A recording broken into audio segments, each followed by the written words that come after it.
How's the audio this time? How is the audio this time? Let me guys know in the chat. All right. Audio's good. Oh, guys. Thank you guys so much for joining us. You could be anywhere in the world right now watching any video, right? But you're here watching us, and I appreciate that. Today, we're going to have an interesting discussion. All right. And this discussion we're going to have is interracial dating because, real talk, when you hear about this stuff, right? We talk about people tend to get triggered, right? It's a triggering subject because some people are most races, some people like the idea of dating out, and then some people, we could say the women or the men, don't like the idea of their men or women going out and dealing with men from other races. But real talk, I think it's something we got to have the conversation of what are the benefits of dating interracially. Is it should men and women date interracially? Is it something that's going to help better relationships? We're going to be able to answer all those questions today and more tonight and more. But before we go ahead and get started, we're going to go ahead and take a little time.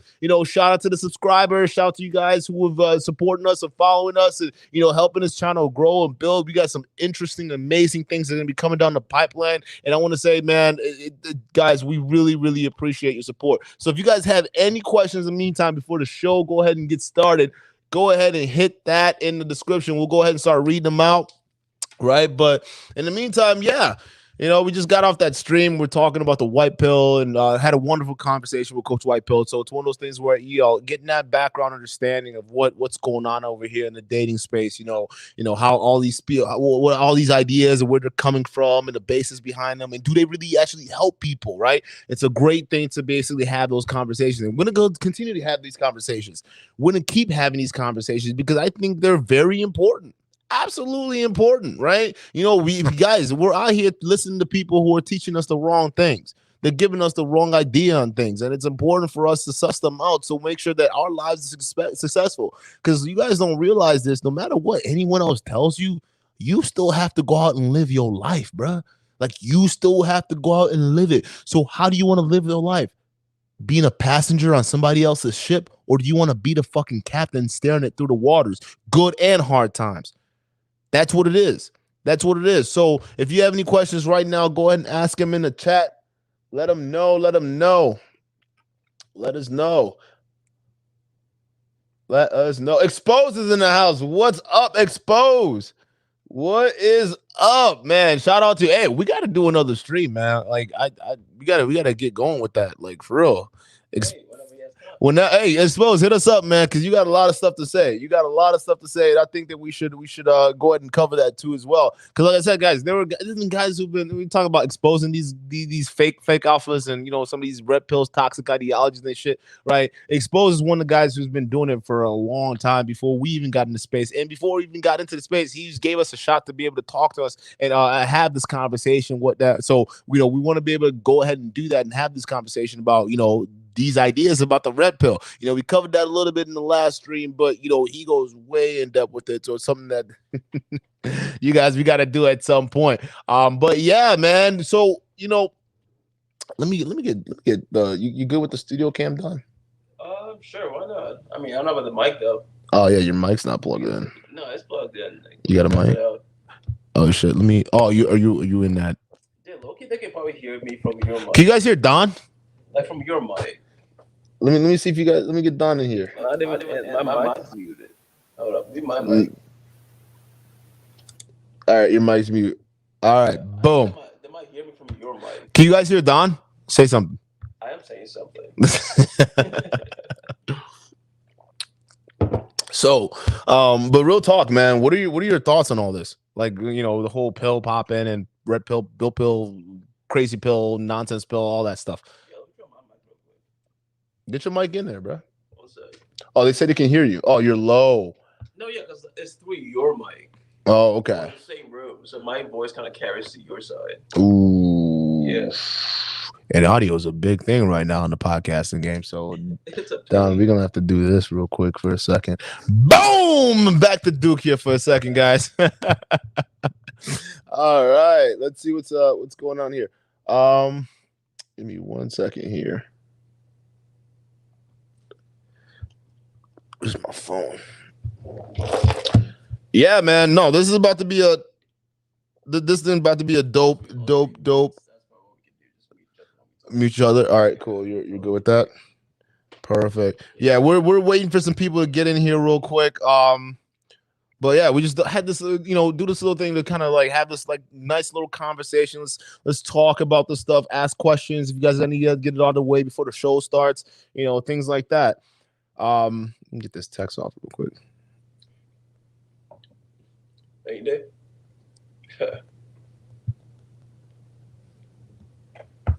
Perfect. Well, yo, let us know.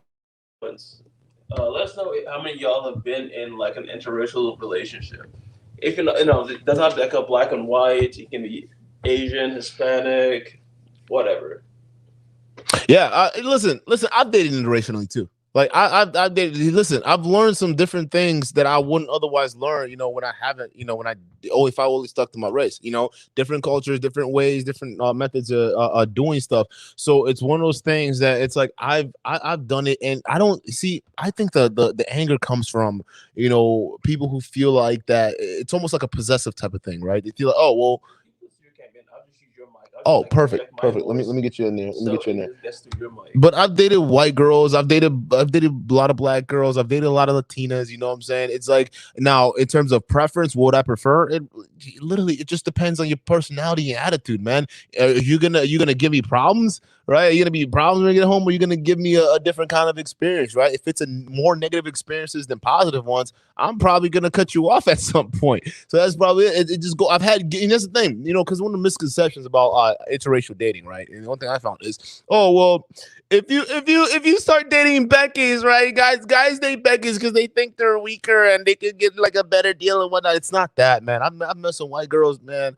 I'm telling you, this is some scary looking. They're not looking, but like scary motherfuckers. I'm talking about in terms of reporting a motherfucker. They will like literally. I don't mess with police like that. But some of these white girls, they would go full fucking Karen mode and they will do what they can to destroy your motherfucking life if you fuck with them the wrong way. So when some people say, "Oh, white girls are weak," and this, like, I'm like, they're anything but. They're more like kind of like under the radar when they do their fuckery. So that's one thing I would say with that. So it's not all bad. It's just that it's just what can you give me what I'm looking for. Right? Can you give a man what he's looking for? That's it. Like I said in my, and I'll let you go down here, but like I said in my after my marriage, one of the interracial relationships that I was in, right, it was a white woman afterwards, right, and it's one of those things where in my other previous relationship, I married a black woman. Let's just be real. I married a black woman. So, let's just get that out of the way right real quick. But it's one of those things where during my marriage and during my relationships, it's like I always got pushback. I always got questioned. Like it was more things like, I would go do something. Why are we doing this? Right? Let's go eat something. Why are we eating that? It's just like a pushback at every fucking turn. And then when they were peace and quiet, it was just something there, right? It was something there versus, when I got into my other relationship. Now, this could be the kind of woman I chose to date and eventually chose to marry, right? It could be that. I'm not saying it's all black women that is, but then when I started dating interracially and I dated another woman who was from a different race, in this case, Caucasian, right? It was different, right? When I said something, that was pretty much it, is what we did. And it actually kind of fucked me up a little bit because I was sitting there like, I was almost expecting a pushback. Right. So because I didn't get that, I would over explain why it is I made that decision. And it was one of the days she kind of like, I don't know if we were at a Target or something like that, but I was like, okay, I'm going to buy this. Right. And it was one of those things. And I started going into like, okay, this is what I explain why I need to buy it. Like, okay, it's going to be great. It's going to be great for the apartment. It's going to look great.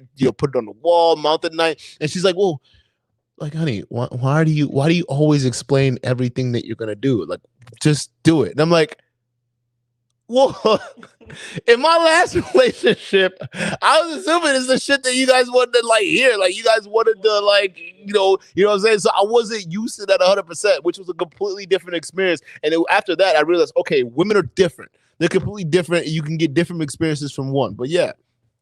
All right, I'm going to move myself real quick. All right. Because I think I want to save this whole thing. Because just as a caveat, can you hear me? Yeah. You sure? All right. As a caveat, like Duke and I are Nigerians, so in my dating experience, bro, I've mostly dated women who come from a culture of some kind. Yeah. So it's not so like I've dated Africans, all right, I've dated Asians, I've dated Hispanics. So thing is, I feel in order to make an interracial relationship work, because one of the things is a lot of people aren't in interracial relationships because they want to. Because I talk to my folks every now and then because there was a woman to get with a Nigerian woman, and there aren't a lot of Nigerian women in the Midwest. There aren't a lot. Just saying, there aren't a lot of Nigerian women in the Midwest.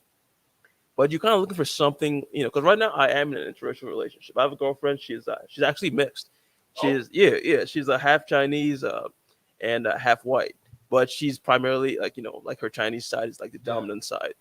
So the thing is with that is that I think what makes it work, and I have a lot of friends who are also in interracial relationships in the sense that like I have a guy, a white, one of my friends is a white dude. He's with a Indian girl. Another one is like a guy from Dubai.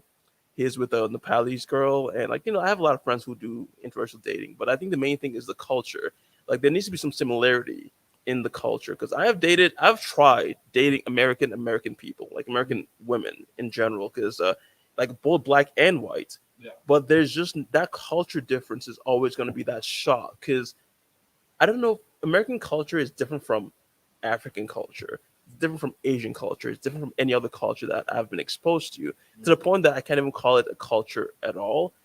I don't think America really has a culture.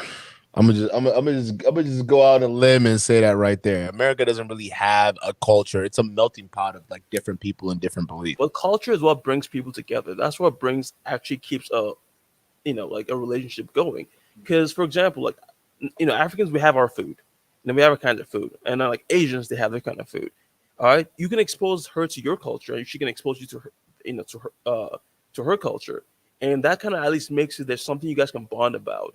Versus when it's just American stuff, it's like, do I want a sandwich? I'm like, I can take a sandwich, but I don't really want a sandwich, So it's like versus like when you go into a different culture, either it's Latin culture, Asian culture, you can like there's something authentic there that you can actually eat, even if it's just doesn't have anything fancy. It just you just know that there are roots behind it. You know what I'm saying?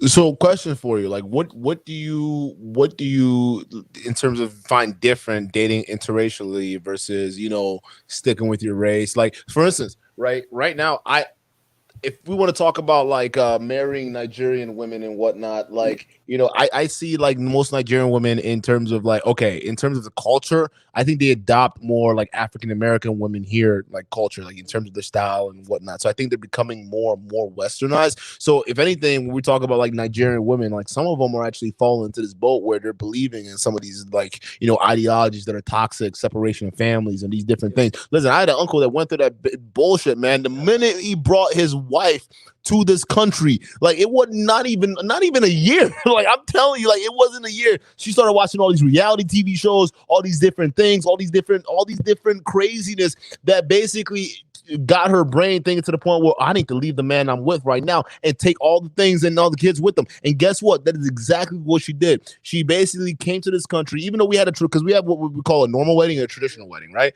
A traditional wedding, you're bonded essentially by blood and country and people, right? So we had all that, but it was like, fuck all that. We're in America now. I'm going to take you for everything you got, your condos, your houses. I'm going to take all your kids. And now you got to have visitation. So when you're looking at that, you're seeing that, you're like, okay, well, me growing up as a young Nigerian man, it's like, okay, do I want to go through the same shit? Because everyone's saying, okay, go to Nigerian women, right? You gotta date her because she's gonna be more, to the tradition, the culture. She's gonna be more of that traditional wife. And now more days you're seeing that's not the case. They're not gonna be that. Go ahead. Oh no, dude, I totally agree with that. Because actually, at one point, I did have a Nigerian girl I was actually starting to date, and there aren't a lot of Nigerian girls in the Midwest in general. But she was at my university, and she was actually like a couple of years above me in school. So we started talking. We're like, all right, let's see how it goes. And she was trying to play this whole thing that like hard to get type of thing. It's like, she likes you, and it's like she doesn't want to say she likes you, but she likes you. And it's so frustrating to the point where it's like, why do we got to play this kind of game? Because I don't play games, guys. I don't have time for that shit. So I gave that a shot. I gave that a fair shot. But the problem is, like you said, she had all this American, like she's taking a lot of this American ideologies into her to a point where it doesn't feel like. Because by the way, just for you guys who don't know, I spent 14 years in Nigeria before I came here. So I did date girls back then, like actual Nigerian women. Girls, I was fucking 14. So back then, And I already know what to expect from a Nigerian woman, an African woman. So when I came here and started dealing with Nigerian American women, that's a whole different ball game, and it just didn't feel like the same way as it would be, if you were dating back home. And Blacklight, you were trying to say that it's more of escapism because you're dating outside your race. To some people, it is, and I do agree. I do see them, like a point that is a valid point. But also, you got to keep in mind, especially for people who do come from a different country, like, because I'm gonna tell you this right now, a person who came from Africa don't see things the way a black person who was raised here, even if they came from Africa themselves back in the day. Like maybe let's say somebody whose great grandparent was from Nigeria. They came here and they were raised here within 2 generations. They don't see things the same way as a person who is coming directly from Africa. And this can go for any country, I'm pretty sure. You can say the same thing for Asia, like Spain, like Latin America, all that stuff. You can say the same thing for that. And I think that's really one of the main reasons that people always make a big deal out of dating within your race, because they don't really see it's like the actual ethnicity. All they see is your color. They're like, okay, you're a black guy, that's a black woman. You guys should be together. It's tribalism. It really is, but they don't really considering all the stuff under the surface. It's like, okay, that's a black guy, but he's probably from Ethiopia or something, and that's that's probably a black girl, but she's probably from like from America or from from Nigeria or something. Thing is, those two people are different people. They're both Africans, yes, even at that. But things those two people might not get along because their ethnicity and their culture are too different. Then when you come to like, okay, take an Ethiopian man and an American woman, like they're both black in terms of skin color. Those two people might not see eye to eye because some things they believe in isn't like upheld in the U.S. and vice versa. You know what I'm saying? And I think that's kind of where the conflict comes in when it comes to interracial dating. If people can get over that whole, oh, he's this color and he should be dating this person, or she's that color and she should be dating that person, that's kind of when I think you can actually have a little bit more success in dating out. Primarily though, if I was in Nigeria, let's say I was raised in Nigeria, I'd have no problem dating a Nigerian woman. Like I straight up, I don't think there's a problem in like dating within your ethnicity. All right, I won't say race because race is a whole different ball game. But your ethnicity, like a Nigerian woman and Igbo, all that stuff, I have no problem dating that. But the problem is when you're in a spot where you don't really get that option, versus saying that, oh, you know what I'm saying? I see where you're getting at here. I see what you mean because listen. Okay, like because just like you spent about 14 years, and like I came in here when I was like 7, so I remember a whole lot, but I remember a whole lot, but I didn't have enough chance to like go out and start like dating and dealing with girls and stuff like that back in Nigeria. So I get it, but like in terms of like if you're gonna be here, right, and you talk about Nigerian American women here, right, and you understand that they adopt the same ideology as most westernized women here, it's like then what's the freaking difference between you and all the other freaking westernized women aside from your color? That's just gonna make me kind of a certain kind of like I'm not a race loyalist or any one of those. I never claimed to be anything like that. So I'm not just listen. If I see one woman acting a certain way, right, and she looks the one way, and I see another woman acting the same way, but she looks different.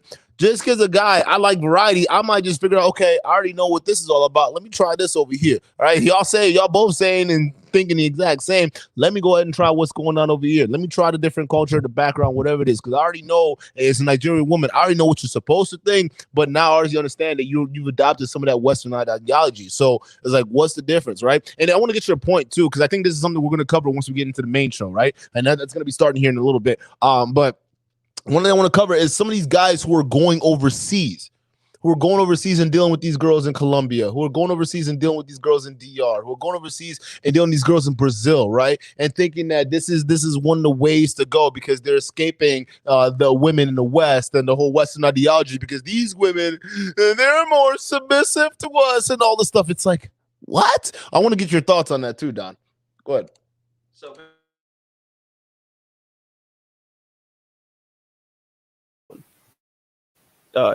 that whole thing is just basically people. Let's see, that is escapism, man.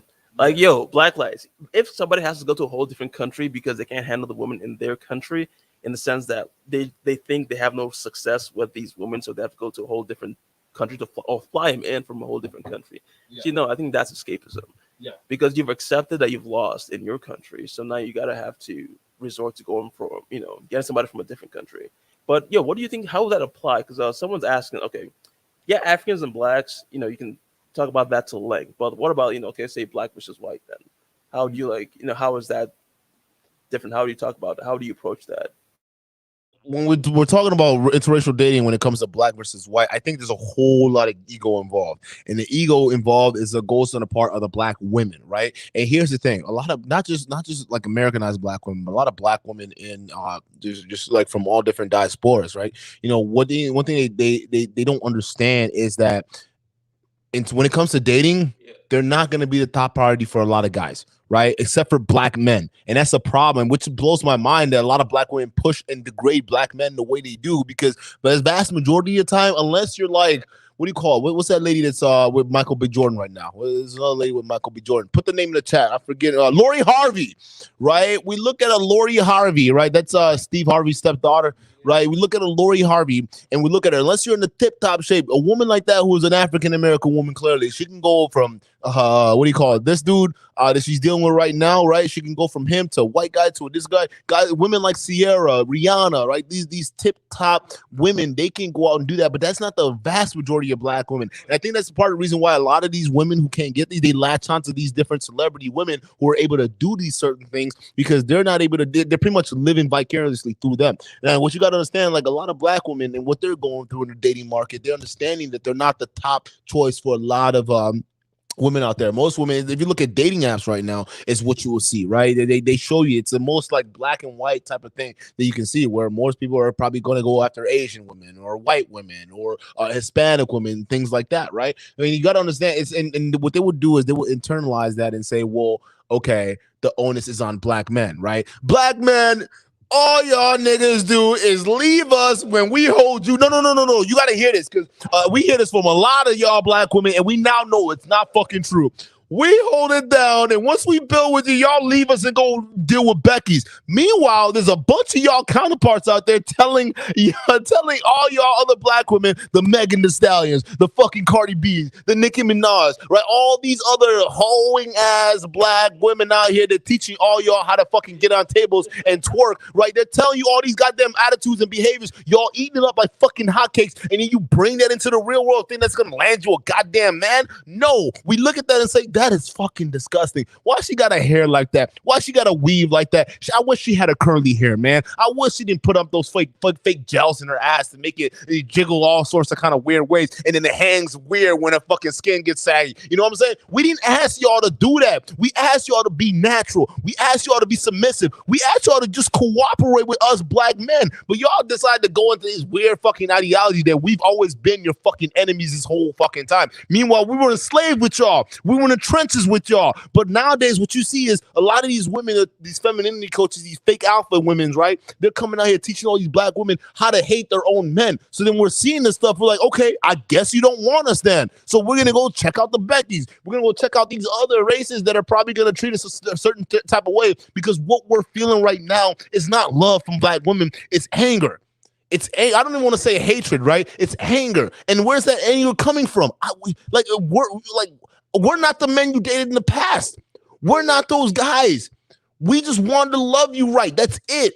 So when you're treating us a certain kind of way, and then Marisol over here is offering us a better deal, or Becky over here is saying, I'm gonna give you guys a better deal, what choice do you expect from us? And most women would make the exact same option, right? If Boaz over here, right, ain't doing his thing right, she's gonna jump over the mat. Right, that's just how it is. So when we had this conversation about interracial dating, it's mainly like African American women having this issue with it, knowing that they're men. When you talk about when they talk about the statistics, right? They talk about like white guys being like the top of the food chain. I don't think that's the case anymore, right? I don't think white men are as respected in society as we think, like we try to make it out to be. I really think when it comes to this dating thing, black dudes are at the top. I would say is right now, because it's like the best of both worlds, and I think that's what's got like under the surface. I think a lot of women understand this, and they know this, and they know that, hey, you're men.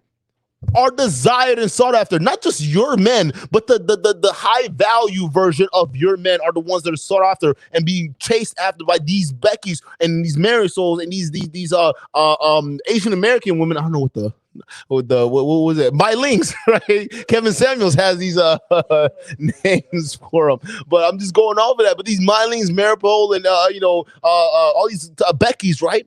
They're saying, okay, well, if you guys are willing to throw them away, and everyone else is like getting on media and bashing them, listen. This man's making money. He knows how to take care of a woman. He's actually willing to listen to a woman. The last white dude I was with, he wouldn't listen, wanting to hear me out. He just, your problems are your problems, right? I don't care about it. You know what I'm saying? So I'm going over to this black guy. He's more willing to hear me out. He look at how he's taking care of his kids, all these different things. Well, they think they're getting a better deal because it's high value, and people understand this world as a black man to be the point the point where you're actually at. You have to work that much harder than your other counterpart. That makes you even more value because that in their minds you're a hardworking man, right? Not the monetary part of it, but like the actual physical being able to put in the work and be dedicated, right? A lot of these women, what they don't understand when they go into these other races and stuff like that, right, and they get mistreated or abused by these other races, you understand you're dealing with cultures, right? You're dealing with different cultures. You're dealing with cultures that other white women or other women of those same races had to deal with.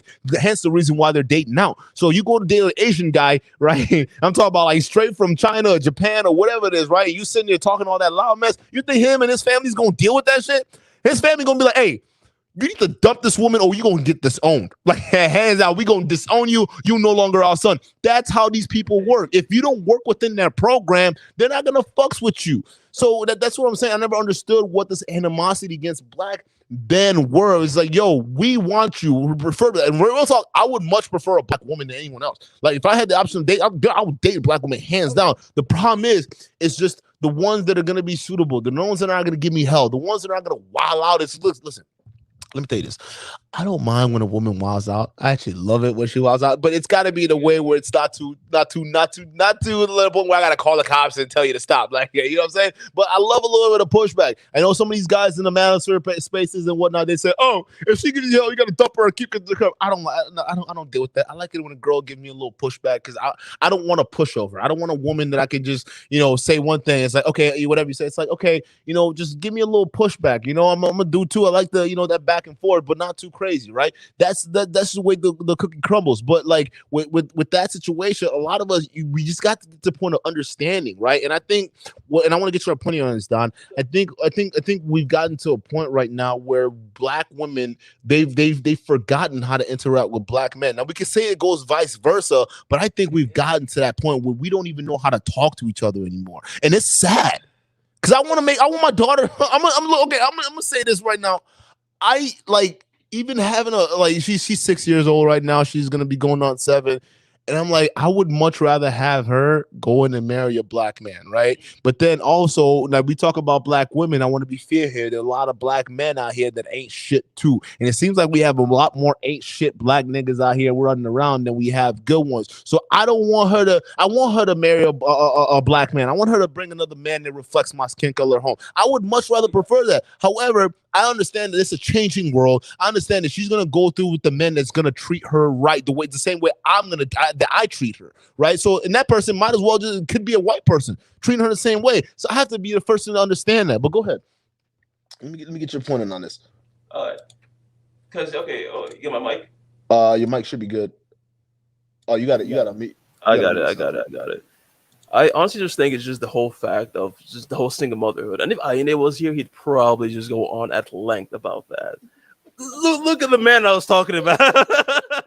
What's up, bro? What's up? It was good, man. Hey, bro, no food today? No food? Yeah, I'm actually about to eat this apple. I got my ribs in the oven right now. So, yeah. Oh, damn. No, I was backstage listening the whole time, man. But no, I was trying to say, I think it's honestly, and you can probably pop in here because I know you're gonna go in on this one. It's the whole single motherhood, because now the reason guys and girls can't talk is because they don't know how to.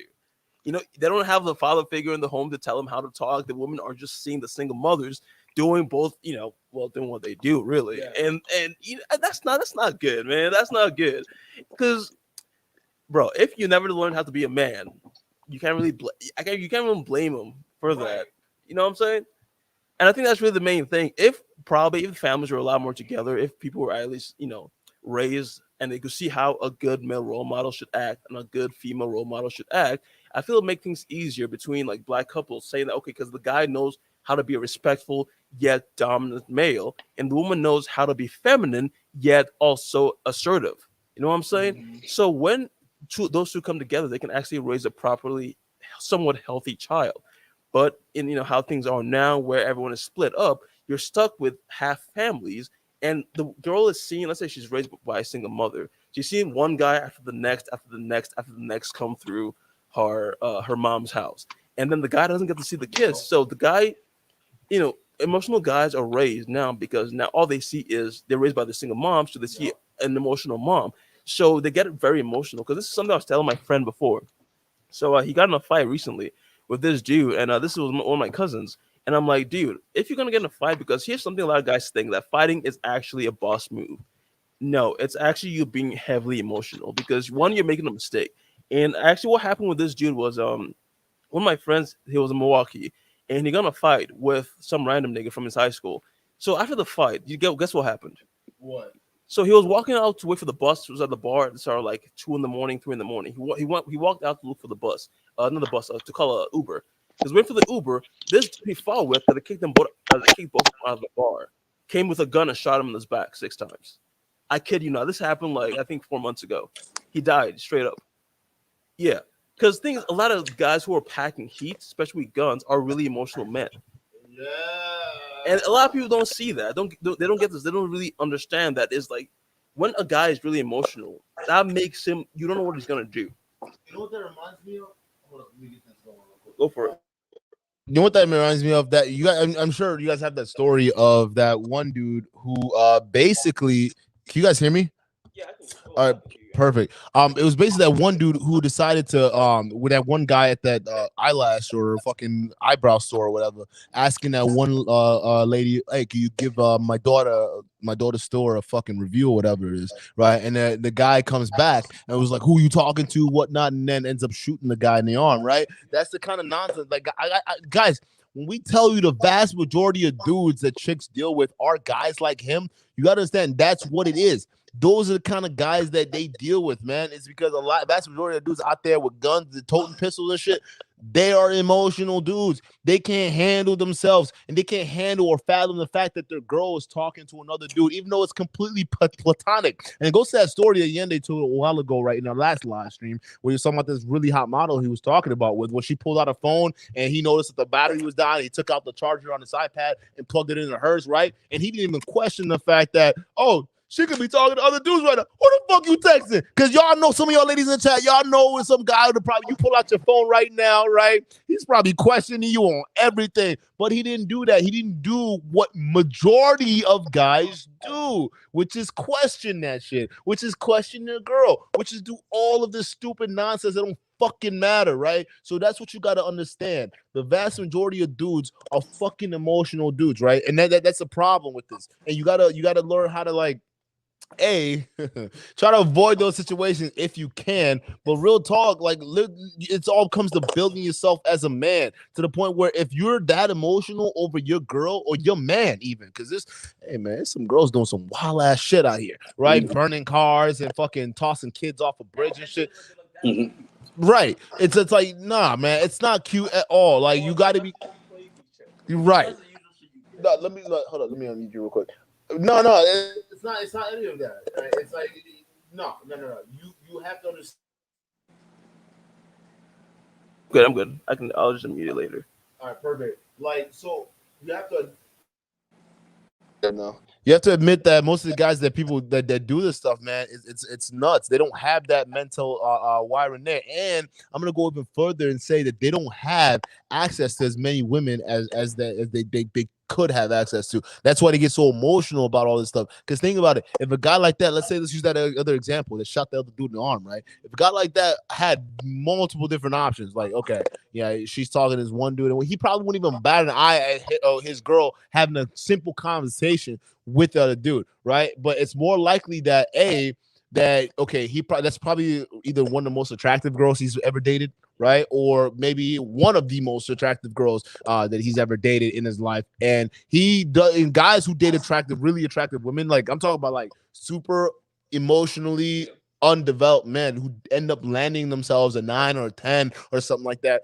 They don't know how to handle that. They think all of a sudden every single guy is out to bang them. Like they say every single guy wants to fuck them. So like if they see that, they immediately get in their feelings and whatnot. So when the women talk about guys being insecure, I understand that to a certain degree because the vast majority of guys they are dealing with are insecure. However, some of the messaging that some guys do say, like, hey, like, I don't want you dressing like that. Like, hey, I don't want you talking to these kind of dudes any sort of way. I don't want you doing any stuff. That's not being insecure. That's just him being protective, right? So it's one of those things. Go ahead. No, okay. I'm gonna mute myself, man. All right. I totally agree, bro. I totally agree. Because I think, okay, women can afford to be emotional because for the most part, they can't do any physical damage. Yeah. Guys who are emotional, guess where they end up? Prison. Exactly. So if a guy can't control his emotion, there's actually no place in society for him, period. And I'm not just saying just, job-wise, you're screwed, relationship-wise, you're screwed, interpersonal-wise, you're screwed. So an emotional guy is something that society is always going to reject, period. But the problem is our society is trying, especially in the Black community, we're actually actively trying to raise more emotional men, like men who are not emotionally stable. So, and then they teach them in a way that it's a cool thing. It's like, it's like if you don't lose your temper, if you're not quick to pull out your gun, if you're not quick to get in a fight, you're a bitch. That's what they teach you. That's listen to all the rap lyrics that they like give, pushing down your throats. You're a bitch if you don't want to do that. If you're not ready to square up, you're a bitch. If you can't gangbang, you're a bitch. You know what I'm saying? Yeah. And that is what is actually causing the most damage to a lot of guys especially in the Black community. Because if things were perfect, guys actually had more emotional maturity and they could actually think for themselves. And this is just, I'm saying, like in general, like guys in general, they know that, okay, if I react this way, this is the outcome. And they'd actually be able to catch themselves before they do something stupid. But a lot of guys have been taught that this is actually the normal way you should react to this kind of instances. For example, I don't know if you ever got in a fight recently or like back in when you were younger, right? I would say back in the day, I definitely got in a lot of fights. I was a troublemaker when I was younger, man. I was man. Guys in the comments, let us know when you guys got in a fight, if you've ever been in a fight. What were people telling you to do? Like, what would have happened if you backed down from that fight? You all know that because everybody. You can't back down. You're gonna be looked at as a bitch. Exactly. But here's the thing: in today's society, even if you can whoop the floor with somebody, all right, it's not gonna be over. Because here's the thing: if he's an emotional guy and you get in a fight, even if you can beat his ass 10 times over, he's gonna call somebody else. All right. This is one thing I learned when I was younger. When I was younger, I used to get in fights because I was like a lot bigger than a lot of people, so a lot of people tend to challenge me, and you can beat their ass. What's gonna happen is they're gonna call more people. You can beat their ass. They're gonna call more people. Thankfully, we were younger then, and no one was armed. But things go like that, and it's never gonna end unless somebody's dead. Unfortunately, sometimes, and that's how a lot of violent small issues can lead to like major tragedies, and that's something we gotta avoid as a people, honestly. It just goes towards people not being able to handle their emotions properly. That's what it is. You got to be able to handle your emotions properly. But here's the thing: it's one of those things that I stopped fighting. The moment I stopped fighting people was when I started boxing. Right, the moment I started boxing is when I stopped fighting people because I realized, oh shit, like not only can you knock a nigga out, but like it just doesn't it doesn't look good. It doesn't look good. Now imagine imagine like not only that, right? Because hey, you got 16-ounce gloves, right? Because that's what you do when you're sparring. But imagine you have no gloves at all, and the kind of power you can put into somebody, you can really hurt somebody, and you out here street fighting and stuff like that. Somebody can die. Like straight up, you can straight up kill somebody. So it's like, all right, and what else it teaches you is restraint, right? It's restraint to know that, okay, now it's like, all right, I'm not pressed to go. What do I have to prove to you? I already know I can knock you out. I've done it in the ring countless times. So I'm not gonna sit there and pick a fight with you because I know the end result. But also on top of that, I know that if I knock your ass out, you're not gonna take it right. So if you're packing something, I'm probably gonna get shot. Let's just be real, because you can't handle it. We're not living the day and age right now the niggas can take an ass open anymore. And real talk, hey, Yanni, I'm gonna pull you into this because hey, there's no bigger example or recent example than yours, right? A nigga challenged you to a fight, and what happened? He brought a gun to a fist fight. So yeah, but bro, see, here's the thing though, dude. I was down to box him.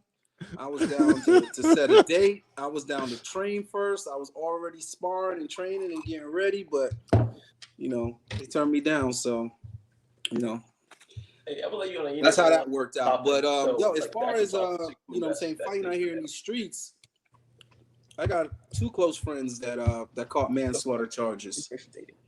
Mm-hmm. Interracial dating. Mm-hmm. Yeah, that's top down. Go ahead. Yeah, I'm going to ask you that. So you guys are talking about interracial dating in general, or y'all just talking about black guys dating white girls? What's going on? We're talking about. Here's the thing. We could do it. We're doing. We could go deep, man. Here's the thing, because I think right now the main crux is black guys dating white girls. Let's just be real, because that's what people have the biggest issue with. Because we talk about interracial dating. No one has the bigger problem than the African American communities, especially particularly black women, right? The matriarchy, which exists in the black community, right? When they see their black man dating now, that's where you see the most anger and whatnot. Because I don't see anger. That's what's got some kind of backlash. That's all. There you go. There you go. I said blacklash. Blacklash. Yo, because you see white guys dating Asian girls all the time. I don't see a movement of Asian women saying no. Let's be real, bro. Let's be real about this shit. All right? Let's be real about it. Okay, you're talking about emotions. The reason why people can't deal with their emotions is because they don't deal with the root cause of that emotion.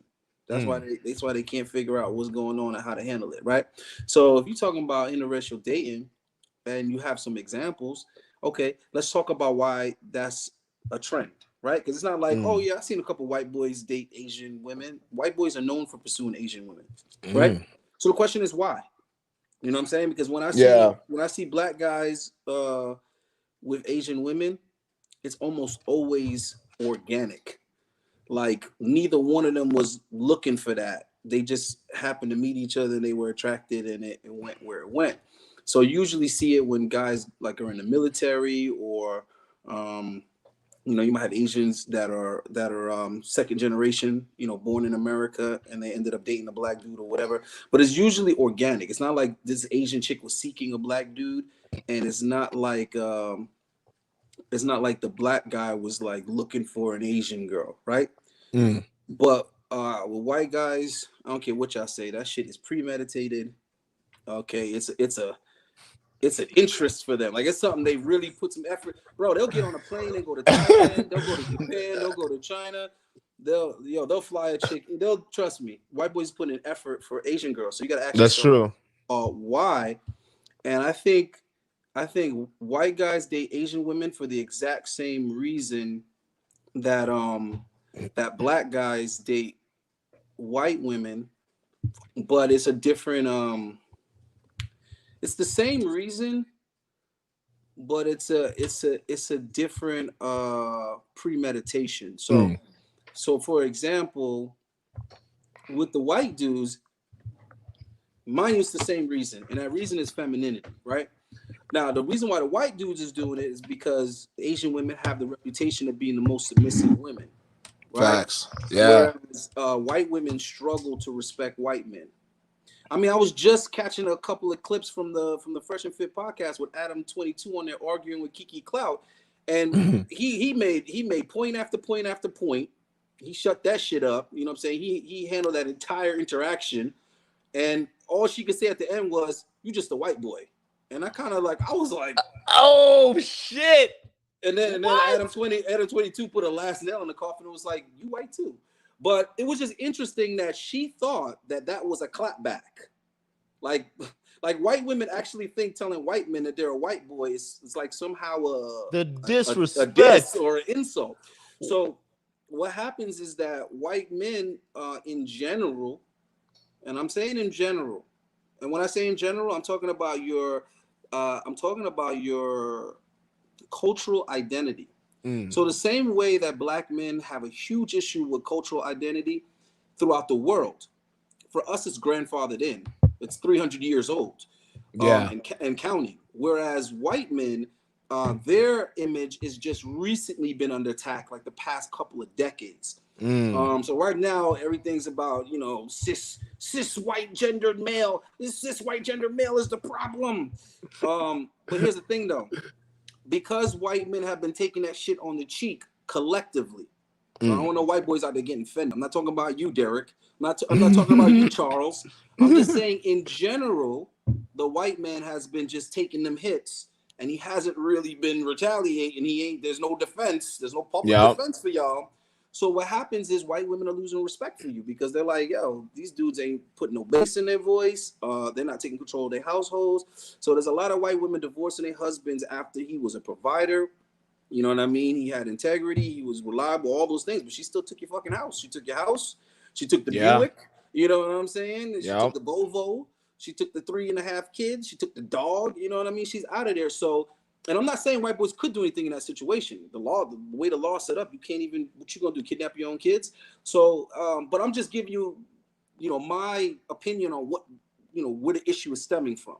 So they've social engineered white women not to respect white men. So white men's response a lot of times has been, all right, I'm gonna date something different. But here's the thing though. What options you got as a white boy? What's different that's gonna respect you than a white woman?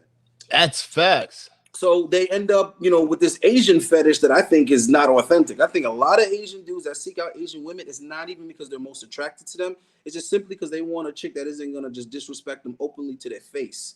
You know, they don't want a chick that is going to be a constant tug of war, constant pushback, you know, constant lip, you know what I'm saying? Constant shit test.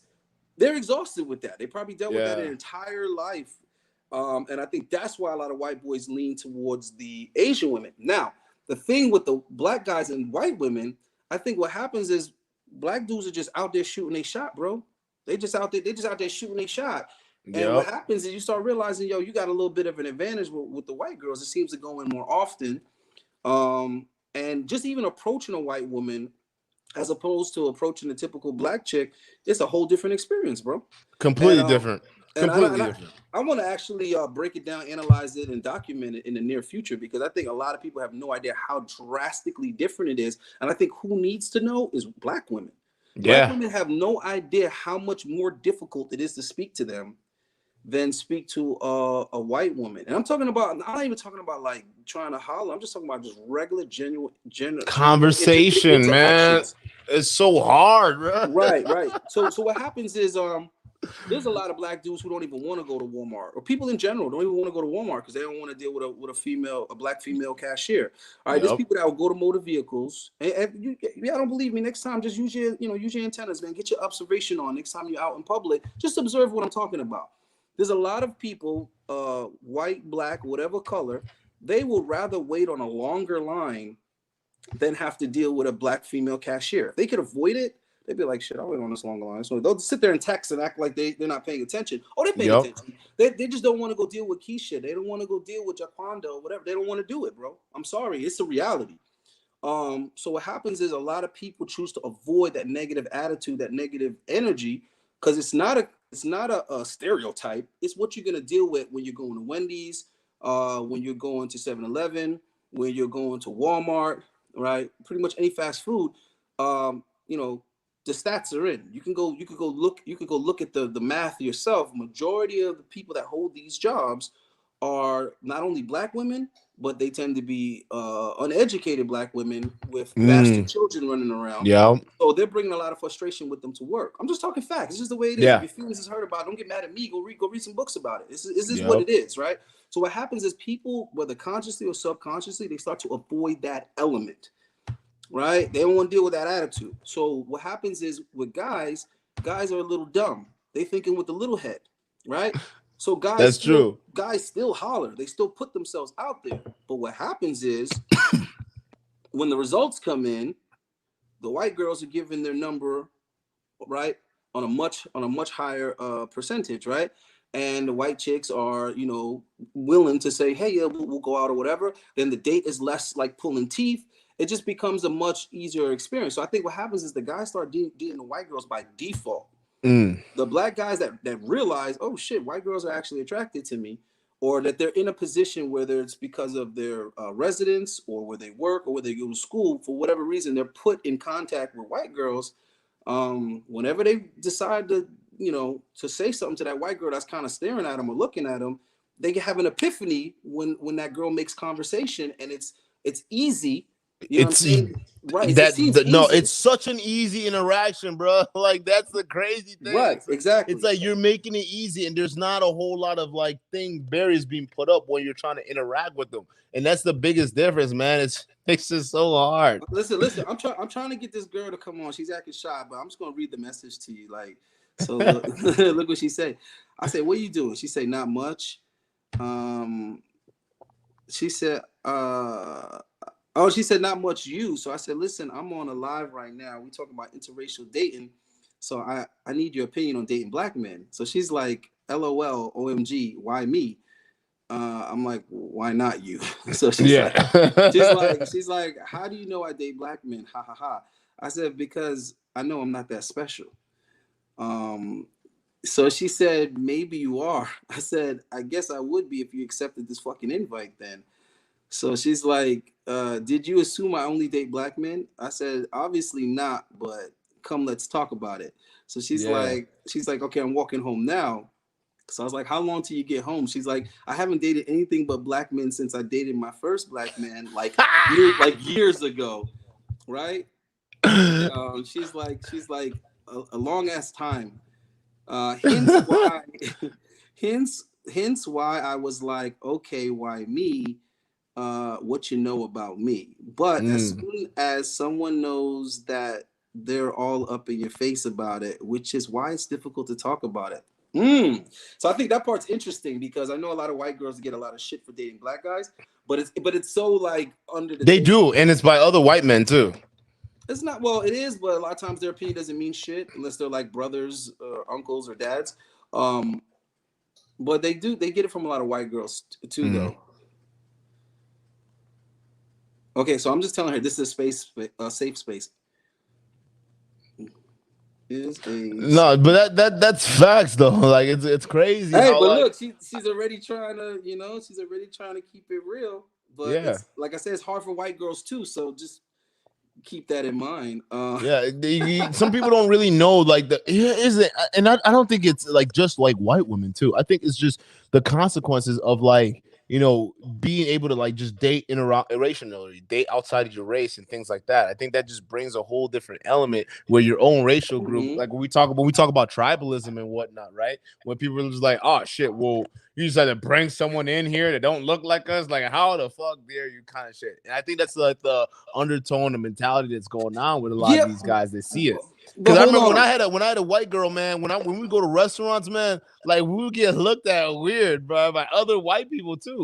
Like, it's crazy. Like, you'll see the old like white dude like just sitting there just like, yeah, and you sit down, you're like, "All right, bro, like, what's up?" Like, it depends on where you at though. It depends on what part of the world you at though, to be honest with you. Yeah. It depends on what part of the world. But listen, let me tell you something, bro. There's a lot of white women looking at it, be like, "Damn, I wish I had tried that." There's a lot of married white women who regret that they never indulged their jungle fever. Bro, I'm telling you that. I mean, I say that. I ain't gonna tell them myself, bro. No, hey, listen, it is what it is. But I ain't gonna tell them myself like that, man. Y'all don't know. When you a brother and you approach a white girl, bro, I mean, unless you moving real shaky and half steppy, 90% of the time, bro, they're gonna let you know right off the bat if they're interested or not. Like, they're gonna let you know right away. And their body language is gonna be very easy to read, their eye contact is gonna be very easy to read, their facial expressions are gonna be extremely easy to read, and also what they say is gonna be pretty it's gonna be pretty upfront, right? Whereas black women, guys have a hard time differentiating whether or not this chick is interested or not, because just their temperament and their attitude already is hostile towards black men, right?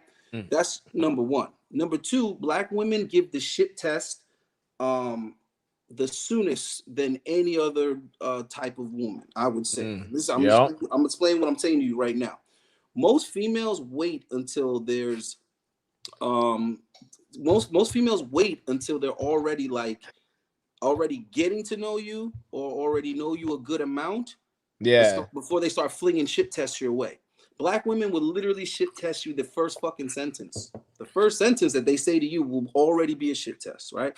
So you just go up to a sister, you be like, hey, how you doing, beautiful? Excuse me? That's not my name. Okay, well, hey, what's your name? I think you're beautiful. What you need to know for? Okay, well. Bro, you're hitting too close to home right now. Well, listen, I saw you, little mama. I just wanted to say hi, whatever. And you know what I'm saying? You got a boyfriend or something? What you need to know if I got a boyfriend for? You see, now, here's the thing. Here's the thing. A brother who has already discovered that he has options, he would have already, to be honest with you, he probably would have never even hollered to begin with. But that's true. Like if he's deep in his options, like he's already tasted, Korean food. He's already tasted Hawaiian food. He's already tasted fucking good old American country, Alabama white people food. If he's already tasted all these different dishes, man, he gonna be like, I'm out.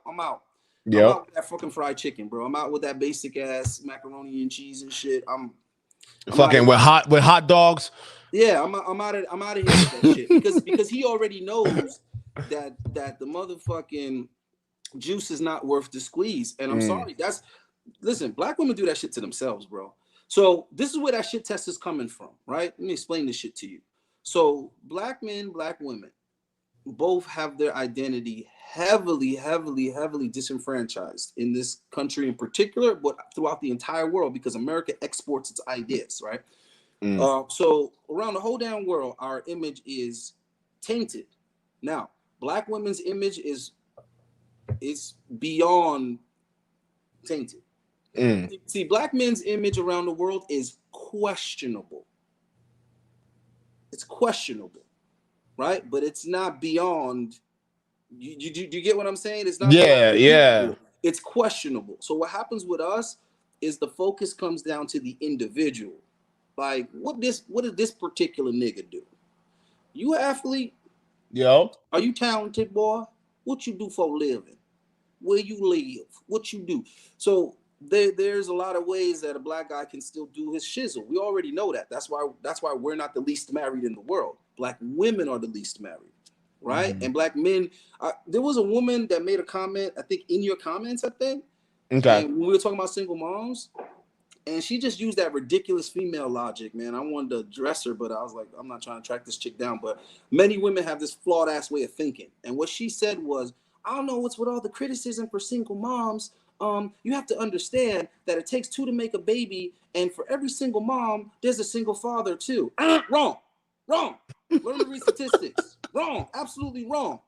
In the black community, over 80-something% of women over the age of 25 have children. Okay?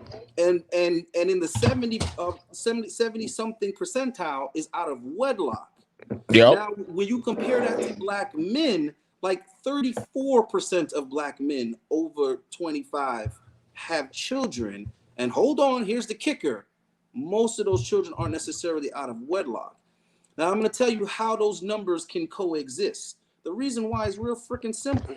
Because women of all races, right, they generate their sexual attention around the same portion of men.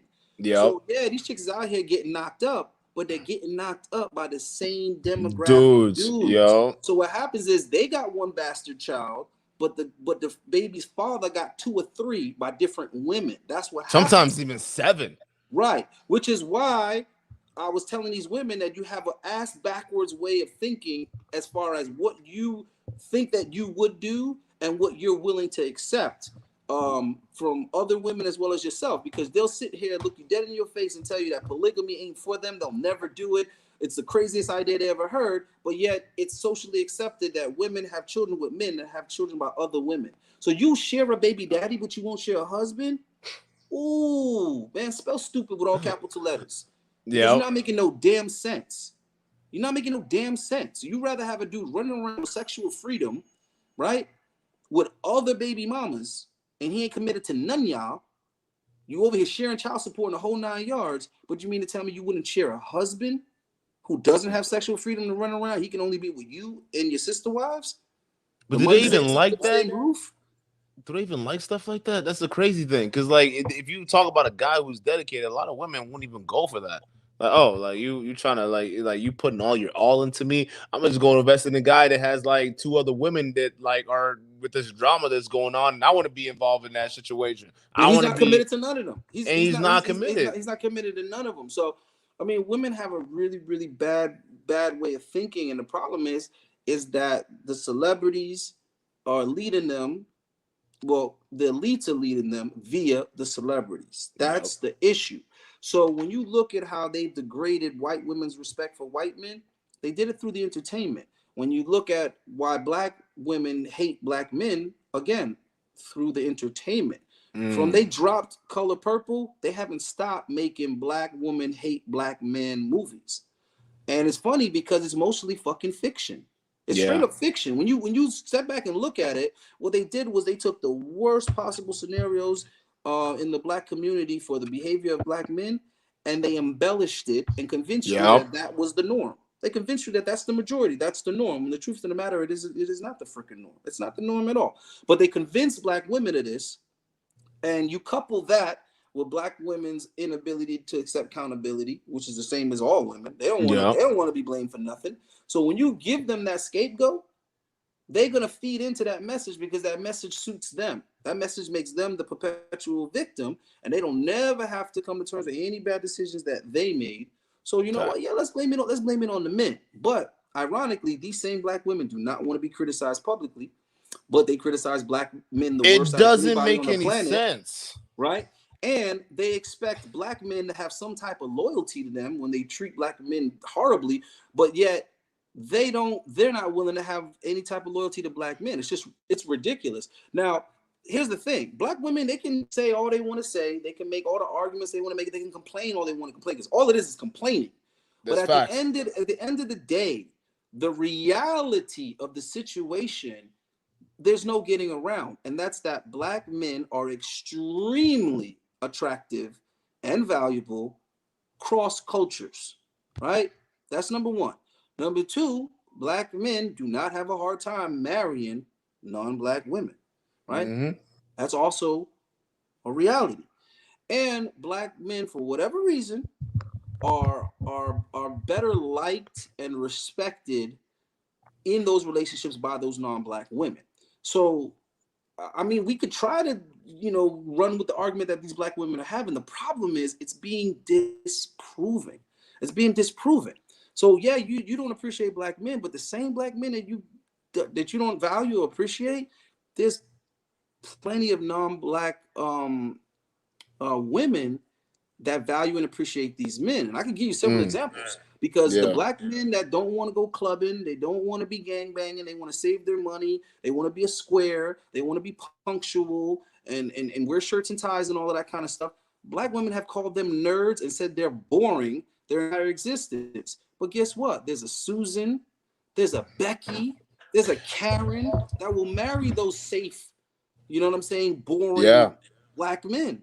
And they'll have, to them, that guy will be just exciting enough because he's black. Just him being black is exciting. It's different. No, the amount of cornball black dudes that I've seen with gorgeous white women, you see what I'm saying?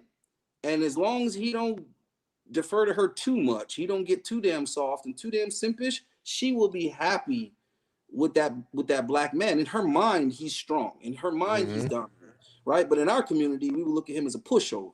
It's square. You see what I'm saying? We like, he talk like a white boy. He act like a white boy. He pays taxes on time.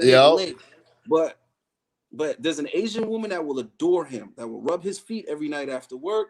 There's a white woman that will give him infinite blowjobs. I'm just telling you like it is, right? So black women really don't make much sense when they complain about the market, but yet their taste and expectation in black men is such a small percentage of them It's like, what do you expect? And it's not even the right percentage either. So it's such a small percentage, but it's the wrong percentage that y'all are focused on. You're focused on the ones that are pumping out literally don't even want to be most of. I won't say most of them. Let's be fair. Like the majority of them, they do want to be involved with the kids and whatnot. But the ones that they overwhelmingly go for are the ones that clearly don't give a shit. They don't even want to be with you. They out here living hot boy summers out here. That's what they're doing. I've already said it plenty of times. Quote me on this shit.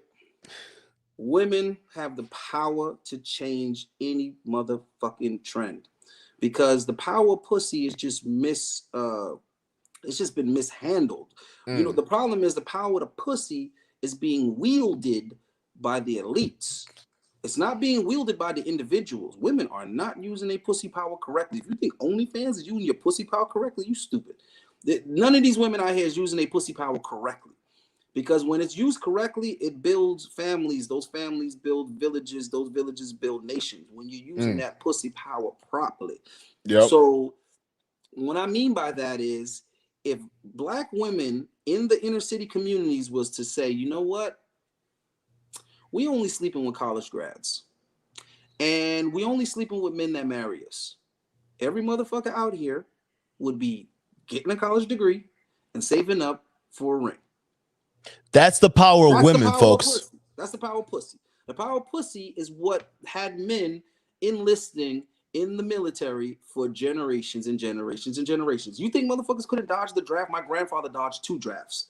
Dodging the draft ain't hard to do. The reason why dudes wasn't dodging the draft is because it was understood, if you don't go and fight for your country, you get that white feather, and ain't none of them chicks giving you no pussy. Once she hit you with that white feather, that means that you are untouchable. No woman wants you because you was a coward. You didn't go to the country, right? Now that's the propaganda that they trained into the minds of the young boys and young girls to coerce and manipulate men to go fight for their country and go die for basically nothing. Yep. Right? Because if you think governments really need to go to war, you don't know nothing, bro. Governments sit here and drink exotic drinks and screw exotic prostitutes. There you go. While they dilly-dally over treaties. They're not beefing with each other. It's just that war is business. It's a business. It's a business, right? So they act like they have to go to war and they have these conflict that needs to be resolved. Bullshit. They in these countries for that paper and for them resources. We already know. So what I'm trying to say is they use the power of pussy to control men. Even the idea. You see how everybody's against polygamy? That's because you're conditioned to be against it. And you know why you're conditioned to be against it? Because the government knows that men lack motivation when not guaranteed a bride. When not guaranteed a woman of their own, men lack motivation. Because if you accept that you ain't gonna get no woman wants you, you're gonna give up on life. You're gonna be like, listen, all I need is enough for ramen noodles. And we have that now too, by the way. We have a lot of guys giving up. Point. And why is that coming back? Because we're getting the same effect as polygamy, but the negative aspect of the spectrum. And what I'm saying by that is, when polygamy is allowed to run unchecked, what happens is only the top men have women, and then they have multiple, obviously. Now, when you do the opposite of polygamy, which is open up the free market and tell women, listen, you can be with whatever guy you want. You don't need to be a virgin until marriage. You can sleep with as many guys as you want. There's no slut shaming. Oh, by the way, you can monetize your vagina. We're going to damn near legalize prostitution. We're just going to use creative wording to make it sound like it's not prostitution, but it's prostitution. Oh, and don't worry, you ain't going to need no pimps. We're going to legalize everything. Your pimp now is going to be an algorithm. Your pimp now is going to be AI, and it's going to take a percentage of all your shit, right? So we'll call it coins. Damn, that's facts. Right? But right now, the motherfuckers that own OnlyFans is who's pimping you. Yep. That's your pimp now, right? But you think that you just out here and you're a career woman now, and I'm an entrepreneur. You're not an entrepreneur. You're not an entrepreneur. You're the evolution. You're the evolution of prostitution. You don't got to be in a brothel in the Wild Wild West anymore. Now you could just jump up on OnlyFans, but don't think you don't have a pimp. Don't you dare think you don't have a pimp, right? So now you get the same result as you do with polygamy. Polygamy takes all the women off the market because the top men are going to have them, right? Well, this fuck shit that we have now also takes all the women off the market because it puts all the women on the market. Yeah, that makes any sense. So now that they're all on the slut market, none of them are on the wife market. And then, like, what guy's gonna be motivated to go out there and try to find a wife, to go out there and try to find a relationship? Because realistically, what a lot of women don't understand is, like, majority of guys, they be happy with just like dealing with one woman and just moving on with their lives and getting to try to build that family. You guys It's gotta too much of an understand, investment. majority of guys aren't these fucking high valued fucking $100,000 a year guys who are out there high flying and jets and doing all these crazy stuff. There's a guy working $40,000 a year, fucking trying to just get by, and he isn't worried about owning nothing. He isn't worried about like having a massive corporation or having a business or all that. There are guys out there that exist that just want to live life. So what about them? What happens when they realize, all right, well, shit, well, all the girls seem like they're getting flown out and they doing all this and they doing all that. I don't want to be a part of this anymore. I'm just going to go my own way like these MGTOW guys, go my own way like these black pill guys, right? That's what ends up happening, right? Well, listen, and then, yeah. You could build a house in Costa Rica right now for 30, 35,000. Costa Rica got some really nice girls, man. Mm-hmm. Keep them in the country, they'll stay loyal. Just saying. Yep. There's options out there. Yep. I mean, there's dudes buying cars for 30, 40,000. And I know about 3 or 4 dudes that already did that. That ain't just something I just said. Like, I know dudes that's what they did. They used to live here. They saved some bread. They moved to Costa Rica and had a fucking house built. Yep. Several dudes did the same shit. Because they saw what the market was looking like over there. Like, hold up, you could build a whole damn house, and a nice house at that. And the women over there are beautiful. Mm-hmm. And they have the internet. So you ain't missing out on shit. If you can work remotely and you still live in America, minus this COVID bullshit, there ain't no reason for you to be struggling in America socially if you're working remotely. That's just okay. stupid.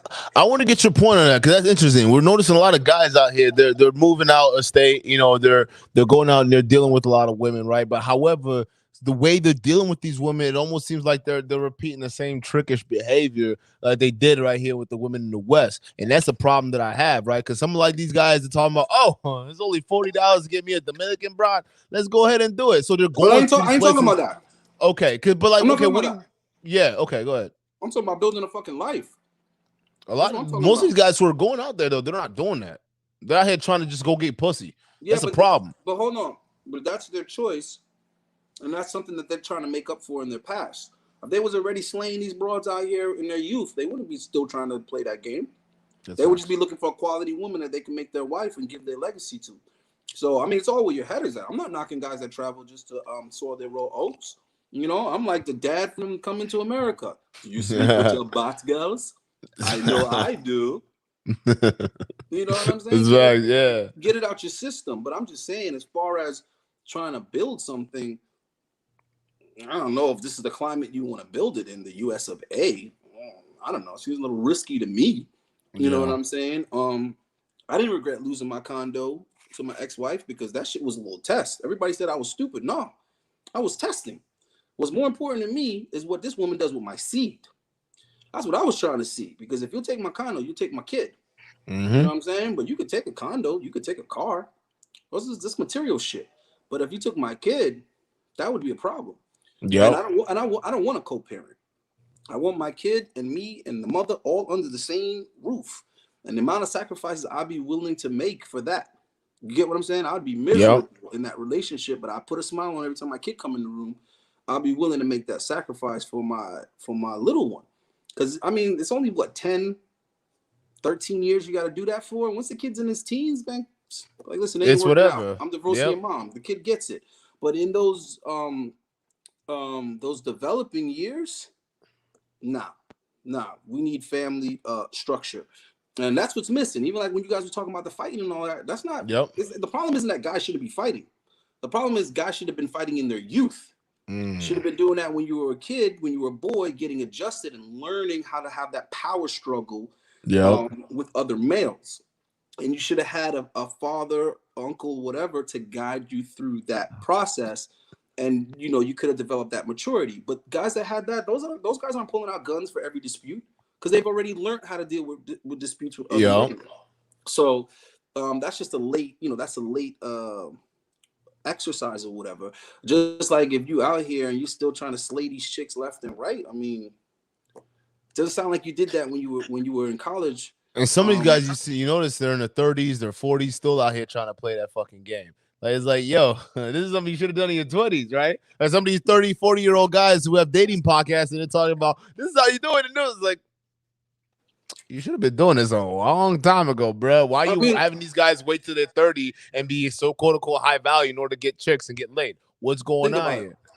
it. Usually or traditionally, when a guy got to that place when he can hit that success stride, when you pretty much know I'm gonna be making more money every year. Every year I'm gonna be making a little bit more money than I'm making whatever. I'm on the upswing. Traditionally, that's when guys wanted to settle down and have families. That's facts. 'Cause they That's knew actually they- when I got married. Like once I started making a shit Right. ton of money selling cars, that's actually when I locked things down. Like fact, when I was broke, I wasn't That's trying to a- do any of that shit. that's That's a natural impulse. That's a natural impulse to feel that way. But that's pretty much gonna be most likely if you were sold your roll oats. If you was already getting it in, I mean, and then you got to look at it like this.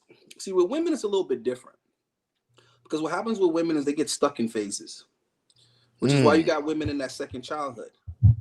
They still trying to go to the club, and you see what I'm saying? How many chicks have had kids, and then as soon as that kid is like a year old, I've heard even earlier, dude. I've heard chicks have the baby, and the next weekend they're at the club. But anyway, But the point is There are that TikTok videos on that shit too. right, women, they get stuck in that shit. They get stuck, and I mean, you could see why they would, because for them everything is like VIP, man. Everything is free. So I can see how they could get stuck in that phase because they're catered to.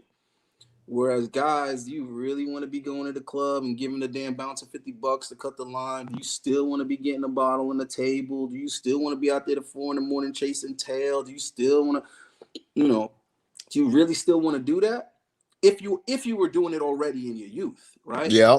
So, but a lot of these chicks, bro, when you look at them, you ask yourself, like my girl asks me all the time because she follows, so many chicks, on Instagram or whatever, like that we know. Yeah. She'd be like, yo, this bitch is out again.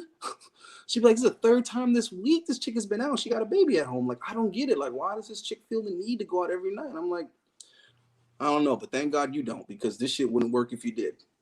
You see what I'm saying? But certain chicks, they just gotta be out. They gotta be seen. So you're not saying it's because that they have to. It's because that they have to like actually go out and try to find a man. You're saying it's just because this is the kind of like mentality they're stuck in.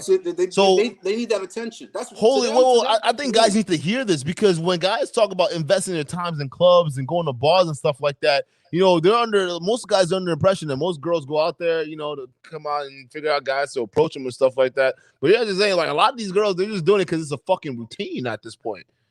Well, look, a lot of girls, right, when they act like they're struggling with dating and shit and all this kind of stuff, I make it real simple for them. I'll be like, listen, just describe the type of nigga that you want. Just describe the dude you want to me real quick. And when they describe him to me, I just reverse engineer the process of meeting that guy. And I just think, where would that motherfucker be? So when they be like, I want a guy that's strong and disciplined, and he's faithful, and he's a protector, and he's a provider, I'll be like, hey, go to the shooting range. They be like, what? Go to the shooting range. But go early in the morning. What am I going to the shooting range for? I don't have a gun. Go to the shooting range. Right? And look for a dude that pulls up in a pickup truck or something like that. Look for a dude that got military stickers on his shit.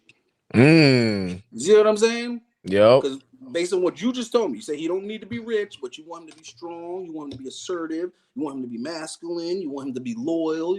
Okay, well, sounds like a military dude to me. Facts.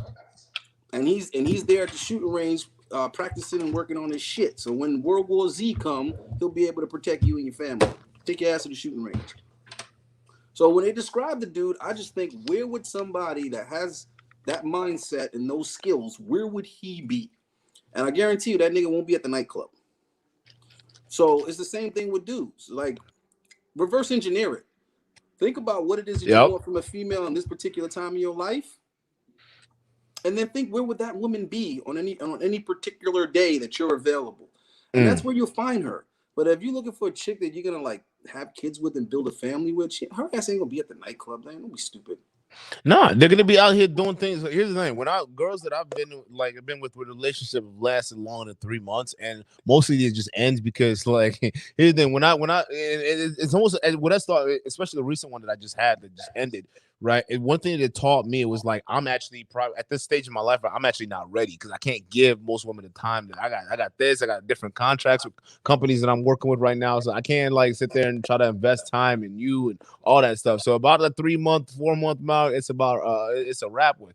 But it's one of those things. One thing I noticed is like, guys, you gotta understand, like when you go after certain situations like this, you almost have to meet women at like the ones you want to have that are gonna be more down with you, are gonna be out and about with the shit that you do anyway. So for instance, when I go to the gym or when I go to different clubs, right? Different clubs that not clubs as in party clubs. Because I'm gonna tell you that I'm not a huge party guy or bar guy or whatnot. I go to bars. I don't really go to parties unless I travel, right? If I'm going out to like Vegas or I'm going out to like LA or something like that, then I'm gonna hit up a club every once in a while, see what's going on out there. But I'm not usually a club person. But that's not where you want to meet a woman. And here's the thing, guys: the vast majority of guys, they're not looking for women who are out there to just a serious leg count or anything like that, just a leg count or whatnot. They're looking for women who are actually going to be more of a partner type of situation. It's just that we're looking in the wrong places. So I'm not going to go to a bar. I'm not going to go to a club to try to find a girl I want a relationship, because she's not relationship material. And just like Allende said, she's going to be of that mindset where she's probably stuck into going to perpetual clubs and perpetual bars. So she might not even be into you like that. And if she is into you, guess what? She's still going to be going to clubs. She's still going to go into bars. Well, and your ass is going to have a fucking problem with that shit. That's what I was about to tell you, right? Like, look, there's two things dudes be doing that's an absolute waste of time. If a chick flakes on you, why would you be contacting her to see what's up? If a chick flakes on you or she ghosts on you, that's the end of that, unless she's begging you. She's coming to you, be like, hey, listen, I'm so sorry, and I'll okay.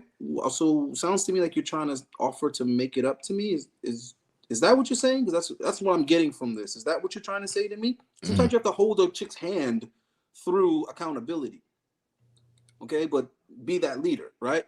And if that's what she's down to do, okay, well then now you can entertain it, but at her risk now. Because you already went first and that didn't work out. So you can't go do it again, because then not only will she not respect you, but you won't respect you, right? So that's one thing guys do that's a waste of fucking time, which is trying to like reschedule with a chick or try to like re-see some girl that wasn't really that interested to begin with, right? The next thing that dudes be trying to do is a waste of time is stop trying to change bitches' minds. Thank you. If a chick is for the streets and she out here clubbing, that's what she wants to do is party every weekend. Dude, that's a super red flag. Once a chick is telling you, like, when you be like, hey, what you got planned for this weekend? Oh, I don't know. I'm gonna go party or I'm gonna go with your friend. That's it. It's a wrap. Listen, I'm gonna tell you right now, that's a Monday through Thursday chick or Monday through Wednesday chick. Try to link up with her Monday through Wednesday. Try to see if you could do your business away from the weekend. If you can do your business away from the weekend, if you can meet this chick at Starbucks, have a couple of drinks, walk the dog with her or something, and the next thing you know, you knees deep in some wet. Good job, congratulations. But if you gotta like go to the club where she's at, spend a bunch of money, wait around, compete with a bunch of other guys, and do all this extracurricular shit, dog, you are tripping. People have been having sex long before they were nightclubs. Okay, people were having sex before there was alcohol. People were having sex before there were roofs. All right, so if you gotta do all that extra shit, you're overextending yourself. And what I mean by don't stop trying to change bitches' minds. If you're dealing with a chick and she's out of shape and you're looking at her like, damn, you're a 5.5, but you could be an 8 if you worked out. If she doesn't have the desire to work out, bro, stop trying to change her mind, right? If she needs to have girls' nights out, stop trying to change her mind. Okay, if she is not family orientated, she doesn't care two shits about spending time with her family or your family or whatever. Dude, again, stop trying to change her mind and change the broad, change the chick, because it takes less effort and it has a better probability of working out. If you think a chick is gonna change for you in 2021, you are tripping. Too many options. Yeah, exactly. That don't require her to change jack shit. And there's too many people telling her that nothing's wrong with her. She's perfect the way she is, which is just going to lead her to believe that you're the problem for trying to change her, right? She's going to look at it, you're criticizing me, you're this, you're that, you're shaming me. It's like, yo, you're 28 years old and all you want to do is go shake your ass. But if you say that to her, you're a hater. You're a whiny little jealous dick woman. energy. Little Oh, dick, you're right, yep, little dick energy, right? insecure. And also, It's sad. you're also wasting your time, because obviously your validation don't mean shit to her, which means some playboy at the club is who's gonna dick her down, and whose validation matters to her. So that's what I'm saying. You're just setting yourself up, right? So that's what I'm saying. Look for chicks that's already got the temperament, right? That's suited for what you're interested in doing or having, right? And then you can go on to molding that chick and custom fitting her to you, right? But you can't get a bitch on the same page as if she's in a completely different book. And that's what a lot of these dudes is out here doing. They're trying to like turn bad girls good and all this other stuff.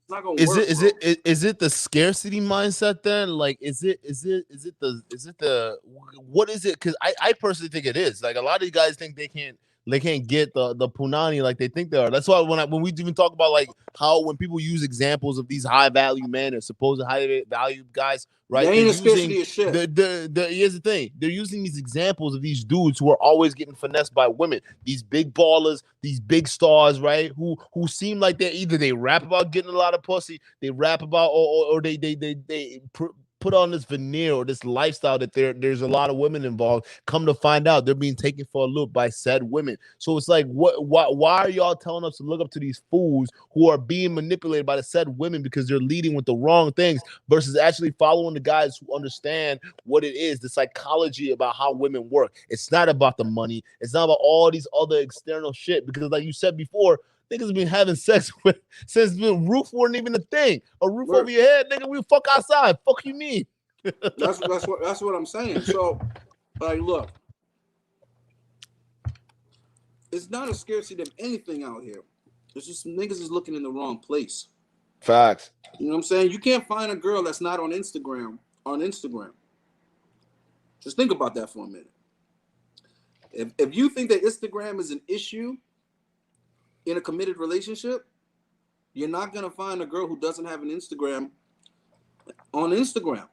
And there's girls that feel the same way, and when they talk, a lot of times sounds like hate, because they be like, I don't do social media, you know, like those girls, and they say, hey, bro, sound like chill, bro. Over there. You know, you sound yeah, like you better than everybody. But see, here's the thing though. That's more along the mindset that you want, because where she's coming from is that she feels like these girls out here is thoughts, you know what I'm saying, and sluts. Yeah. And she feels like they shouldn't be getting all this attention for being that. You know what I'm saying? She's disgusted by that. She feels, you know, slighted. She feels like somebody owes her praise and attention for being virtuous and trying to be pure. Okay, well, guess what? That's the type of chicks you need to find, because obviously y'all agree on that. You see what I mean by stop trying to change chicks?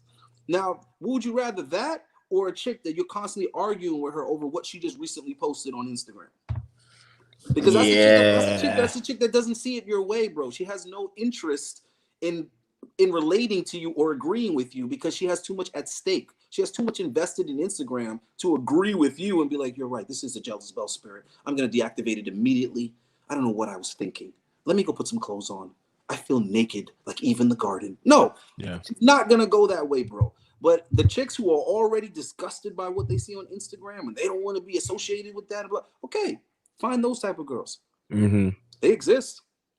So okay, one thing I've understood, that especially in this space too, there's a lot of fucking chameleons, right? A lot of women who could try to play that game, and with a lot of these guys who don't expect it. And one name that comes to mind is Sha'Carri. I don't know if you're familiar with that whole situation with Sha'Carri, right? And it's one of those things where it almost seems like she's starting to transition, because because a while ago, you know, she came out with this Twitter post where she was talking about all these other Instagram models and shit. Like, y'all getting into this, like, y'all need to show you, not try to figure out how to attract a man without showing your bodies. I'm paraphrasing the fuck out of this shit, but she came out with a post back then basically dissing some of these IG models that we have out here. And then come to find out, slowly but surely, she's trying to make that transition into that said kind of woman that she's been criticizing all this time. So it makes me believe that, yo, Steph Curry, bro, you got yourself a fucking good ass chameleon on her hands, because it seems like she's more interested in the culture, and she's getting praised like from people like Halle Berry and all these other all these other fucking Yeah, but you know. Steph is the reason why that happened. Steph did it to himself. Mm, And you could tell whatever his dad was teaching, it ain't work for that nigga neither. mm. So the problem with Steph Curry is because he ain't maintained control of his household and his woman. He didn't keep his Like a white validation. man, right? Yeah. He didn't keep his validation valuable. What he did was he became one of the greatest basketball players of all time, and then behaved like a simp in his own house. Mm. So what that does to the currency of his validation is it brings it to the floor in value. Mm. We value Steph Curry as Steph Curry. We value him as what he's accomplished, you know, who Facts. he is in comparison to other basketball players, and blah, blah, blah, blah, blah. Women, they value him based on his status, his wealth, you know, his name is a household name, all this kind of stuff. Okay, you know how his wife values him? On his behavior. What he's willing to give in exchange for what? So the problem is Steph Curry treated his wife the same way he did when they were kids in high school. Same way he was treating her back then, the same way he treats her now, being this mega star. And that's where he fucked up. So what happened is his attention, his validation just kept losing value throughout the relationship. As time went on, just kept losing value to the point where Steph Curry telling Aisha she's beautiful don't mean jack shit. She got to get it from every guy now. Right, because you're just a fucking simp. You're going to say that regardless. You're in love with me. You don't require me to do shit. You know what I'm saying? I could just be getting out of shape. I could have all the money in the world, all the access to every trainer, every diet, whatever. But I could just sit here and get fat like Kirby from Nintendo. You know what I'm saying? And Steph Curry gonna still come in here and tell me that I'm his queen and he loves me so much and I'm so perfect. And Steph Curry probably ain't even cheating on his wife. So Facts. So out of all the other basketball wives, she's like, well, I haven't caught him cheating yet.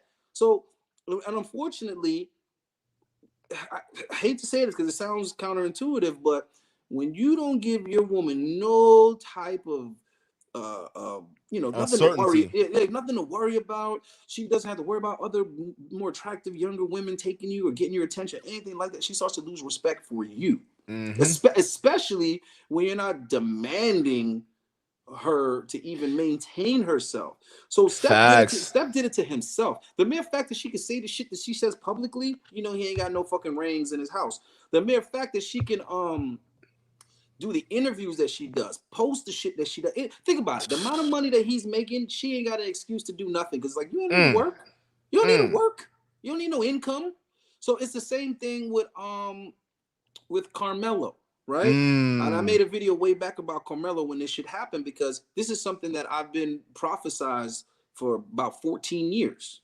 I had a hell of a situation with Carmelo's bitch ass back in the day, because he was constantly trying to take my girl. He's trying to take my fiance at the time. Whoa! Yeah. Whoa! This little punk went to high school with her. He went to high school with her and didn't say shit. Her father was the basketball coach. So this motherfucker never said nothing to her all through high school, didn't ask her to the prom. She went with another dude and everything. Boy, did she look good. She was a runner-up for the prom queen. My first fiance was gorgeous, flawless, half black, half white, flawless. And her father was the one that was white. So so he went and got drafted to the NBA. Nuggets, right? Yeah. So he going to the Nuggets now. Next thing you know, he contacting her father. He calling the father, talking about, hey, you know, how's Caitlin, and you know, what's her Facebook? You know, this is obviously before Instagram and all these things you got now. Back then, Facebook had just came out. She's like, oh, you know, what's her Facebook or whatever? And that's like, you know, all right, cool. You want to keep up with her or whatever? It's her Facebook or whatever. So he contacts her on Facebook. And he starts hitting them with the, oh, I always had a crush on you, and I always wanted you so bad, and I just want to see you, and you remind me so much about when things were so much simpler. There's so much going on right now. I can't trust anybody now. I got all this money. Everybody wants to be next to me. Everybody wants to be my friend, and I can't trust them, but I know I can trust you. And me and her just reading this shit like, I'd be clowning his ass. we're reading this shit like this, you know. I'm looking at her like, what's you got something with this nigga? She's like, never. She's like, this nigga never said nothing to me, never complimented me, anything. Like, I don't even know why he's talking like we had a connection or something. So I'm like, all right, insecurity never really was my thing. So I just was like, first of all, I had to deal with that with her all day long because she was fine as hell and she was taller than me. So everybody was like, why are you with this nigga? So I just was like, all right, listen, just let it play out. So he keeps, because the first time she messaged back like, hey, congratulations, you know, I wish you the best, and I'm so happy for you, all this kind of stuff. I knew you could do it, type shit. So he's still pushing, and she's like, listen, I told you I got a boyfriend or whatever, and he's like, yeah. See, this is when he started to irritate me. She's saying, listen, I got a boyfriend, and he's like, well, listen, don't worry about that. I really, really like you. You know, I'll do anything for you. I really want to see you. She's like, no, you don't understand. Like, I live with my boyfriend. Like I'm in love with this guy. And he's like, yeah, but he can't do for you what I could do for you. And that's when I was like, so he was just like, yo, I got to see you. You know, what's your number? Can I call you? I was like, get that nigga your number. She's like, what? I was like, get that nigga your number. I'm like, get that nigga your number. So nigga, Valentine's comes up, right? This motherfucker sent a gang of shit to the house, right? So now I'm like, listen, say thank you. Nigga sends more shit, right? Me, I'm in the motherfucking streets with it. Selling all that shit, right? I'm selling all that shit, right? So I sell all this shit. I split the money with her, right? I made over 3 G's, like, cause he sent so much shit. Like, he tried to overwhelm her, right? So I sold all that shit, right? So now the nigga calling and shit. So I was like, yo, give me the phone. So I answer this shit. I'm like, what up, Mello? Long pause. Hey, what's up? I was like, what's up? I was like, you know who this is, right? And he's like, nah. I'm like, you called for Caitlin, right? He's like, yeah. I was like, okay, well, you know she doesn't live alone, so this is obviously her boyfriend. I was like, you know, the one that can't do for her all the things that you can do. I'm that boyfriend, right? So there's another long pause. And I was like, listen, first off, I want to congratulate you. I'm so happy for you, man. The NBA is going to be, I'm sure, everything that you imagined it was going to be, you know, growing up as a kid. Also, I want to thank you for all the gifts and presents. We really appreciate that. We really appreciate it. Yeah. I was like, let's just say this month's rent was on you. So we appreciate that. I was like, oh, but as for what you can do for my woman, I was like, listen, I know you got this money now, you got this contract, you're feeling pretty cocky. I was like, here's the thing though. There's one thing you couldn't do for her that I could. That was simply ask her the fuck out. So all that time you was in high school and you was dicking around, you was too shy to say hi. I spoke to her the instant that I saw her. And it didn't take a contract with the Denver Nuggets. Yep. Okay, for me to ask her the fuck out. So check it out, homie. I'm quite confident you can get pretty much any girl you want, but apparently you can't get this one. You know what I mean? You know what I'm saying? And that was our conversation. Dude, that's fucking beautiful because it paints a perfect picture. Even the last video I did where I was talking about the biggest simps out here are the fucking entertainers, the athletes. These guys out here are the ones that you think about it. This whole entire time, he could have actually saw something he likes and goes up and talks to her. He didn't do that. He waited till he had the money. He waited till he had all the stuff. And guess what? Still lost to a dude who had less than what he had. You see what I'm saying? Even a lot of these guys. But what do you consider less? But not even in terms of monetary perspective. You're not getting a contract to the NBA, right? Because a lot of these guys, that's what they would lead with. So you don't have to see that. This goes to what I'm talking on when the people talk about this concept of high value in order to get women. It's all about you got to be 6 figures and whatnot. That's what I'm saying. I keep telling this story all the time. I was in my beat up Mazda 6 with the fucking, they got their little fuzz on the roof and shit falling off, and I still have bras in here. And you know what the funny thing is? They would make excuses for why that shit was so fucked up. But listen, but this just goes back to what I was saying earlier. Right? Let me tell you something. This goes back to what I was saying earlier.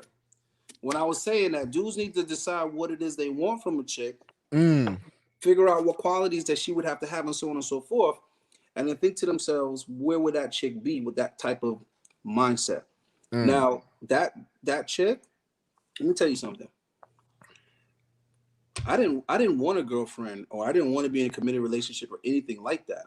When I met her, I was straight doing my thing. I was going to different college campuses, nailing them down. I'm talking about out of state. And where I met her was King's Dominion. Anybody that's in that DC, Virginia area should know about King's Dominion. It was an annual event they had, and all the colleges would link up there. It was like an amusement park or something, but it was just flooded with college-age kids that time of year, and it was like the hookup thing. And let me tell you something, man, I was out there slaying them left and right. We go out there, rent a car, you know what I'm saying? I was getting money at that time, so it was nothing to be like all flossy, you know. That's when the throwback jerseys was the shit. Motherfuckers running around with $300-$400 jerseys, you know, $200 Jordans, big chains and all of that, fitted caps and everything. So we was out there jiggy. We rent the dopest truck every time, you know, because we were trying to bring that type of attention and get the ladies. Bro, out of all the chicks I was hollering at, in that whole 2 week span of time, she was the only one that I didn't smash. And she was not with it. She wasn't with that casual shit. She wasn't with that one night stand shit. No. And it shit was crazy because we met in Virginia, but we both were living in New York. I was living in New York because I was a New Yorker. She was living in New York because she was there for college. She's from Maryland. And she got a scholarship, and she was going to St. John's. And you know they got a dope ass sports program and all that type of shit. So she was going to St. John's, and she was a freshman at the time. So so she basically told me, like, you know, like we hung out a couple times in Virginia, and she, you know, I literally like hung out with her a couple times, and then right after linked up with something and knocked it down because she wasn't with it, but she was fine as hell. And she was funny. She was intelligent. You know what I'm saying? Like she was changing my whole perspective, because normally I would never be caught dead with no chick that wasn't letting me do nothing with it. I just didn't have the attention span for it. But with her, I was like, damn, you know what I'm saying? Like, I really like this chick. So she straight up told me, like, listen, if you want to, you know, see me again or whatever, you really like me. She's like, we'll continue this in New York. So that was like music to my ears, because I was like, okay, I could just keep on throwing my dick on the craps table until then. You know what I'm saying? I was like, yeah, keep doing me. And then when I get back in NY and I have time, I can have that, you know what I'm saying, that classy chick, right? So I was like, yeah, I like where this is going. So she was living in Queens. So when I got back to New York, sure enough, I was, you know, having like real dates with her. I was taking her out and all this kind of stuff. Eventually, she started, because I had my own place. At a young age, I had my own place in New York. I don't know if y'all familiar with New Yorkers, but these niggas be 30 years old, still live with their mom. So, yeah, by the age of 19, I had my own apartment and shit. I had my own car and my own apartment. It's like unheard of in New York. So I would have her come up on weekends. She would take the Long Island Railroad. It was like 2 hours she'd be on the train. So she would take the train for 2 hours to come see your boy. And I would have her stay the whole weekend. So obviously I started beating, and just like knowing her sexual history and stuff like that, like she literally had only been with the prom dude, like the dude that took her to prom. Like he dated her most of high school, and then after that she went away to college, and it was her freshman year. So I literally, you know what I'm saying, I was literally in a position, you get what I'm saying, to have extremely low mileage. Right, so you know that gets rougher as you get older. It gets harder to find a girl that has such low mileage. So you understand, both mom and dad not only had been married for her entire life, they were married before their first kid, and she was the second to oldest. They had 4 kids, 2 boys, 2 girls, and it was every other. The first was a boy, the second was her, then the third was a boy, and then the youngest was a girl. So they were married since before their first child, but had got divorced twice. Her parents had got divorced twice and got back together twice. So they got married 3 times, right? All of this is relevant because how females grow up, or how people grow up in general, has a lot to do with how they see relationships and interactions, right? So she grew up, mother and father both married. So shit like that is important. If you're looking for a girl that's family orientated, obviously you're better off with a chick that comes from a family, right? A complete family. The fact that they had broken up twice and got remarried shows you that they believe in working it out and they believe in staying together, you know, for their children. Right. So this chick, like her first 2 years of college, I paid for everything. I paid for all her books. I paid for all her shit. And she looked at it as love. Like I loved her. And then I was investing in her. I was investing in her future and her education. Absolutely not. Absolutely not. I was not that mature. You get what I'm saying? Yeah. I didn't know what the fuck love was. You know what I'm saying? I was extremely selfish and possessive. And I didn't want her working because school was a priority. I couldn't fuck with school. I couldn't tell her cut class. I couldn't tell her like, fuck your studying. You know what I'm saying? I couldn't do that. But what I could do is say, fuck this Red Lobster job. I could say that.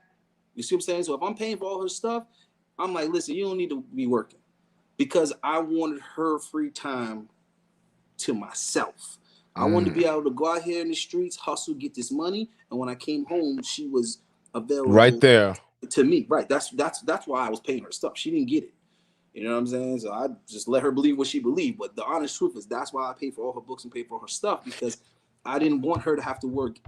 You know what I'm saying? Yeah, bro. You're reminding me of a couple of girls that I had with that. Like, and like the thing is, and one of the things, part of the reason, okay, one of them I went through with like all the way, where it's just like they have the extremely low mileage, but then they have what's called like I call it the virginarian energy, where then now all of a sudden it's like they're all over you. This is like pair bonding. That's pair bonding. It's pair bonding. And the thing is, when I was younger though, I never really understood that. I always thought of it. I thought it was annoying. Yeah, I was gonna say I thought it was annoying. Like, oh, why is she like doing it? But as I get a little older now, and knowing that I have to deal with like chicks, and it's just like, damn, bro, like.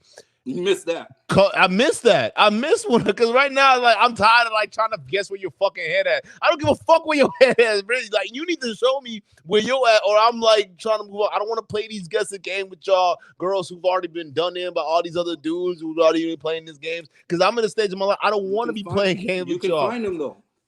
No, that's facts. You can find them if you know what it That's looks. facts. Exactly. And that's what I'm saying. You got to look for these hometown girls. And I keep preaching that. My thing is, I'm not like, right now, I'm not in a position where I'm like, I'm going to go after, because I know if I start going after girls like that, I'm going to do nothing but just hurt them, right? Because I don't have that time to invest in them, invest in you. Like, I don't have that. Like, literally, I got contracts I got to do. And then I come home and I got to do live streams. I got to do videos. Not if you tell them. Exactly. So, if you tell them ahead of time, listen, they'll respect it. So, what I was trying to say about that chick, just like any other chick, if you do 2 things, let her tell you about her past, her childhood, her family, and also listen to hear what she finds disgusting about other women. Pay close attention to that, and you'll find out right there and then what you can and cannot trust this woman with. For example, you know how I knew that this Carmelo thing was nothing to be concerned with? How? Because she would often come home and complain to me about the way guys would hit on her. Right? Because she was super fine as hell, bro. Like super fine. She was a model and everything. This chick was 5'10". You see what I'm saying? Model frame, big titties, but they were real. You know what I'm saying? Beautiful face, good hair. You know what I'm saying? She had like the natural curly hair or whatever. And her eyes were like they weren't like hazel, but they weren't just that regular dark brown. They were like in between. Yeah. So she had nice eyes too. The sun hit it a certain way. Her eyes looked green or something, right? So She would see. This is the thing. She wasn't offended that guys tried to hit on her. I mean, if you're an attractive woman, that happens. What would irritate her the most are the guys that would lead with money. Like the dudes that will pull up in an exotic car and then just start spitting game. That used to infuriate her because she was disgusted by the type of women that don't even have a type. They don't even have a taste. They don't even care like to get to know the guy. They don't care about his values, his morals, nothing. All they care about is how much he has and what they can get out of him. So the type of chicks that would respond to a Bentley or respond to a Ferrari, those are the type of girls that she despised. She wouldn't hang out with them. Like a lot of the girls that she hung out with were actually like a lot less attractive than her. And it wasn't for the typical reason you would assume, like, oh, she hanging with them because she want to feel good about herself. No, what it was is that most good looking women, she didn't like the way that they leveraged their beauty to get free shit out of guys. And she also didn't like how materialistic they tended to be. That's a real one right there. She actually had one really close friend. Actually, her best friend was fine as hell. But her best friend had the same mindset as her and was married literally like directly out of college. They were engaged while they were in college. Like as soon as they graduated, they got married. And she was really close with the girl and the boyfriend because they were high school sweethearts. So that's the type of female mentality that she respected. Like she respected girls like that. They kept the same boyfriend, that the boyfriend had to meet the parents. Like that was another thing. I had to go meet her parents, bro. And she lived in Maryland. So going to see her parents wasn't like, hey, what's up? How you guys doing? I'm out of here in an hour. Oh no. It was you're spending the weekend. Family and all. Right. Sleeping in a separate room and shit. Do you understand what I'm saying? Yep.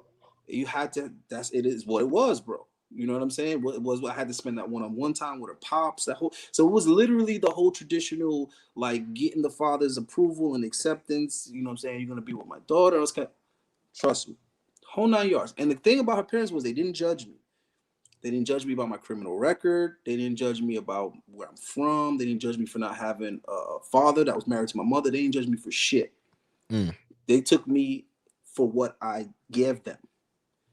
You see what I'm saying? Like they had that understanding. Like we're not going to jump to any conclusions. We want to meet them. Yep. And generally get to know them. And we had all those type of conversations, both uncomfortable conversations about interracial dating, children out of wedlock. We had all those conversations. So her parents did a really good job at like screening. And obviously they did a good job of raising a good daughter. But the point I'm trying to make is if you listen to a chick tell you what she doesn't like about other chicks, you get a pretty good understanding as if this is the type of chick you want to deal with. But she has to not like certain things or not approve of certain things already. You can't be the one trying to convince her that these things aren't acceptable or these things aren't girlfriend material or whatever the case may be. That needs to already be in her upbringing, right? And you're probably not going to find those type of chicks running with chicks that don't agree with that sentiment. You're probably not going to find them half naked on social media. You're probably not going to find them on Tinder. You're probably not going to find them at the nightclub at 3 a.m. So I mean, guys need to stop saying that there's no good girls out there and all this other shit and just get better at finding them. Get better at locating them, narrowing down where the type of places you will find them. I know people used to say church, but I can't tell you. I haven't been to church in a long time, but supposedly church still has good girls. I don't agree. But anyway, they out there. All the bookstores are closing down, so you're probably not going to meet her in Barnes & Noble. And Starbucks is, that's a roll of the dice. But anyway, guys, the point is don't have a defeatist attitude. Take on more of a detective attitude and try to find what it is that you want in particular. Stop worrying about what the masses is doing or the majority of people are doing or what most chicks are like. Stop worrying about all of that and just focus on what it is that you want and how you can avoid the type of characteristics that you don't want. I don't know where the fuck this nigga Don at, but anyway. And yeah, and if you happen to be a colored brother and for whatever reason you find yourself not finding those qualities in a sister that look like you, don't feel guilty, bro. That's not your fault. You understand what I'm saying? I'm not saying don't deal with black women. I'm saying if they're not behaving how you want them to behave, they're not acting how you need them to act, they're not treating you how you need to be treated, the respect level ain't there, don't beat yourself up about it, bro. Though that's one thing I never felt guilty about. My aunts would try to shame me about it. Like every female in my family tried to shame me about it. I think even my sister said a couple of sly comments. The only woman that didn't really try to shame me about it was my mom. But for my mother, it would be hypocritical because my grandmother was Chinese. So my mom is, she's 100% Jamaican, but my grandmother was born and raised in Jamaica. And her parents were immigrants from China. They never approved of her being with my grandpa. So it would be kind of weird for my mom to give me some shit about dating a non-black woman. Like, Mom, you ain't even black. So I got the opposite of that too, because I got shit like because here's the thing, even before I got married, I was dating I was dating interracially, right?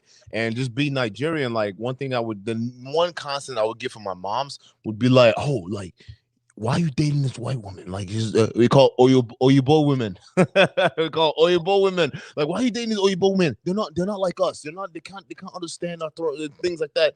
And it's like crazy. So like, there's a lot of pressure on us. And I don't know how much was from culture and how much was coming from my mom herself. But there was this pressure of like, okay, you got to bring a woman either from Nigeria or a woman that looks like her.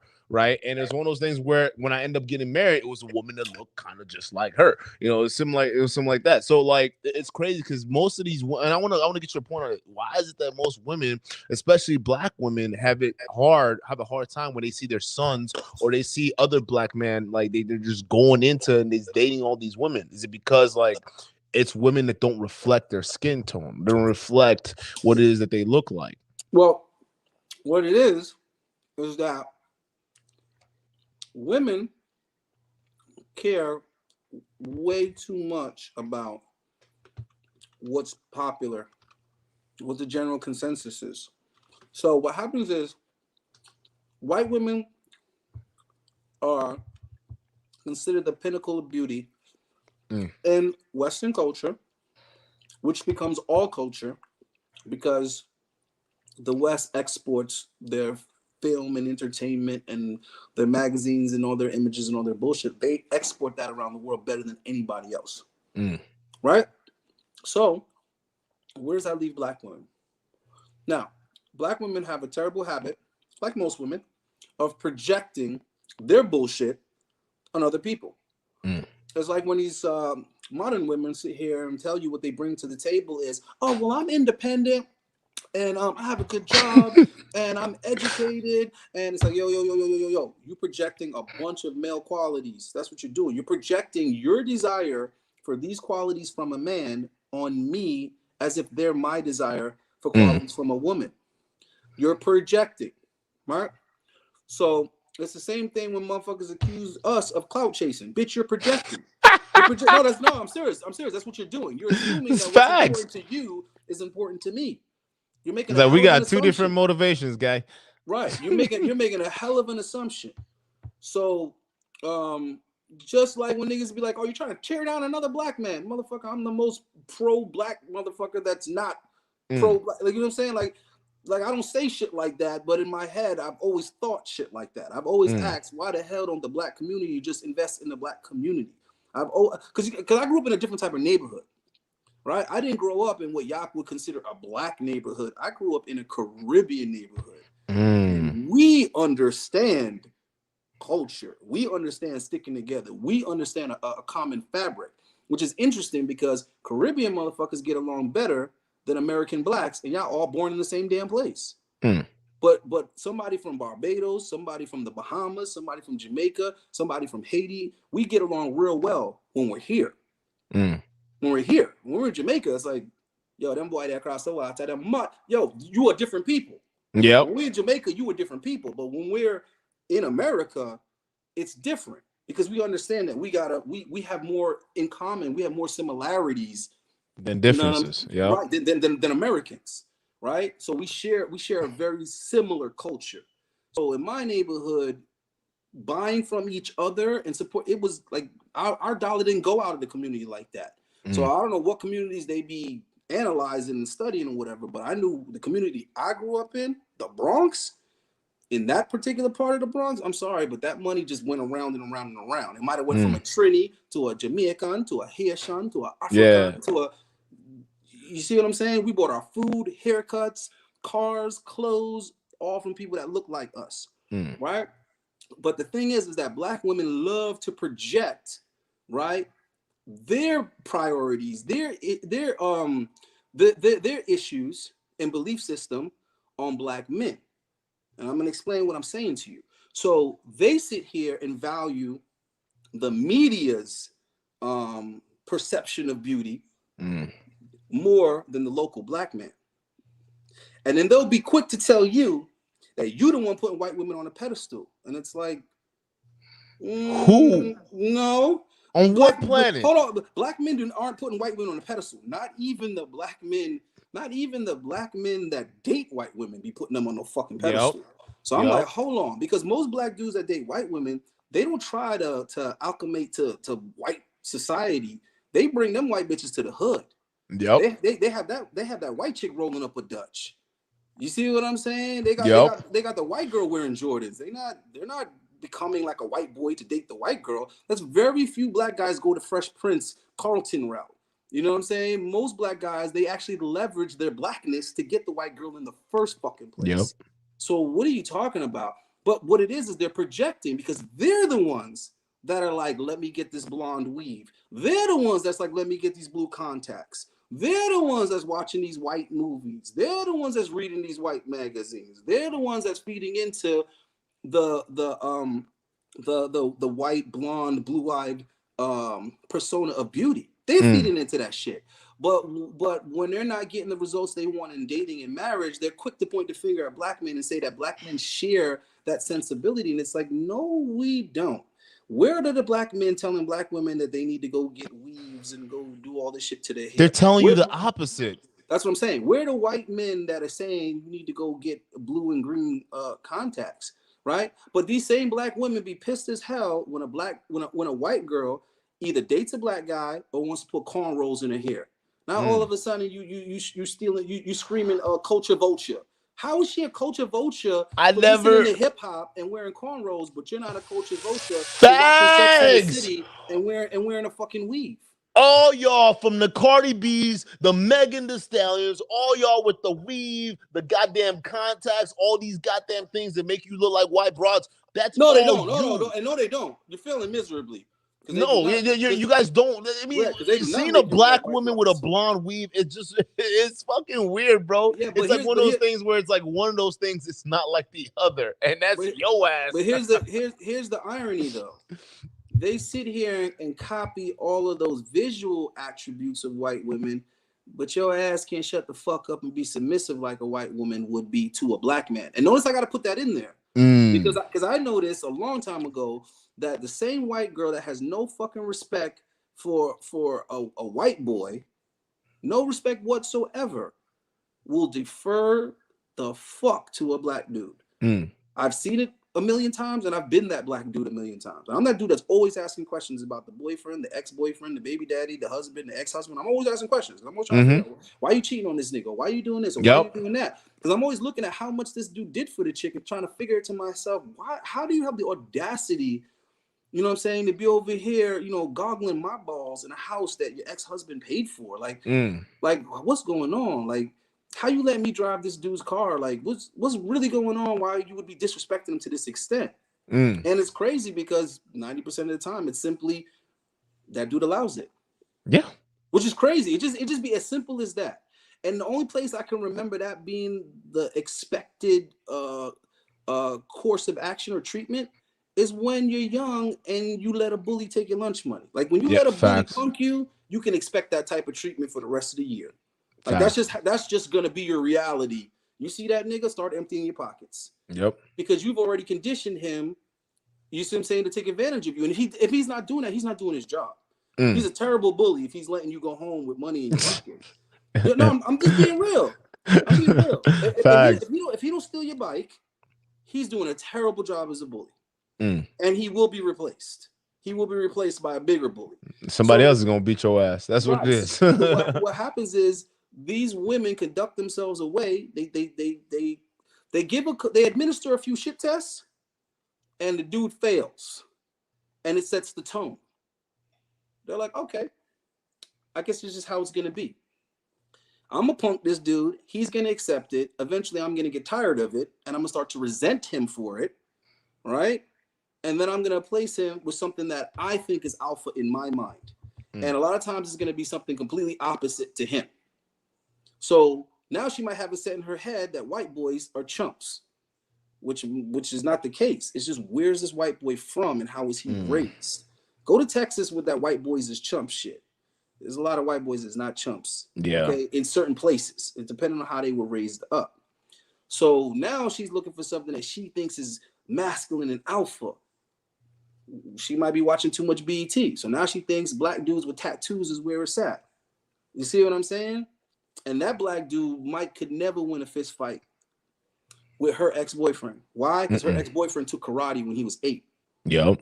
You see what I'm saying? Mm-hmm. This black dude just looking the part, right? But in her mind, he's alpha because the music video said so, right? So she's coming to him with the utmost respect. And she probably is not even thinking to give him a shit test because she's thinking in her mind he's black. So he has to be, you see where I'm going with this? He has to fit that mold. Right. Yeah. You see the psychology of it. Yeah. So And you know what's crazy? It's the opposite of how black women view black men. It's like two different poles where like black women, like it's almost like when they go after the zaddy, right? They go after the zaddies, right? They almost hold them in a different regard than they do with the other black men. Listen, it's crazy. It's like it's a flip flop. That's the point that I was trying to make, is that women, generally speaking, because I don't want to sound like some other motherfuckers act like everything is absolute, but I'm just saying, in my experience, generally speaking, and when I have theories, I put a lot into trying to research this theory, okay? And I've had a theory for a long time that women of all races, for whatever reason, have less respect for the men of their own race than other races. Like I said, I put a lot of time into observing this, asking questions, poking at it to see how much of it checks out.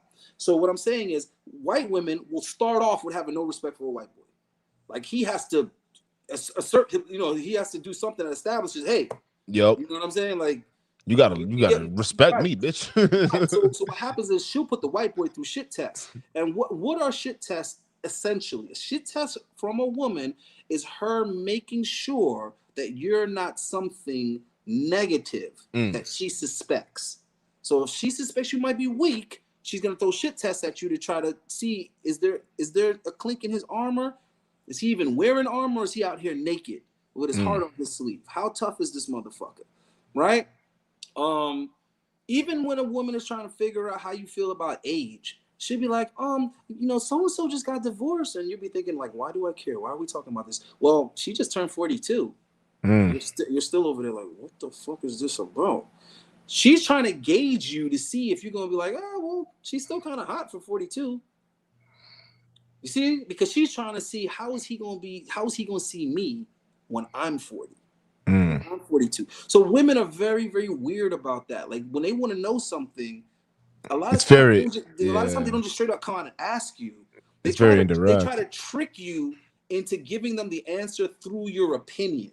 You understand what I'm saying? It's like it's like when a motherfucker got an STD and he go to the doctor and he say, so a friend of mine has had this strange growth on their scrotum and it itches a little bit and it kind of burns when they pee. What should I tell my friend? It's like, nigga, your friend or you? You see what I'm saying? Who we talking about here? Right. Let's be honest real quick. Who we talking about here? Women do that shit a lot. I'll give you an example of some sideways shit that a woman would say. A chick might be pregnant. She don't know how the nigga gonna respond to it. Right? So what she'll do is she'll pull another chick that's got a boyfriend that she knows that you know of and be like, oh, did you hear that so-and-so is pregnant? Yeah, because they only been together for a year. And And she's, yeah, I think she just turned 24. No, watching you. Yeah, see what I'm saying? They're trying to see how you respond to it and what you gonna say, so they can kind of get an idea of how is he gonna react and all this other kind of bullshit. And then they might end up not even telling you. They might just get an abortion, don't even say nothing to you. This is the type of shit that women do. So you got to really be paying attention to what your girls say. I know a lot of times your girl, well, the ones of you who have girlfriends, I know you guys probably ignore majority of what your girl says because you're probably thinking, what does this have to do with anything? It's just not even important. I'm just trying to fucking play Call of Duty, and she's telling me about some. Trust me, if she's telling me about some other people's business, there's a reason why she's bringing up some random people's business. That's you see what I'm saying? So you gotta kind of know that. You got to kind of know that also. But anyway, the point I was making is that a white chick will sit there and shit test a white boy for him to get to zero.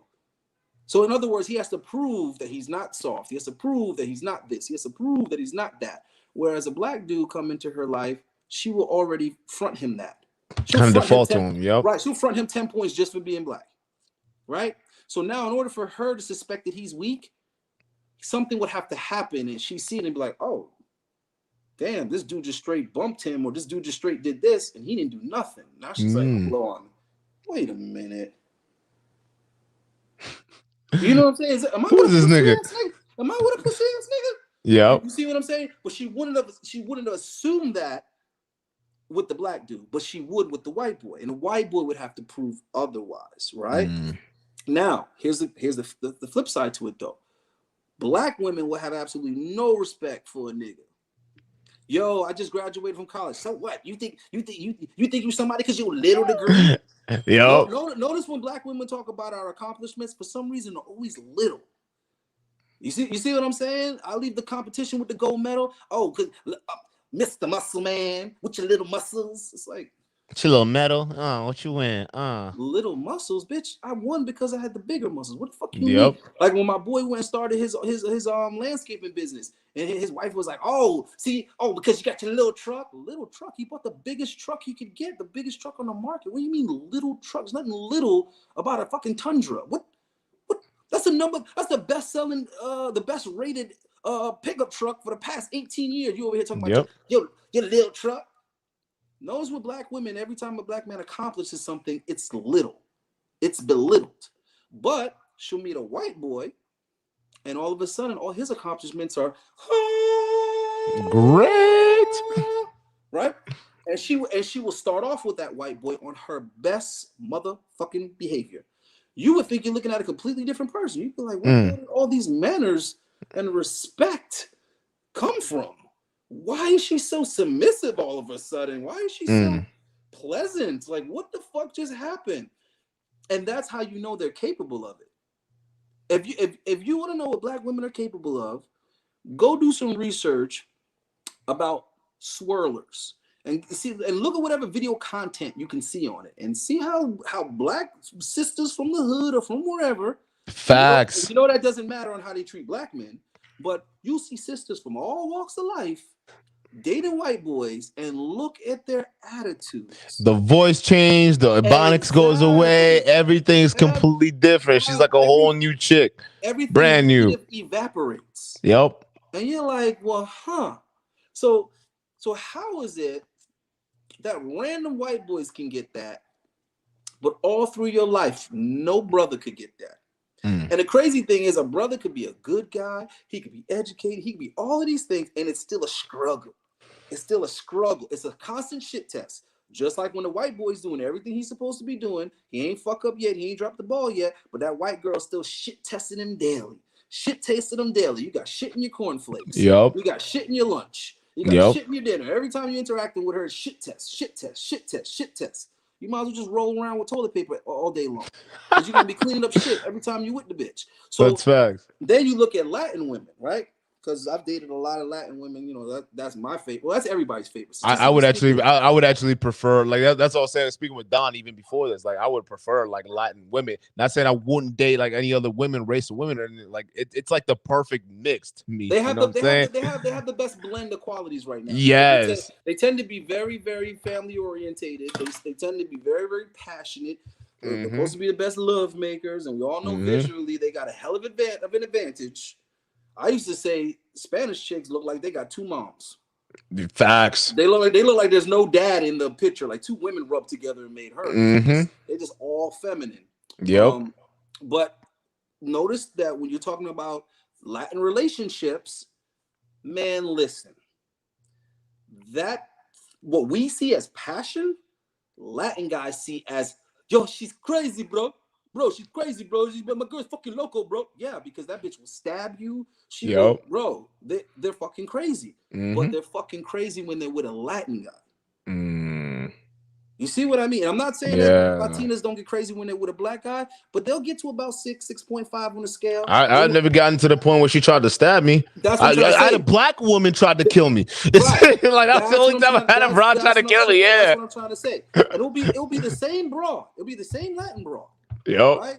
When she was with Enrique, it was on 10 all the time. It was on 10 all the fucking time. Crazy, right? But when she was with the black dude, he would have to actually do something crazy, and she might get to about 6.5, right? Same Latin chick. So what I started to notice was it seems like women will only show their ass culturally when they're with a man of the same culture. Yep.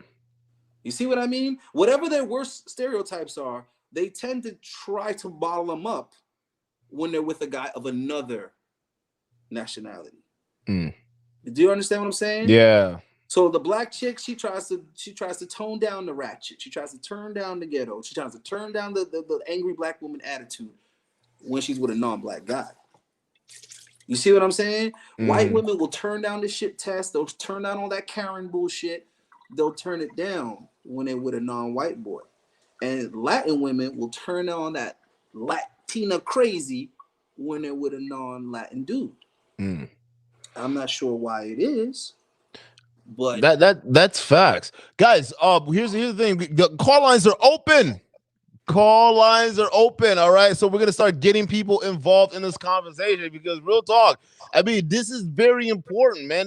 We got to understand what this freaking inversion, this inflection is, because I'm sure that I'm not the only one that's noticed a pattern. And Allende just basically confirmed the pattern too, as well. Like, this is what happens. It's almost like if one woman from another race dates outside of the other, of her race. It's almost like those stereotypes that you see just don't freaking exist. They're not freaking there. They're giving their best, bro. It's like you date the representative longer. Papi Blanco TV, welcome to the stream, bro. Hey, y'all. Put some respect on this man's name, man. He's definitely putting a lot of work in the back end here, man. I appreciate you coming on. What do you got to say, man? What do you got to say about this? Gee, first of all, Allende, my nigga, I like that last show that you did, bro. Oh yeah? The one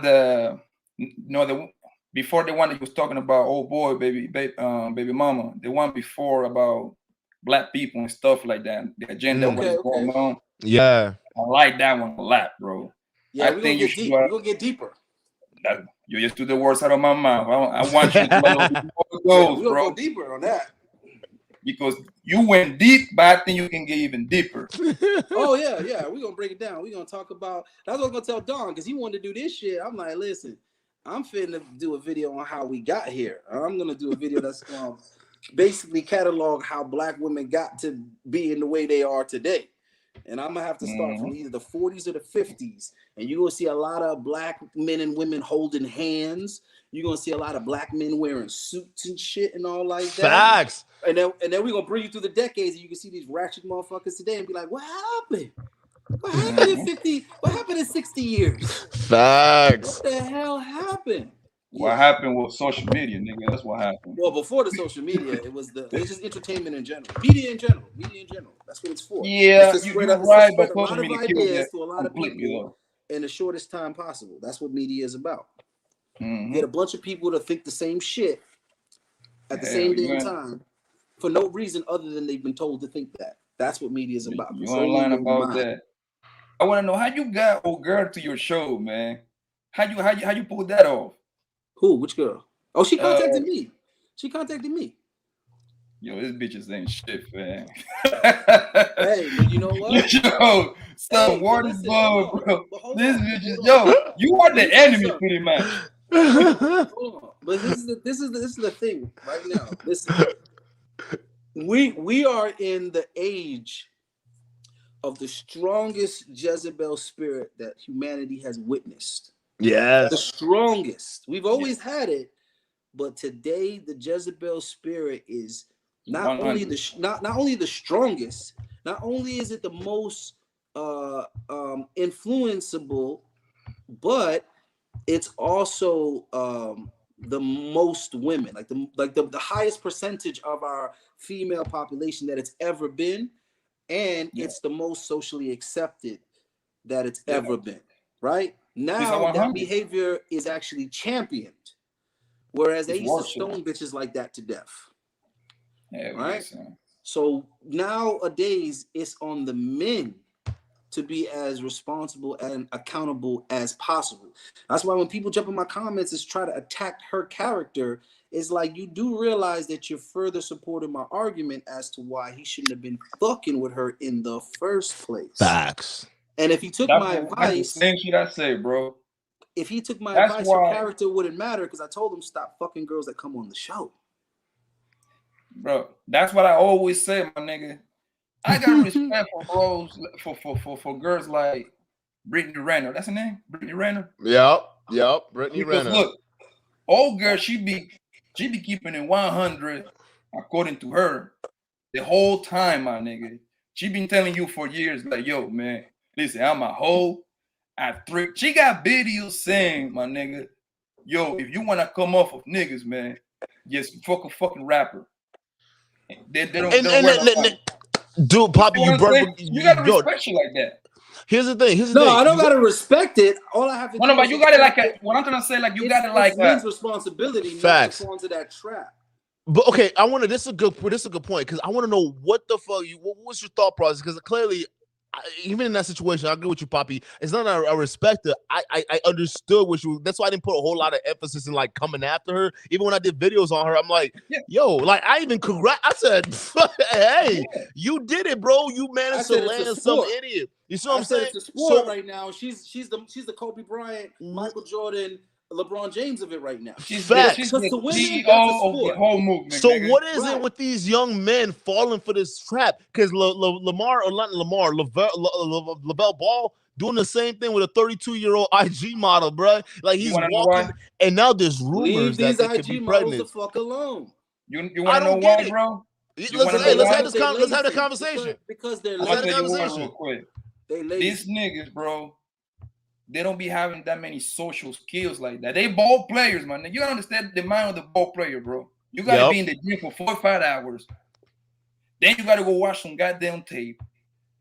And look, we got this today, my nigga. All they need is to be on the fucking phone all day. I mean, that's what they do. They got the money. They got the money, so all they have to say, hey, baby, they can fly.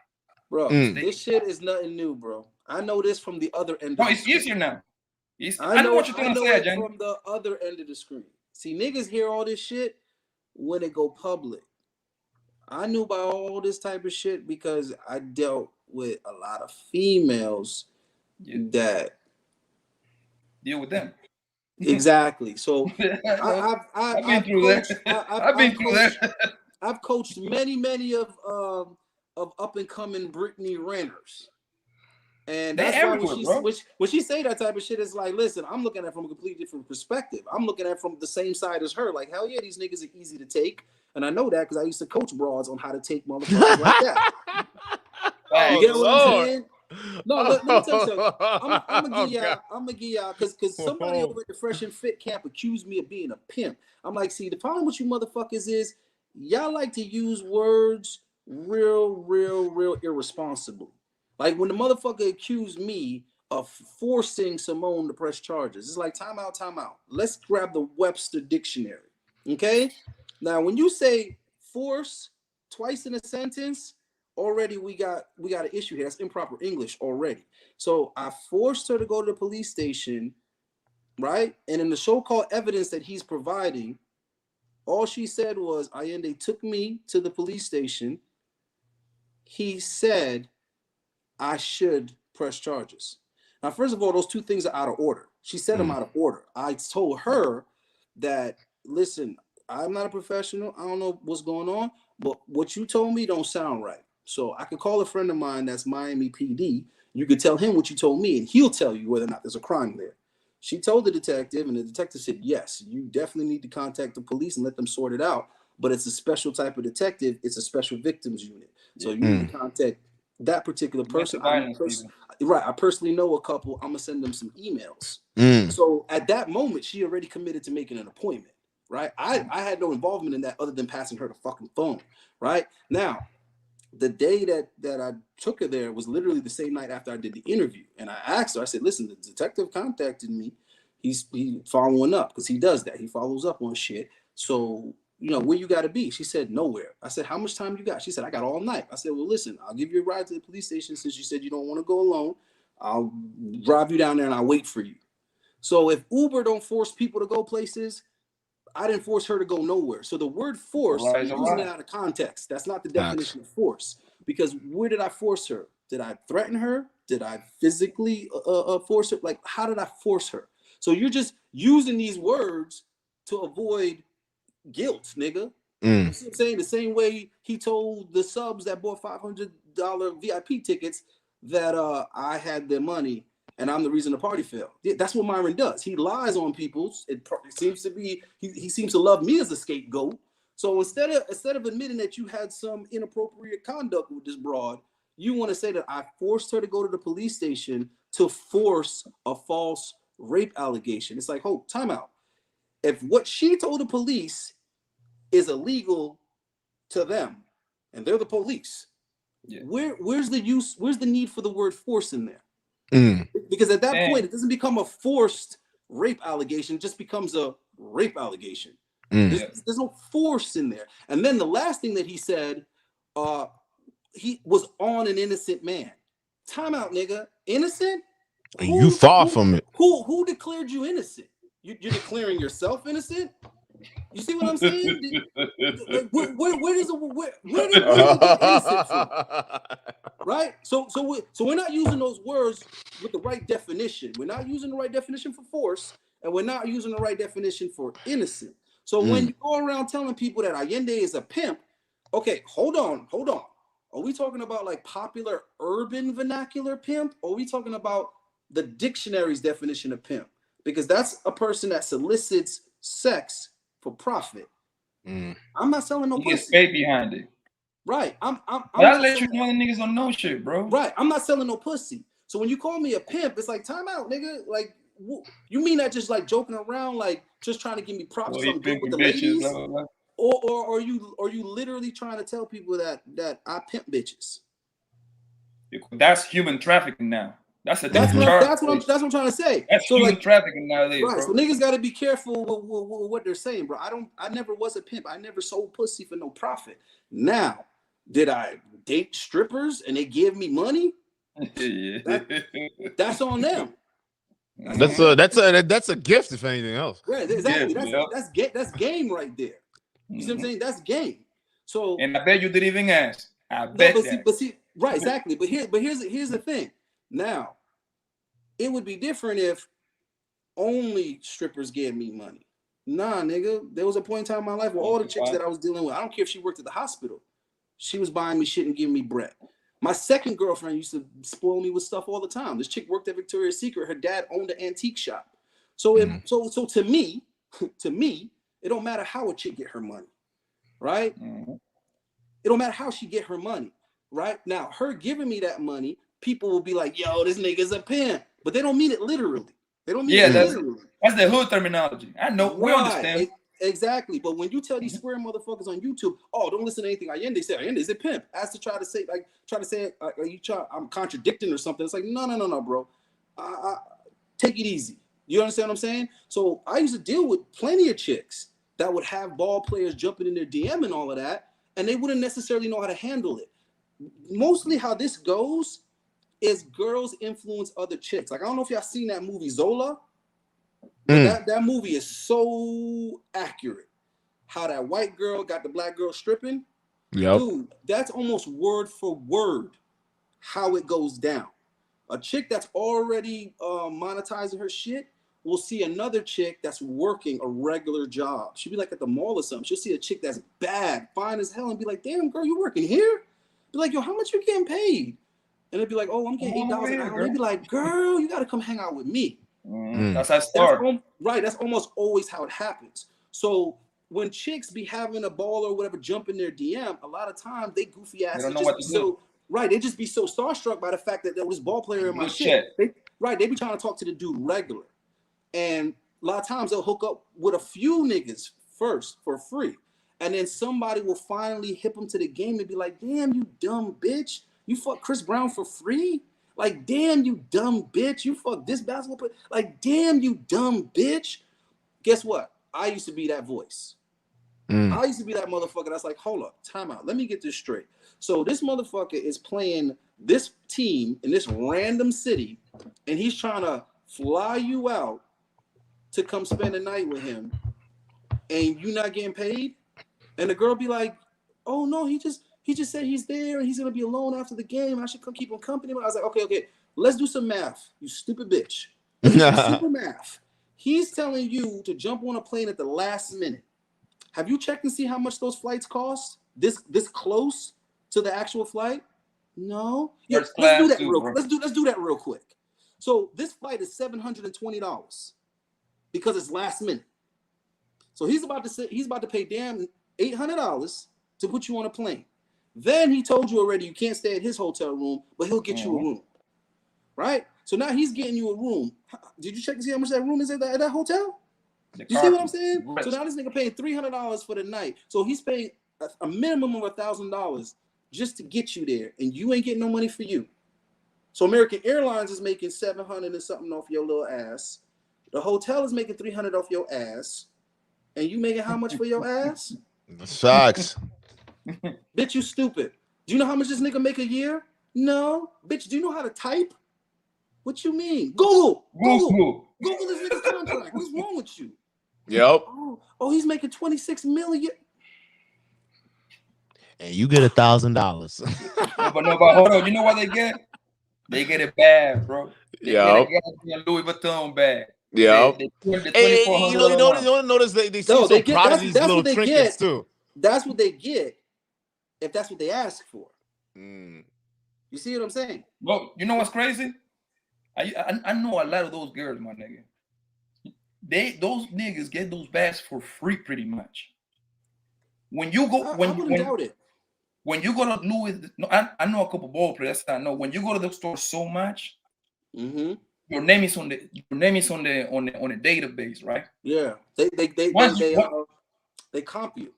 Once you reach certain, I think you have to reach about 300,000. After that, they send you like vouchers, like, yo, we can give you this. You got $5,000 like a free lunch. They just want to get you in the store. That's what it is. They want to get your ass back in the store. Every time you hear you spend $30,000. Every time you hear you spend $30,000. Yep. So when you see next time you go to the club, pay attention, bro. All those girls, the pretty girls gonna have the same bag, my nigga. They're gonna have the Chanel joint, the black joint, and they're gonna have the Louis Vuitton bag, the brand, the light brown joint.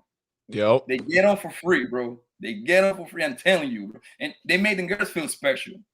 I'm telling you, it's an easy kill. That's facts, man. And that's the thing. Y'all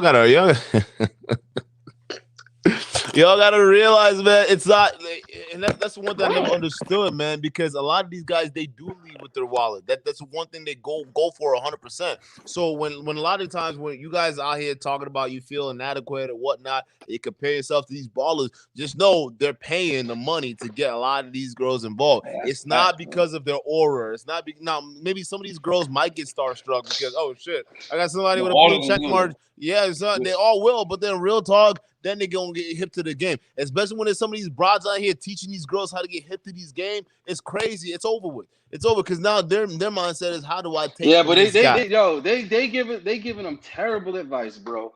They're not telling them how to get the right amount of money. They're not telling them, fuck the gifts. The gifts don't matter. You need to save your money. They're not telling them how to invest their money. None of that. And I'm telling you right now from experience, bro. I was a male dancer way before Magic Mike was a thought, and I know that because Magic Mike is based on the company I used to work for. That's what the script is based on. And let me tell you something: the older dudes, they used to give some pretty sound advice, especially the guys that were like in ownership, the guys that own the nightclubs or manage the nightclubs. They used to at least try to give the guys good advice, and they'd be like, "Listen, don't be out here focusing on gifts. Fuck gifts." It was like the nigga Vin Rames in Baby Boy when he was like, "You got guns and you got butter." You see what I'm saying? Like guns retain value, butter depreciates. So one of the things that you got to learn quick if you're gonna be successful is you got to learn to fuck all the motorcycles, fuck all those watches, fuck all those Jordans, fuck all those rims, fuck all those PlayStations and iPhones. Nah, bro. You got to get straight bread. And if you're going to have girls buy you things, make sure they're things that appreciate, like guns. I hate to say that, but you're better off having a girl buy you a gun than buy you a pair of expensive sneakers or something. Because the gun is going to maintain its value. You can always sell or trade that gun. Some sneakers, what you going to do with some sneakers? You know what I'm saying? But it's something that we had to learn. When the money was good, you had to learn how to save it, and you had to learn how to invest it, and you had to stay away from them gifts. Women have a really hard time separating from that. So women will rather be spoiled with handbags and shoes and all this bullshit, and then when they break up with the guy, they got nothing to show for it. So you see, with me, when it comes to information and game, I'm equal opportunity. I'm not going to sit here and only give game to guys. I give game to whoever want it. So I've given probably more game to women than guys because the women was the one that was actively coming for the game, right? And I would tell chicks all the time, when chicks call me up with their little bullshit, like, yo, I'm with this guy and this, I would tell them, listen, just do yourself a favor. You talking like you about to break up with this dude. Lord knows you was only with him for the money anyway. Listen, don't be stupid. Don't break up with this nigga and leave with the same that you came with. And you're gonna leave, make sure you situate yourself first. Let this nigga pay your tuition or let him pay down some of your debt, something like that. But make sure you leave him in a better situation than you met him in. That way you're not resentful for the time you spent in the relationship. So you know how many women gotta call me with those thank yous? Yeah. I do you want better, bro. A lot of these chicks need leadership. Yeah, Facts. Go ahead. Say like, and this is bring me back to my point that like for example, if you want to be a hoe, my nigga, you might as well trying to be the best hoe that you can be.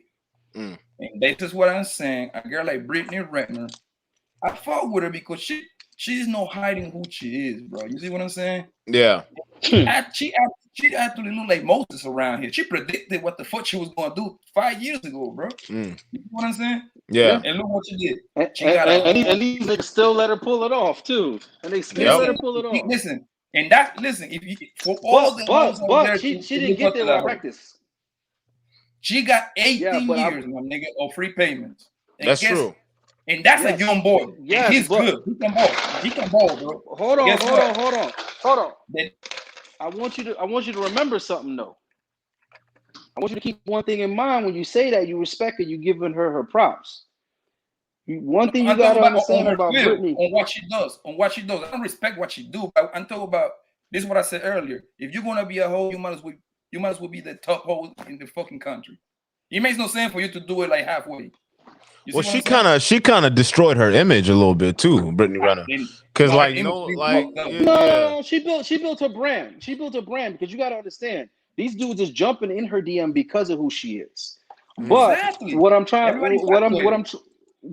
to say is though, you do have to keep one thing in mind. She gave out a lot of free pussy, and she got used up and discarded by a lot of celebrity dudes before she learned the game and started getting hers. That's the part I want you to know. She started off just like these other chicks, fucking with these niggas just because they got a blue check, you know what I'm saying, starstruck or whatever, getting pounded out and getting nothing for it. All she got was to spend the night, not even spend the night. All she got was to spend a couple hours in a 6-star hotel. You see what I'm saying? All she might have got was flown out.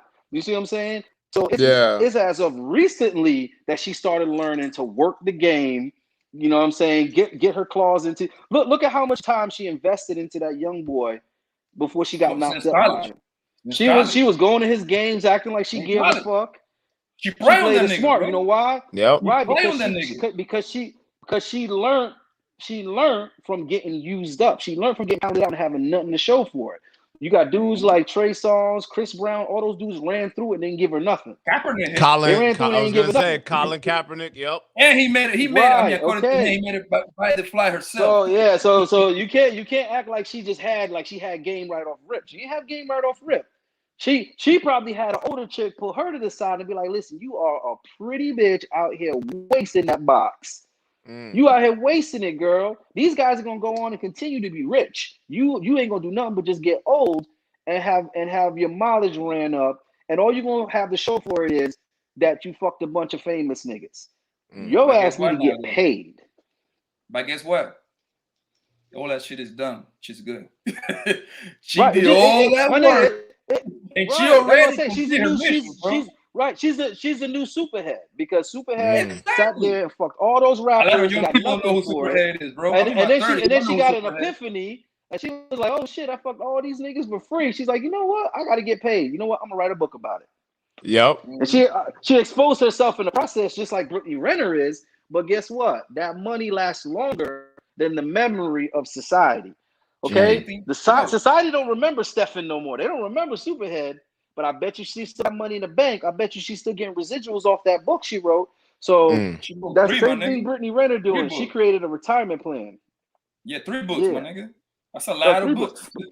Hey, listen, I gotta catch this shit on the repeat, man. I gotta go run an errand, but listen, I'm gonna be we're actually gonna start winding down a little bit. Yeah, man, like seriously, that's what it is. So, any final thoughts on this? Because here's the thing: this was just a test little conversation. I want to revisit this again, but this time we're gonna have a fully stacked panel, and it's one of those things where kind of just testing the waters because you gotta understand, man. Like when you talk about interracial dating. A lot of people don't know how to talk about that, man. They don't really know how to feel about that. They don't especially when you start bringing up different energies involved. You don't know how that's going to be handled. But looking at the chat right now, it seems like a lot of you guys kind of understand this stuff. You guys kind of understand a lot of where that's going. So real talk. Now it's like, all right, let's progress this conversation a little bit. Let's start actually having a lot of people involved. And by a lot of people, I mean, there's going to have some women involved and talk to them about this and say, okay, now you guys heard it from the guy's perspective. You understand why we think women are the way that they are. Now we're going to have that combined conversation to be able to figure out, okay, what are we right here in our assessments? Are we correct in what we're talking about here? All right. And why do you hate black men?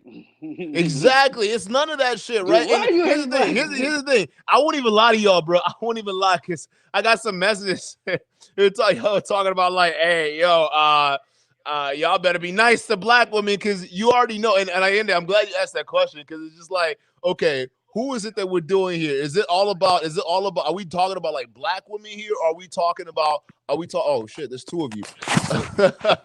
No, I'm about to get hard, so I had to switch devices. Oh, okay. No, it's are we talking about interracial with everybody here, or are we just talking about black women? But real talk, the big issue is with African American women and black men.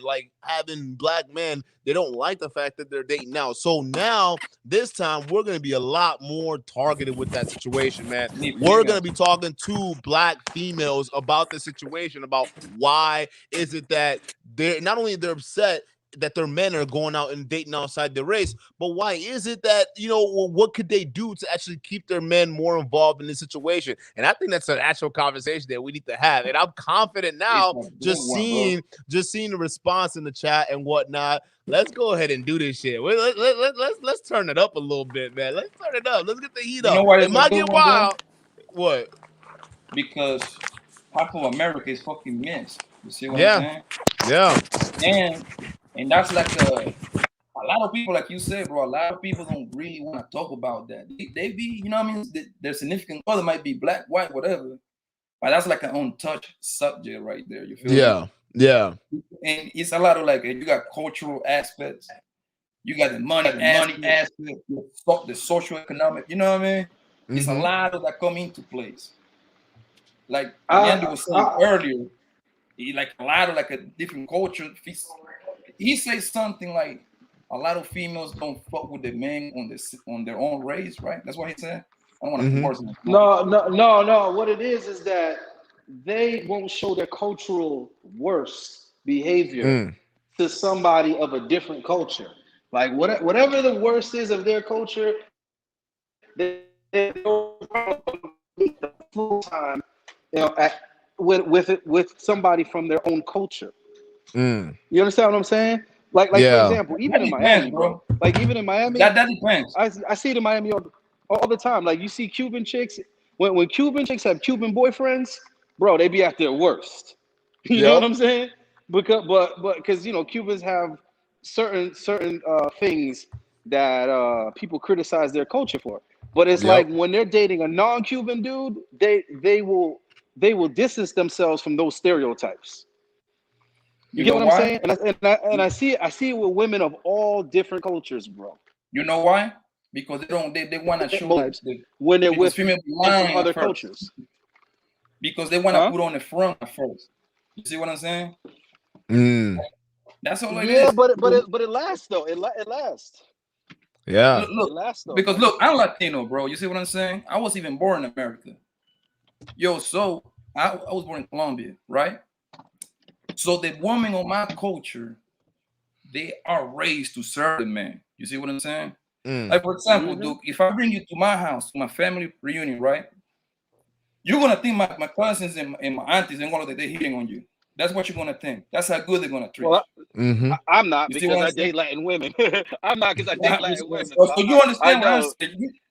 You say from the Bronx. I used to be at the Bronx. I used to be on Monroe's Project, Patterson Project, and all those places. Yeah. So we got a lot of Dominicans, a lot of Puerto Ricans. Exactly. So like I said, if I bring you to my house, as soon as we leave the house, you're gonna be like, yo, your cousin wanna fuck with me. I'm like, no, my nigga, that's how they are. That's how they are. They're gonna treat you like a fucking king. They only know you for like 10 minutes. They're gonna tell you to sit down. They're gonna tell you what you wanna eat. Hey, CJOJ, shout out. Welcome to the stream. Hey, you kind of missed a bit, but here's it. We're gonna have another discussion like this, okay? Because I wasn't too sure, and part of it was kind of with you, because you're the one who had that comment where you're like, I hope y'all not gonna be crazy with black women and whatnot. But real talk, I think we kind of go ahead and hit the replay on this, because we kind of talked about the broad subject, but then we also kind of broke down why it is that a lot of black women choose to not only date the kind of percentage of men that they choose to date within the community, but like why is it that they fare better in terms of dating out in different races and how they are able to suppress that. So now the next conversation, you definitely don't want to tune in. You definitely want to tune in for that. Is that we're gonna have that, and then we're gonna have the conversation with with black women too as well, and maybe we'll have a different mix of races and whatnot to understand. Okay, like white women. Why is it that you're more interested in black men, right? Because real talk, the last couple lives that we had, a lot of the Hispanic woman we had, and then the white woman that we had on top of that, they both said we prefer black guys. We date black guys. So we want you guys. I think this is a stream that like black women needs to understand. Like you got to hear. First of all, you guys got to understand it for yourselves. Other than that, you got to understand from the other perspective too of the Beckys that you guys throw these little shades at and whatnot. Why is it that they overwhelmingly go after black men? All right, you heard it from the man's perspective. All right, this stream was kind of from the men's perspective. Why is it that we're going after we're dating interracially? Why is that? And we understand the main problem is between the African American in terms of men dating outside, where it is Becky, Marisol, whoever it is, right? Versus the women dating out large. So now we're gonna get to the subject. And yes, we will have a call-in portion later on, so that you guys can go ahead and call in and ask your questions. Because real talk, we want to be able to have you guys have this discussion. If you guys have a question for me, you guys have a question for Yende, and I want Poppy to be part of the panel too as well that we'll have on the stream. Let us know. Let us know, where are the black men going wrong here? Are we wrong for dating outside our race? You got all black dudes here. Are we wrong? Right? Well, first of all, there's no such thing. No such thing, bro. Ain't no such thing. And it's funny too because women can straight up say they don't want no man at all. You know what I'm saying? They can say they don't want no man at all, no relationship at all.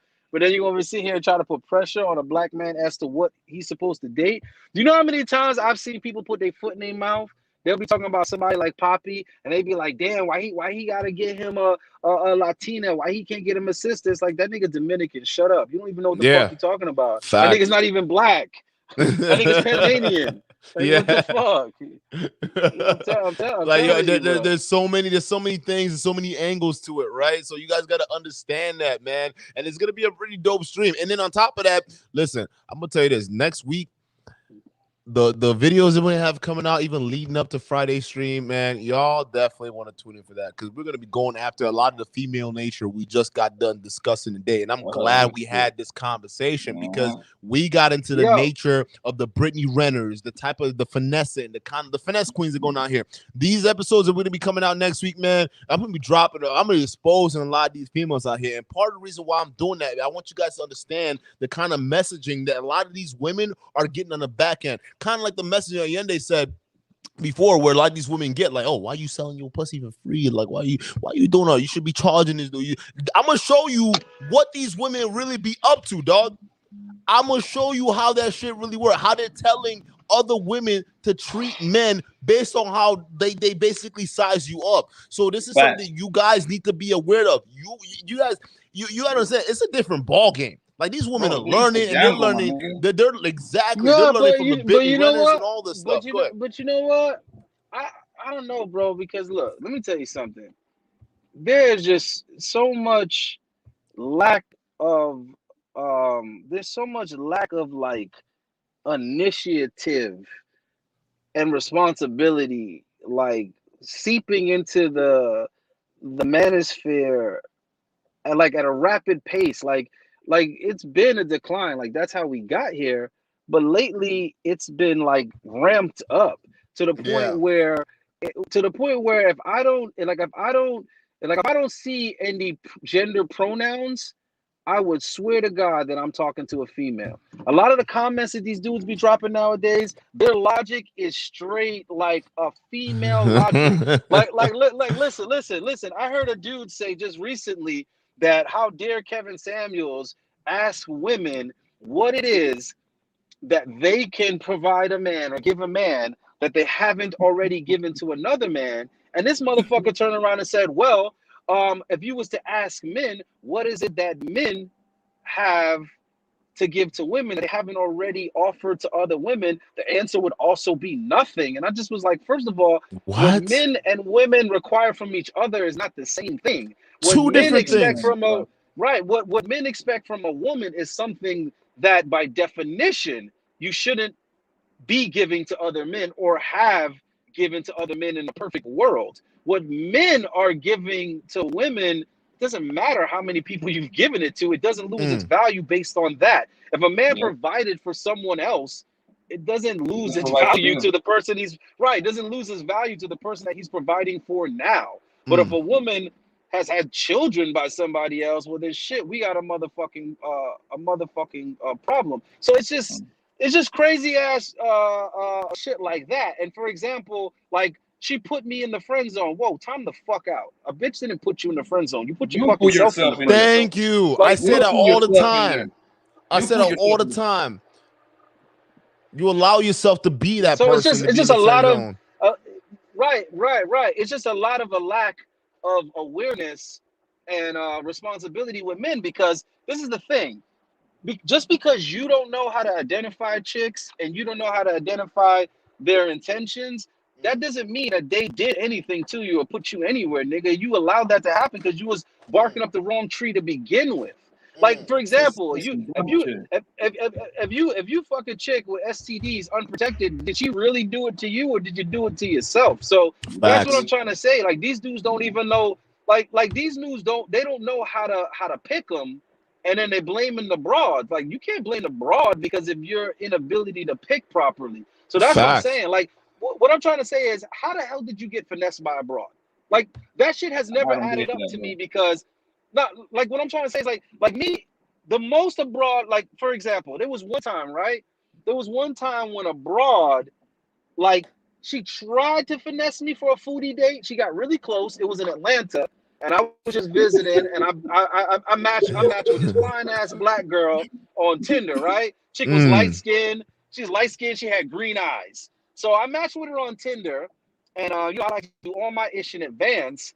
So I had already been talking to her and had her come pick me up from the airport. So when she came to pick me up from the airport, she immediately started talking about her stomach, like, "Oh, I'm hungry," and then as soon as I was like, "All right, you know, what you in the mood for?" What she like already knew what restaurant she wanted to go to, and the whole 9 yards. Telling on herself. So I don't, right? No, but I don't even know how I got her to just admit it, but like straight up, like somehow in my game, in my conversation, I got her to just straight up admit, "Hey, you know what? I actually wasn't even interested. I just wanted to eat at this place, and I don't have any money right now." I was like, "Yo, say no more." I was like, no. I was like, "Say no more." I would have traded you that. I would have traded you that for a ride from the airport. Like legit. I would have bought you. Like I would have bought you a meal just to take me from the airport to my boys. All you have to do is ask. She was like.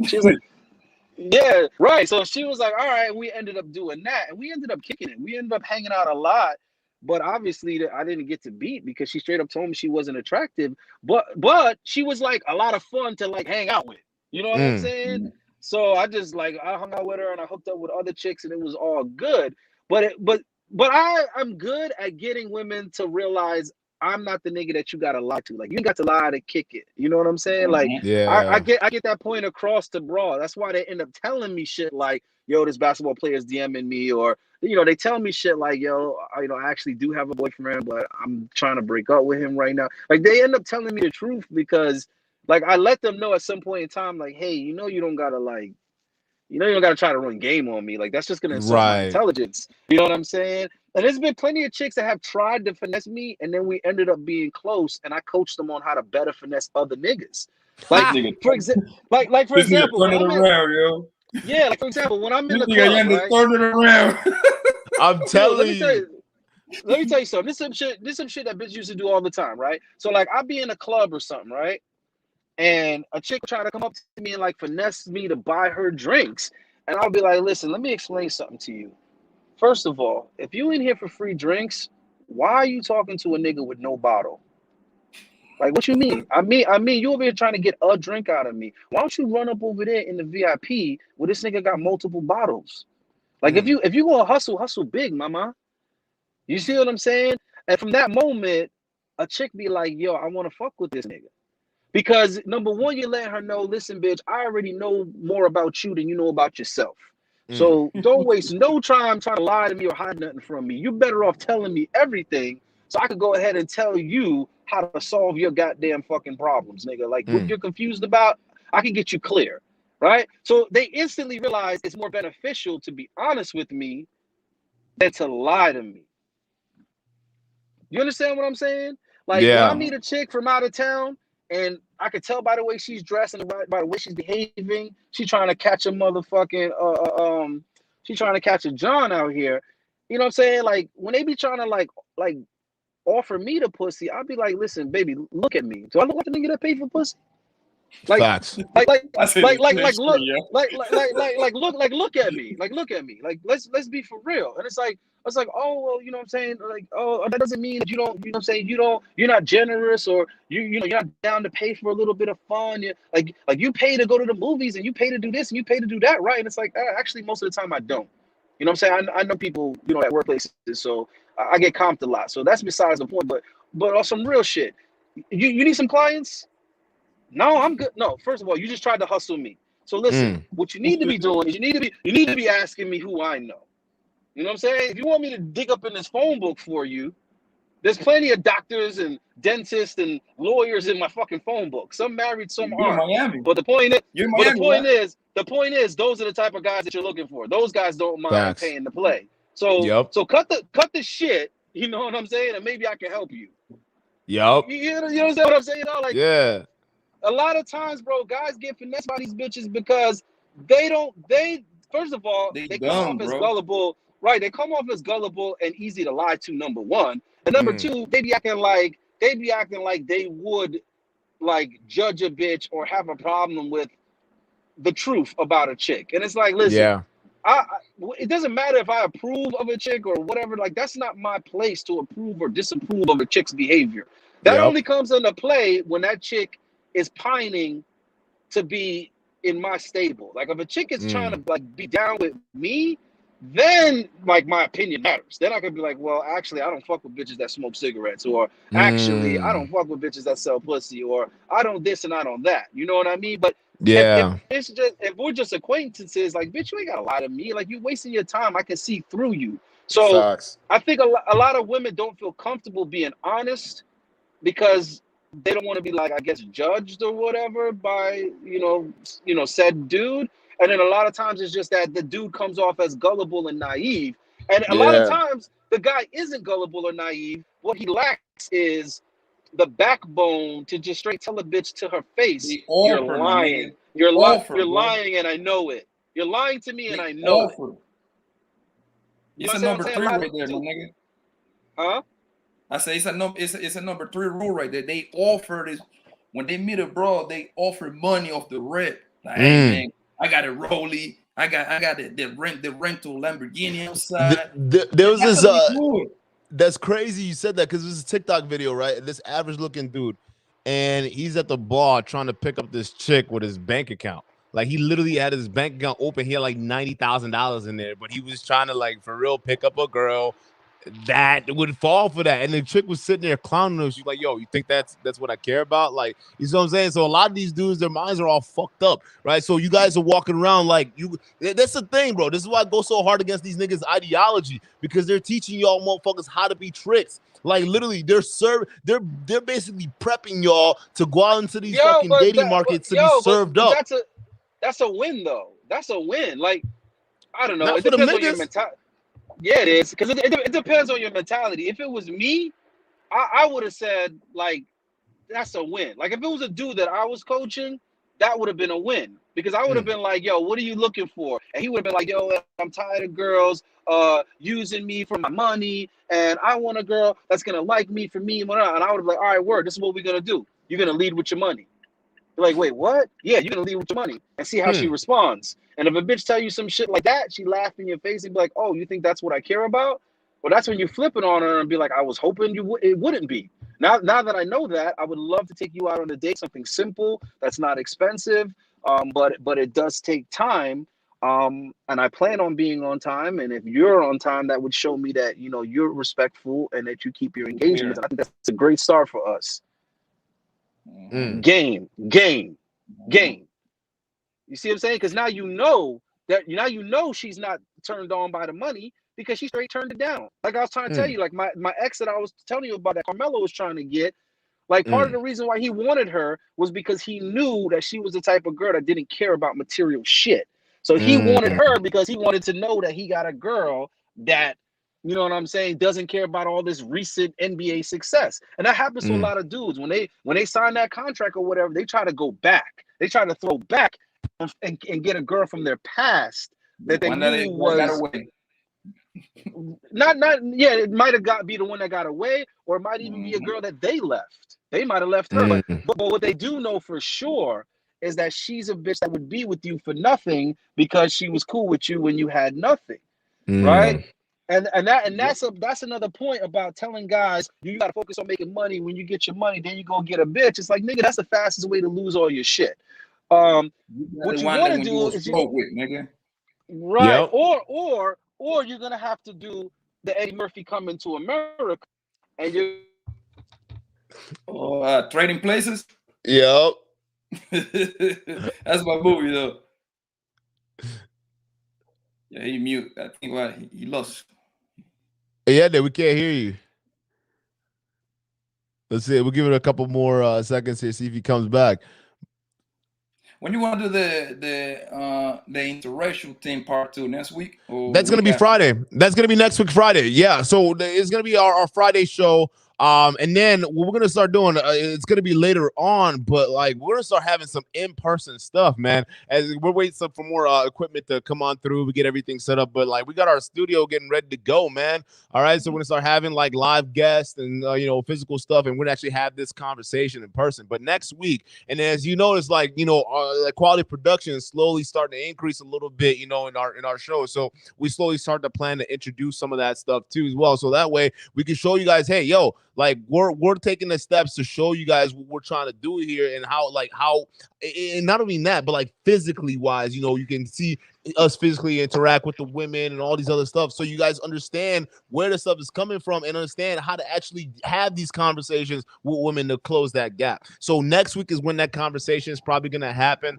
We're gonna plan for it. So guys, hey, ladies in the chat, all right, bring your feelings, bring all that stuff, bring all the questions, bring all the heat, all that stuff. We want that, man, because this show, we weren't really sure because we got a lot of messages on it where it's just like, yo, are you guys going to attack black women? Or because it seemed like most of you already knew that. Yeah.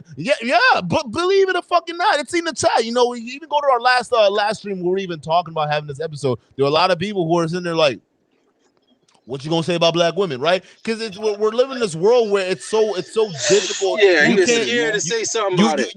You can't tell a black woman nothing. You can't tell a black woman shit. So it's like now we got to start easing that, like knowing that we have the kind of audience that we have right now, and like we have a lot of women. Almost 20% of you guys support us. You guys are down with this. I think it's safe enough to have this conversation. I really think it is, and I want most of y'all women to chat. Let us know. And also back us up if we're right on something. You see what I'm saying? Because this is something that's important. Yo, by the way, black girls, I love you, baby. We love y'all. We don't hate y'all. We just want to point this shit out. Hey, but can I say something though about black women? I don't care how mad they get. It's the truth. Oh shit. Let it happen. I don't care how mad they get. I don't care how mad they get. Listen, let me tell you something. All right. Every one of my like boys that I know that's like responsible, stand up, all that good shit, right? And mind you, I'm talking about guys that I knew much longer than their women. Every single one of them that wanted to go date a black woman and then turn around and like marry one or have a kid with them or whatever, I told them all the same thing. Mind you, I didn't tell them it just because it was a black woman. That's the thing. I don't stereotype nobody. I observe you. And if you've, got all the characteristics, well, you fucked up. You got all the characteristics. But I look first because I'm a so-called black man. You see what I'm saying? But I don't have no bastard children. I don't got no warrants. You know what I'm saying? Like, I'm traveled. You know what I'm saying? So all the black stereotypes for black men, first of all, majority of them aren't true. When you look at the statistics, what they say about black men is actually a very low percentage of them. But anyway, so I already know that you can't just judge a motherfucker just because they're supposed to fit into some category or demographic. But every one of my boys, I observed a chick, and then I advised them, don't do it. Every single one of them that went and did something long-term with a black woman is ridiculously miserable, right? And all of them are still going through it. My cousin, I introduced her to a black chick. You know what I'm saying? And I was always supportive of the relationship. Other people weren't. They still married to this day, got all their kids together, and they thriving. You see what I'm saying? And I told him to marry that one. She's black. So it's really about how you behave. And it don't take me long to tell if a chick is going to be a good mother, if she's going to be a good wife, and all those kind of things. And I'm sorry, most black women, they do not measure up. And they're just a huge fucking liability. And I'm sorry, I hate to say it, but they prove me right every time. Dude, my boy did everything for this chick. She turned around and straight up told him, I never really wanted to be with you. I just wanted papers, because she's from Jamaica. She was like, I just wanted papers, and I knew that I knew that you were the type of guy that if you got me pregnant, you would marry me. So she took advantage of the fact that he was responsible. So she pulled the goalie on him, stopped taking the birth control. Right, she stopped taking the birth control on him. When she got pregnant, he went ahead and married her. This dude bought his first house at the age of 33, which was right around the time where I bought my condo. He bought his first house at 33. I bought my condo at 34. You know what I'm saying? And he bought her first car. He bought her first iPhone. You know what I'm saying? Didn't cheat on her, whatever. And what did this chick do? She resented him the whole time because she didn't want to grow up and be a mother and be a wife. She still wanted to party and club and enjoy herself. but she wouldn't have been able to stay in the country otherwise. But it's just, listen, the point I'm trying to make is that black women are already coming to black men fundamentally hating black men. They fundamentally, they're already mad at you for something that has nothing to do with you. It might have been their daddy, their uncle, whatever, but they're mad at you. Why do you think it's that way, bro? Well, because they were trained. Because they were trained that way. Yeah. That's okay. Listen, this is the point. Mama. Listen. You know when I really started understanding black women? Let me tell you how young I was when I started understanding black women. My stepfather was a barber by trade, right? But he got his money up, he bought a barbershop, and then he got his money up some more and bought a salon. So he owned a barbershop and a salon. So when I was coming home from school, and here's the thing about the salon that he bought, he played it smart. He had my aunt manage it. So my aunt was a hairdresser. She was the manager of the salon. So that way he had somebody in control that he could trust. So I had cousins and shit. My aunt at the time had 2 kids. So I had 2 cousins. So after school, we would have to stay at the damn salon until, like my mom or whoever came and picked us up. So at a very young age, bro, I was overhearing black women's conversations on a daily basis, every day. Let me tell you something. Shit. All they do is drill hate for black men into each other's heads. Their mothers do it, their aunts do it, their sisters do it, and then they do it amongst themselves. You leave black women alone, and I promise you, you leave black women alone for more than 30 minutes, it's impossible that black men does not become the topic of discussion, and it will not be positive. Right? So if you put that much energy and that much verbalization and that much into the atmosphere, that much manifestation into the atmosphere, I'm sorry, bro, that's all you're going to get back. And all black women have been saying their whole lives is black men ain't shit, black men gonna hurt you, black men gonna this, black men gonna that. Well, guess what? You create your reality. You create your reality. So the same person that keeps on saying, I'm gonna go to dental school, I'm gonna become a dentist, that person ends up becoming a dentist. It's not rocket science. You get what I'm saying? So the little nigga that's like, yo, I'm gonna go to the NBA. I'm gonna go to the NBA. If he actually believes that, he plays ball every day and he practices, he gets drafted to the NBA. So black women spend their entire fucking lives talking poorly about black men. And what black men do they end up with? The same black men that they describe. What black men do they raise? The same black men that they describe. And that's what I was gonna say, bro. Look, right, so I got a lot of homies, bro, and they listen. Sometimes I used to go to their cribs. They were black, right? African Americans.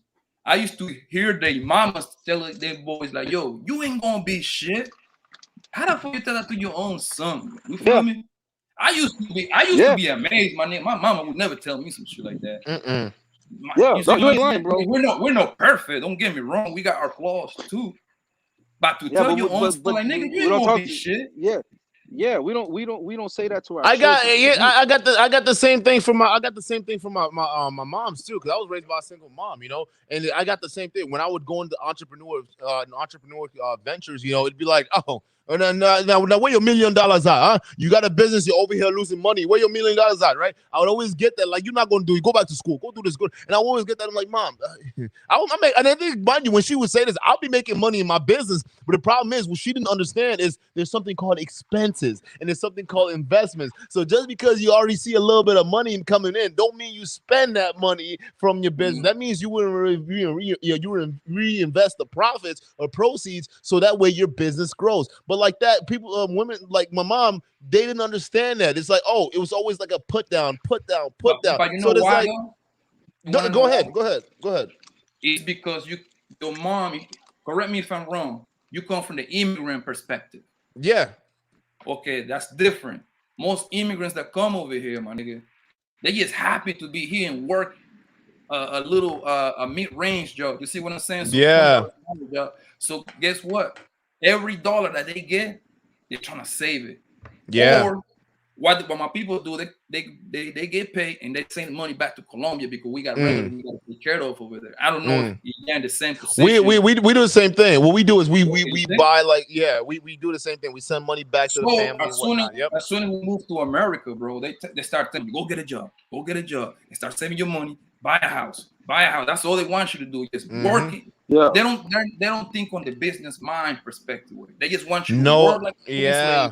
slave Yeah. and buy a house. Here's That's the, all they you know, want you to know, do. you know, the fucking crazy thing is, right? Because here's the thing, because I got an older brother, and like me and him are completely polar opposite, right? And even from a young age, I would take jobs that were all commission, right? No salary, no safety net whatsoever. Meaning, if you're not selling shit, you're not fucking eating, bro. And that was it. My brother, when I was a college dropout, right? I dropped out of college. I went. His thing. What a lot of people think. I went to school for aerospace engineering, so it's not like I dropped out doing something. It was like one of those things where I dropped out, and it was the degree where it's like, yo, it meant something. The reason why I got pushed into it was, and I say push because like it wasn't something I saw myself doing. I was always a people person, right? But like my mom's, and here's another thing, in addition to the jobs, she always pushed education. And that's something a lot of immigrant families do. You gotta go get a college, you gotta go to this. But I realized that here's the thing. First of all, you know, they got this FAFSA shit, right? You gotta, you know, get the government aid. We didn't even get that much because we were considered differently on the income side of things. So literally my second year of college, my mom had to come out of pocket, right? Because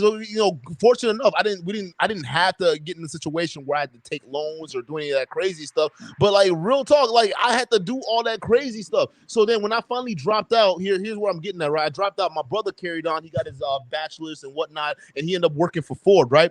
And here's the thing, I was selling cars for Ford. So I was on the sales side of things, and he was on the more of like the kind of admin side of things. Check it, right? And this was back in, I don't know if it was 2016, like 2016, 2017-ish, right? And Ford was coming out with a situation where they were like, hey, look, man, we're going to start downsizing. This is when they were changing CEOs and whatnot. And they were like, yo, we're going to get rid of 3%. It was a 3 to 5% of our non-commissioned workforce. Meanwhile, me and him, we're both working for Ford, right? I'm on the sales side, right, working with the dealerships and people facing, and he's more on the admin side, you know, dealing with the service side of things and the management side of things to make sure that they're getting the new Fords out on the lot and things like that.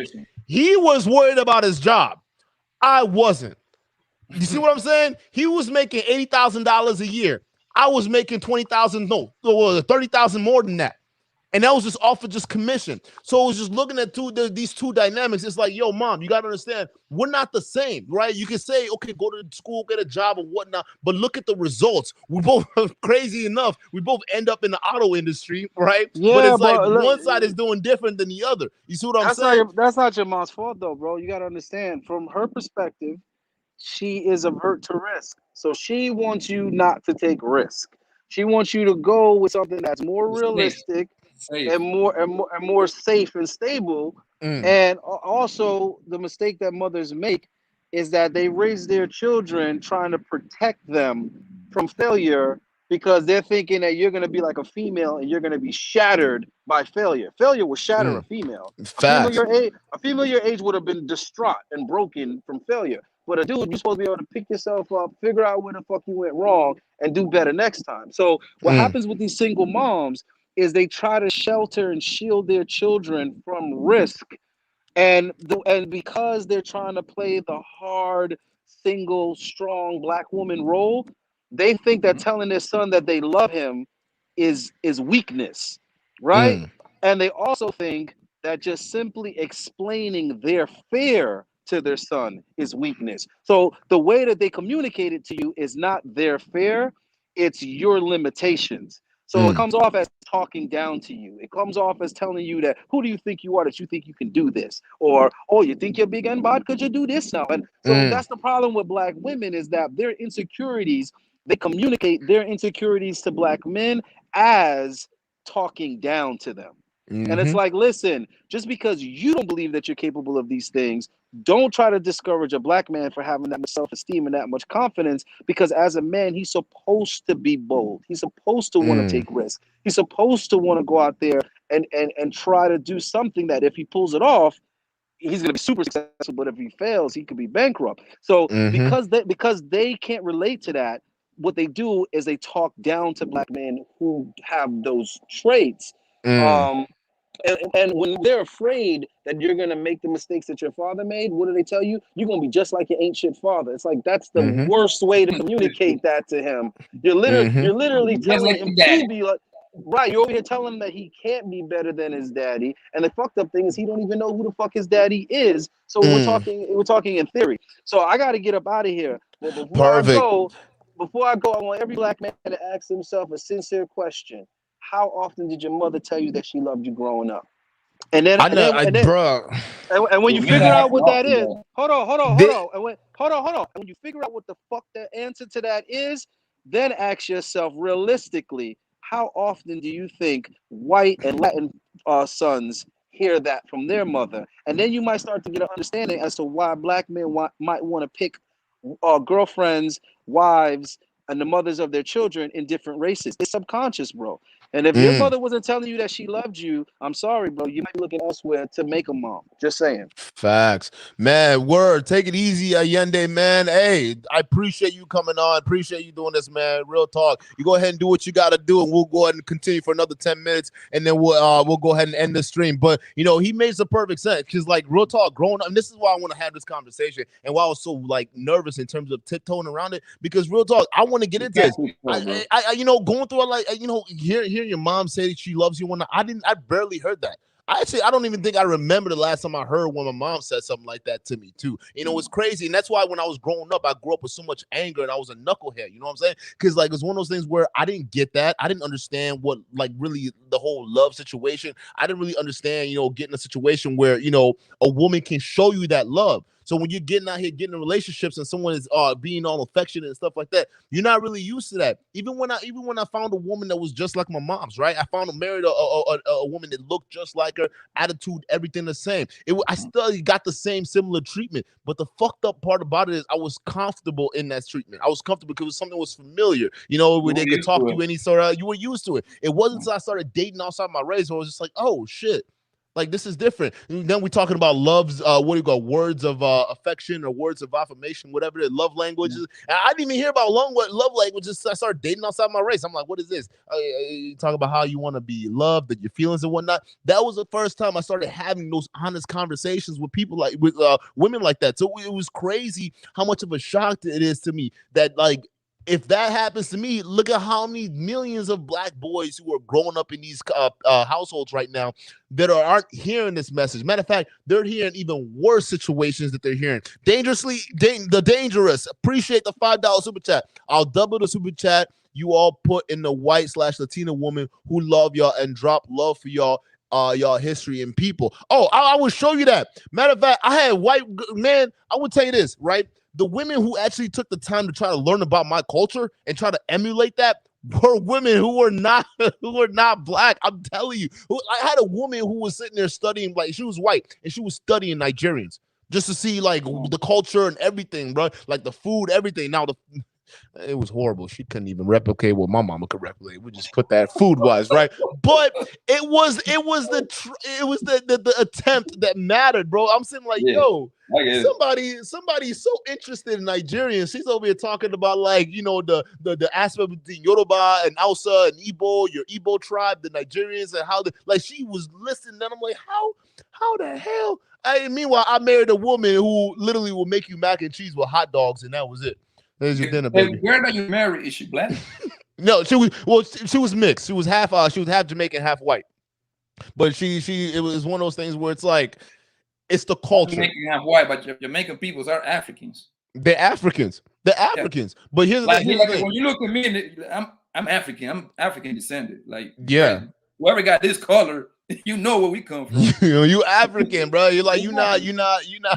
There's no mistaking with that whatsoever. But that was the thing. Like, it was just the contrast where it's like, to me, it was like getting that treatment where it's like, all right, nigga, I know you go be here, whatever. Take the sandwich or take this, mac and cheese with hot dogs and go, right? But like in a situation where you're sitting there trying to learn about your culture, learn about you, and just to understand that women study men. I didn't get that till I was started dating outside my race. So that's what you got to understand. Like, this conversation needs to be had because women, especially black women, you got to understand where we're going wrong here. We have to understand that because otherwise it's going to be a situation where y'all, like, we're going to be ending up like literally single. You got to understand how to adapt to a man and their needs. You got to understand this whole mentality a lot of our single women, single mothers has taught us. I get it. It makes sense, right? Be independent, be strong, but it's teaching you to be directly opposed to the man that you want, or worse yet, the man that's going to choose you. Why the fuck would I want to go home to another dude that's got all these degrees, all these other different things that I'm not even looking for? You're describing another dude, so go marry him. Go find another. Go find another. But you know what's crazy? Go find him. You know what's crazy? All the niggas that they be describing, bro. Yeah. They complete picking the complete opposite for what when they come to this show. And for example, I watch Kevin Samuels, right? I like the nigga. And then the nigga asking questions. Well, what you want? Oh, the guy that made 200,000. That's not realistic, my nigga. That no, and this is we talk about this the past show. You see what I'm saying? Yeah. The people that made that kind of money is this little, bro. Very small. Small percentage of guys that do that. This little. It's more regular people that those kind of people. You see what I'm saying? But they always describe a nigga that they never even met. That's the crazy part. They haven't even met that motherfucker, yo. You know why they describe that nigga? Because that's a nigga they work for at the company. They seen that nigga like twice a month. They're describing their boss, and their boss will even look at him. No, you're right. Because a lot of these women, they even call it. It's funny you mentioned Kevin Samuels, because a lot of women who call into Kevin Samuels, what they do is like, because a lot of them are like, okay, we're high value women and we're around men who are high value all the time, right? And it's like, okay, why can't you get this man? Because those men aren't looking for women who are in the same positions they are. They're not looking for women who are also bosses. What I want to fucking come back home and talk about business with you for? Like, what I don't want to do that, man. Matter of fact, I want to talk about work to you. I don't want to sit there and talk about or sit here and listen to your problems with your damn co-worker and whatnot. No. You hear me out. I want to come home and learn about you. Just have someone I can. Exactly. Silence, peace, and someone I can like decompress to and get all the fucking war out of me that I had to fucking deal out in the real world and fuck it out of me. That's it. And you're here to help me with that, right? And on top of that, just to keep me fed and keep me happy and things like that outside. So then that way, when I come home, it's not just to the physical home that's here with the four walls. It's not that, but to the home, to the woman that I know that has my heart because she does all these things. And that's really what's important. That's really what's important. That's a lot of women. And like the thing is, the crazy thing is black women are such in the perfect position to be able to have. Is that CJOJ? Oh shit. No, we definitely going to overtime. Girl, get ready. I'm going to add you to the stream right now. Get ready. You about to get added to the stream right now. What is up? Hi guys. Hi, what's up? Yes. Hey, first of all, I appreciate you. I appreciate what you do in the comment section. You're definitely we're definitely aware of you here. I appreciate your support. Go ahead, girl. Let's hear you out. I'm sorry, guys. It's really late where I am. So anyway. It's late where we are too, but we extended for you, girl. Don't worry about it. Go ahead. Okay, so I'm listening to you all. I'm a black woman who loves black men. I love all men. So, I love black men.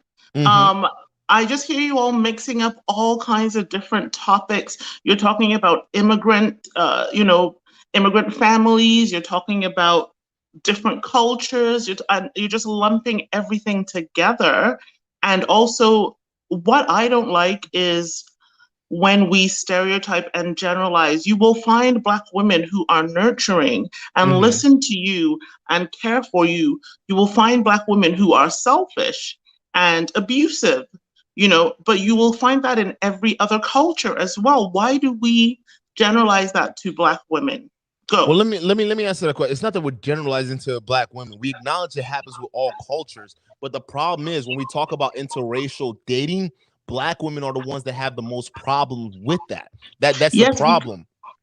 But see, I think the reason is because it's usually done with bitterness. So I think that people can date whoever they want.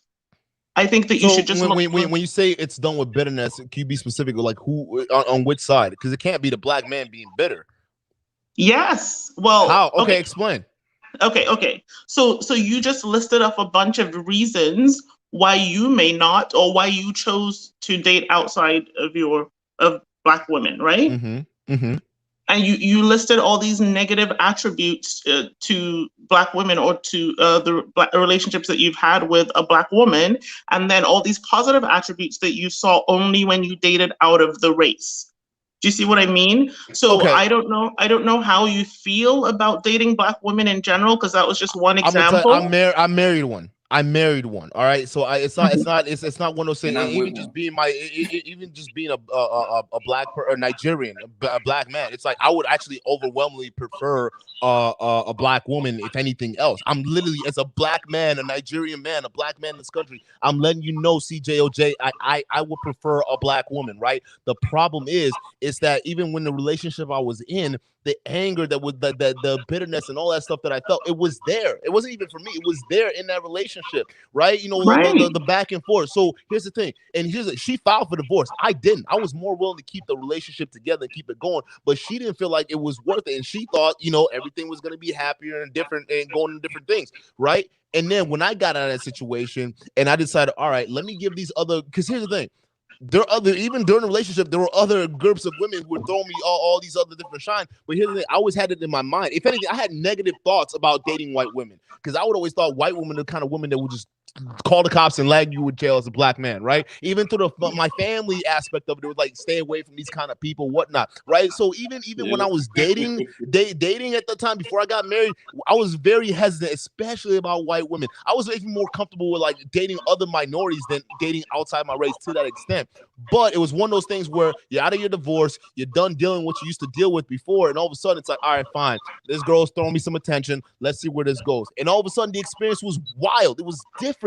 It was different from what I had. So much so, it was shocking to me, because I went from a situation where I had to either explain myself, over-explain myself, just to make sure that this person that I cared about and loved about feels safe, but only turn around and use all that shit against me, to the point where I'm dealing with a different race of person where they're actually trying to get to know you. They're trying to understand Nigerian culture. They're trying to understand Igbo men and where they come from and what they do, all the stuff that they deal with. They're trying to cook your food. All this effort that was thrown in, keyword effort, that was tossed in, that I didn't receive, even when I gave the woman the highest honor, not only a baby, but a ring too as well. I didn't get that same amount of effort. So when you're talking about, to go back to your point where you're saying all the good aspects and negative aspects, it's not that, because even in the stream we talk about how, hey, listen, all women, I'm not saying, like, I would say majority of women have the similar characteristics. It's just what we were used to dealing with, and just that sharp contrast. I'm saying, okay, this is where I came from, and then this is what I had, and I'm making that judgment. Now, am I saying I'm off of black women, I'm not gonna date? Hell fucking no. If anything, I'm more comfortable around them. It's just a lot of them now, it's just so difficult to get to know them, to get to be with them. It just makes it, okay, all right, I got all these other races here giving me attention. Why would I want to stay and spend time trying? You see what I'm saying? Yeah. I mean, again, personally, I don't think that you necessarily have to be with a black woman. You know, you can be with anyone that you want to. I believe people should date in and out, whatever. But I think you should pick quality people, quality women and quality men. And you can find that in all races, in any race, right? I agree with you, but the hence pick, right? Because that means you have to have some kind of filtering process, right? Correct? Yes, exactly. Exactly. So it's one of those things where you have, but even though you have those filtering process, there's not 100% way you can say, okay, well, this is gonna be for sure work, and I'm gonna find that girl, because you know as well as I do, there's some girls who can fake it, and they can fake it longer. Exactly, but the thing is that's life, right? That's life. You're gonna meet good people and you're gonna meet bad people. You're gonna make mistakes. You're gonna learn from your mistakes. But I don't like generalizing people. So the thing is, when you're entering a relationship, you're like, okay, what are my values? If you want a woman who can cook, like you said, was it you that said your ex made hot dogs and mac and cheese with hot dogs, man? I'm coming, and you talking to a guy who comes from jollof rice, fried rice, chicken on the side. You got goat meat, all this stuff. You know, when your mom puts all that stuff together, and I go marry a woman that's supposed to be close to my mom, right? And all of a sudden, I'm getting mac and cheese with hot dogs, and that shit don't even, that just sits in your stomach, bro. You can't even pass it right. So I'm telling you, so that's what I'm saying. So so did you know that going in? Did you know that before you put a ring on it, or before you?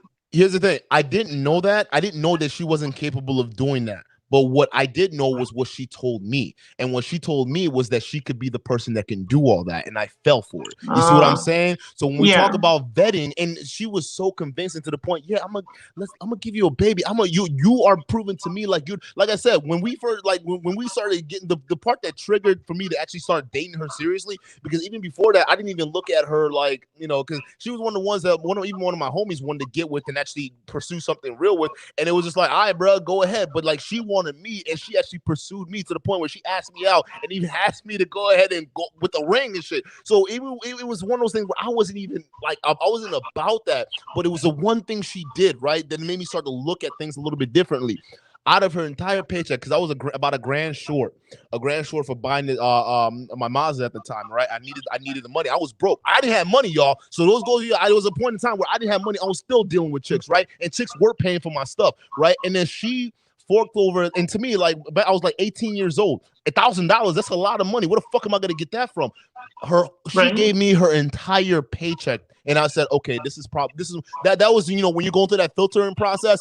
I've never met a woman who was willing to do that. Okay, you're probably the one that's gonna go through it. However, and the thing is, the whole time it was just selling me stuff, right? Selling me a whole what could the potential could be. So then when the ring finally came on, the baby finally came out, I saw a completely different person. A person who didn't want to work as hard to basically, keep me engaged. A person who had to go as far to say that she was asexual so I wouldn't have to get any, knowing the fact that I got broads hitting me up. Do you see what I'm saying? Like, I had girls hit me up on my phone, but I knew I couldn't do anything crazy because I was in a relationship. And that's the thing. When a guy wants to be faithful and he chooses you to be the one, you're the one. So when I find out that, oh shit, I do all this stuff for you to make you happy, to make you do all this stuff, and then you're gonna leave me or cheat on me with a dude that isn't giving you much, it's like, yo, this is fucking wild. I don't get it. So now when you talk about vetting, you gotta understand, like, yes, it's a risk, and I took that risk, and it fucking hit me in the face. 20 grand in the court systems, and then after that, child support later. I've learned my fucking lesson, right? You see what I'm saying? So go ahead. So I hear you. So this is the thing, and this is my problem with the whole red pill community. You're gonna have some bad experiences. There's nothing guaranteed in life. People are gonna screw you over. People are gonna be great. So this is just part of life. It's unfortunate. It sounds like a terrible experience, but it's just part of life's experience, and you just do your best. But look at me. Look at me. But here's the thing. This is a shining example, right? Because I'm the person that went through that horrible situation. However, and the thing is, I'm not even gonna put that 100% on her, because there was a lot of shit that I knew for a fact I was failing on, right? Because I didn't realize, okay, you put a ring on it, it's not happily ever after. I actually have to put in work to, actually make that, the relationship work. And a lot of things that I fucked up too as well is we had two different communication styles. We had way too many two different communication styles. So me, I'm an upfront, kind of straightforward kind of person, right? And yes. And here's the part that I stopped being that seductive kind of like, let me talk to you some kind of way. Get your ass over here. Let me talk to you a little bit. I stopped being that dude. When we got married, it was all right, honey, have you done this? Have you done this? Okay, we got to do this. Is the kid okay? Like, it became very routine, it became a job, right? So I understood that the seduction, all that left. But it goes back to what you're saying, right? This is someone that tried and, went through it and actually went all the way. I'm not scared of commitment. If I find a girl that I like, I'm going to put a ring on. Matter of fact, I'm out here going through all I went through, and I'm still here and advocating for guys to get in relationships. Why? Because I understand the value of it. Am I going to stop? Am I going to stop getting married and run away like all these red pill guys? Hell no. That's why I can sit here and listen to what these guys are saying and understand that you guys are going down the wrong path, because running away from women and spilling these crazy ideologies, it's not the right way to go. I've been hurt by women in the worst way fucking imaginable. But guess what? I still understand the value of being together. That's why I'm going to sit here and I'm going to talk to y'all men and understand that y'all don't need to be, I wouldn't say no, don't at least listen to these guys, because you definitely want to understand female nature. Matter of fact, it was my divorce that actually made me aware of the red pill in the first place. Because if that didn't happen to me, I would have been carrying on doing my own thing. Like, fuck what y'all dogs. What are y'all talking about over here? Y'all sound stupid. Let me go back. I would have been one of those guys. I wouldn't have even bat an eye being out here. I got my own life. I got my own shit Mom going and on. shit. But it was after that divorce, going through the family court system, going through all that shit, and then realizing someone that you decide to open up to, give your heart to, and you could just switch up like that. I had to understand what the fuck was going on mentally. And then you research this stuff on YouTube, and it brings you to the space. However, there were a lot of things about this space where I'm just sitting there like, y'all sound way too hateful. Y'all found way too angry. Now, was I angry about the situation I went through? You goddamn right. But I'm not gonna put that on a woman and say it's your fault. I mean, for peace, that's the mother of my child, bro. I'm not gonna do that. But what I'm gonna do is understand the mistakes and just go to your point, CJOJ, right? Now I can properly vet better based off the experiences that I've had with her. I have a wealth of knowledge to draw from. So that's why I can get in a relationship. If I start to notice patterns that reminds me of what the fuck happened before, it's a wrap. Yeah. And I think that's what it's all about. So, I mean, I would love to talk about this more further because that's my concern. So Allende had said something about, I think it was last stream or last video about Black men protecting their image or something like that. I'm concerned about stereotypes and the image of Black women. It doesn't mean that I don't think that we are open to criticism or critique. I think it's great to have these discussions, but I am sensitive about whatever stereotypes that we are perpetuating about Black women. Who is perpetuating those? And I want to get to your. I want you to rebuttal on this too, Poppy. But here's the thing. Who is promoting those stereotypes, though? It's not Black men, because we're simply just talking about it. Who is promoting these behaviors? Who's promoting these Cardi B's? Who's following them? It's not the men. And here's the thing. I even had another video where I was breaking down what's going on with this chick. What's her face? Brittany not Renner? Brittany Renner. It was this older broad, right? This older lady.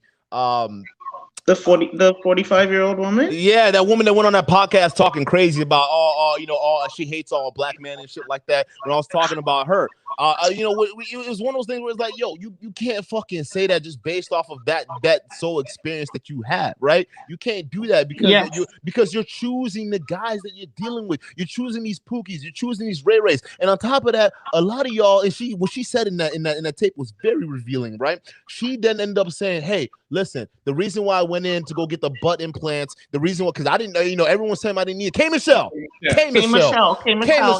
I had to go get the butt implants. I had to get she strong-armed her fucking agency to get her butt implants. She strong-armed them niggas to get her teeth and boob implants, right? And it wasn't because, exactly, the reason why she did that wasn't because of all the other Black men, like she blamed in the earlier version of that interview, right? She said it was because she wanted to be like all the other women who were all in there. So it's not the men who are telling you these things and shaping or giving you the image. It's other women you're competing with. Go ahead. Go ahead, Poppy. Who, me? Oh, Poppy. Poppy, yeah. Yeah, I want to ask her son. I want to know what do she consider generalization and stuff like that? Because she said like, oh, I don't want you to put Black women in certain categories and stuff like that. I want to know why you feel that way. Yeah. Okay. Yeah. So some of the stereotypes would be that Black women are hate Black men. Okay, and they always are talking down to Black men. Nobody said that over here, but go ahead. Yes, you guys did. Nah. I mean, no, come on. Wait, CJ. Go ahead. I literally say I love. Listen. No. I heard yes. About Black girls anyway, so I wouldn't say that, and I ain't heard that from these people either, man. So Papi, yes, I heard you say that you love Black women, but when Allende was here, he said that if you go to the community or to spaces where Black women are at, that all they talk about is how they hate Black men. Did he not say that? Yes, and listen, I second to that. I've been on those conversations. I have been on conversation when women say stuff like that, yo. And listen, yes. I don't know where you're from, but this is very common in the hood. You know that? Okay. That's when the most concentration of Black people is in the hood. And that's when you hear most of this conversation. You see what I'm saying? Yeah, I'll admit I'm not, I didn't grow up in the hood. So what I'm saying is, yes, that's when the most That's when you're gonna find the most black people in one spot. Black and Latino people. You see what? That's not neither. That's a fact. So I want you to know, like we're not. It's not. Because here's the thing. You're talking about, and this is what I want to hammer through to you, because we're talking about like, okay, you're being, and this is great. I'm glad we're having this conversation about being sensitive in terms of criticizing black women. But real talk, you have to do this. We have to, because look at the image that we have right now. Black women are suffering.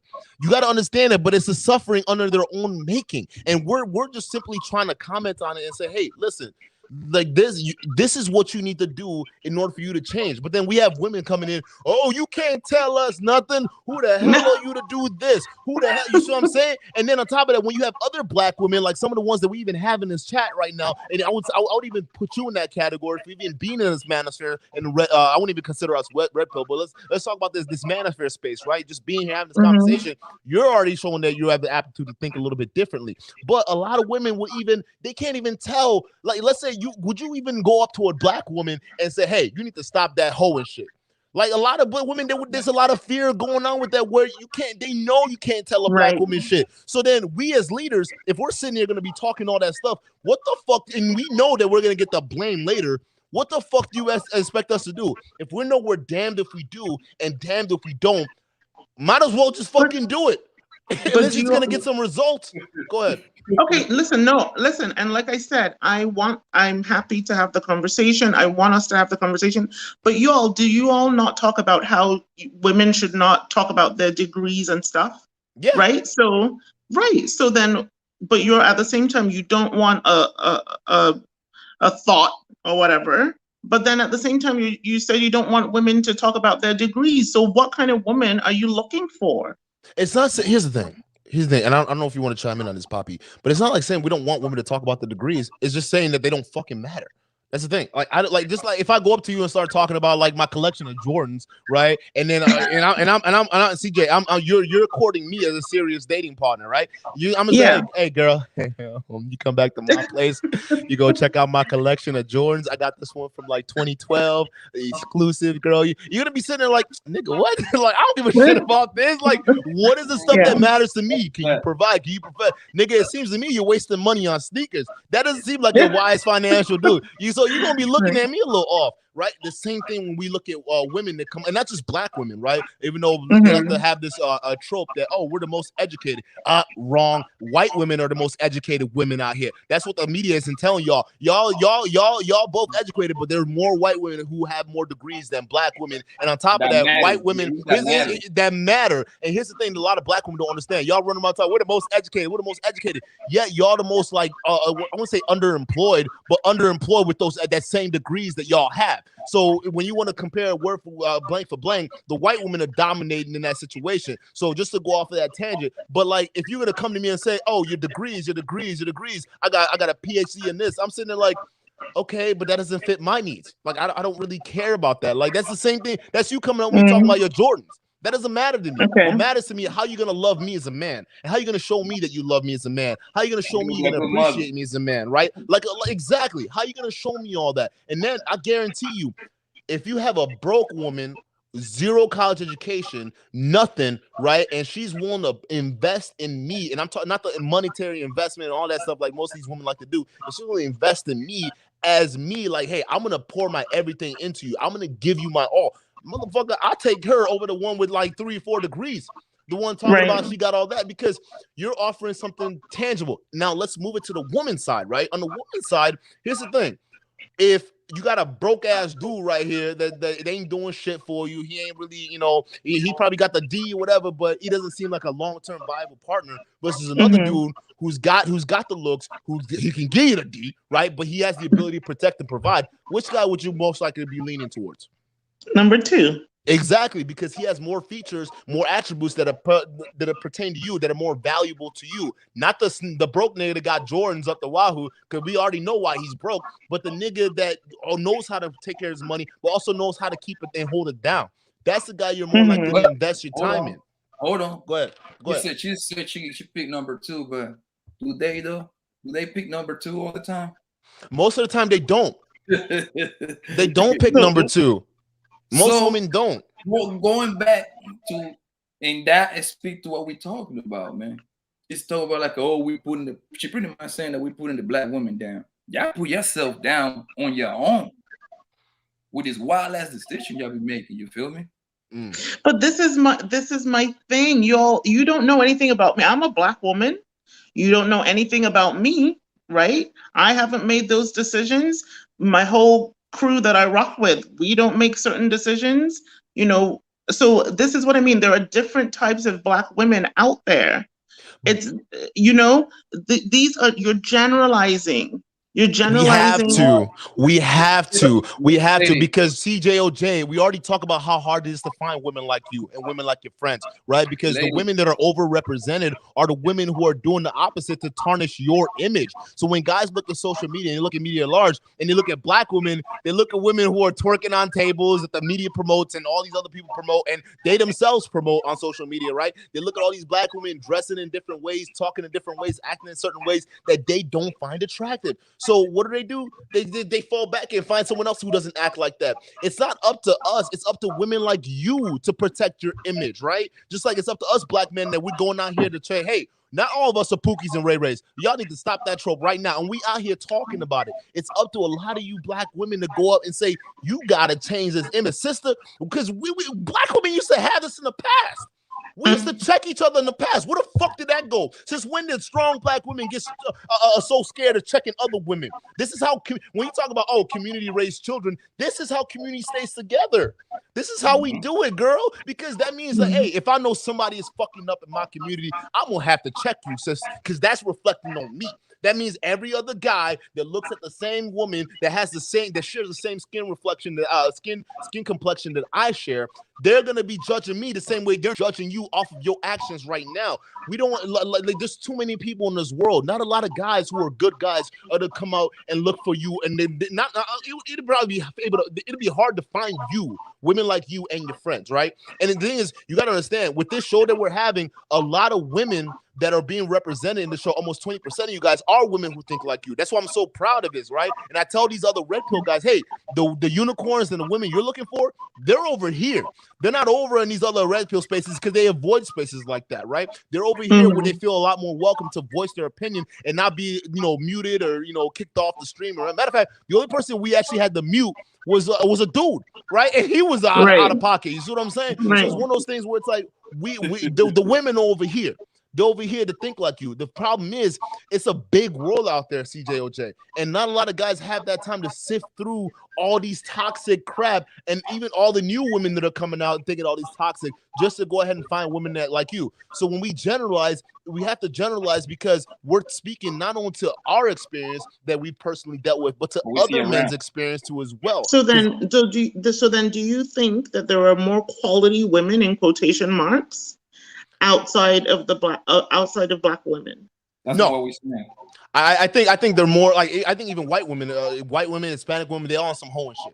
I'm saying that, like, more than likely, if you land one of these women outside the race, they're more likely to kind of invest more than most African American women do. I think they both thought about the same. Like, if you want about thoughting it up on Instagram and whatnot, I would say blanket wide. But the thing is, we're talking about, like, okay, if they're both thoughting it up, more races generally likely. If I were to get with a white woman or a Hispanic lady over a black woman, I know I'm going to be treated better than I would if I was with a black woman. That's what we're trying to say. So this shouldn't be taken as a situation where black women should take it as an offense. It should take it as a criticism. Okay, why? What are these other women and other groups doing to take our men from us? And how can I replicate that to get our men back over here to build that black community everyone's always talking about? But this is what, okay, so maybe we're going a little long here, but I don't know. But this is what I mean. Oh, so we officially in overtime, girl. It's over with. We're in overtime. Go ahead. So this is what I mean. So you saying that you're more likely to be treated better. Oh, he's gone. To be treated better by a Latina or whoever over a black woman. Like, how do you know that? I think he's saying that more likely than not, it's a good chance that he will be treated better for the simple fact that it's like this, man. Black men right now is in style right now. Seem what, sorry? In style. Black men is in style. Oh, in style. Okay, yeah.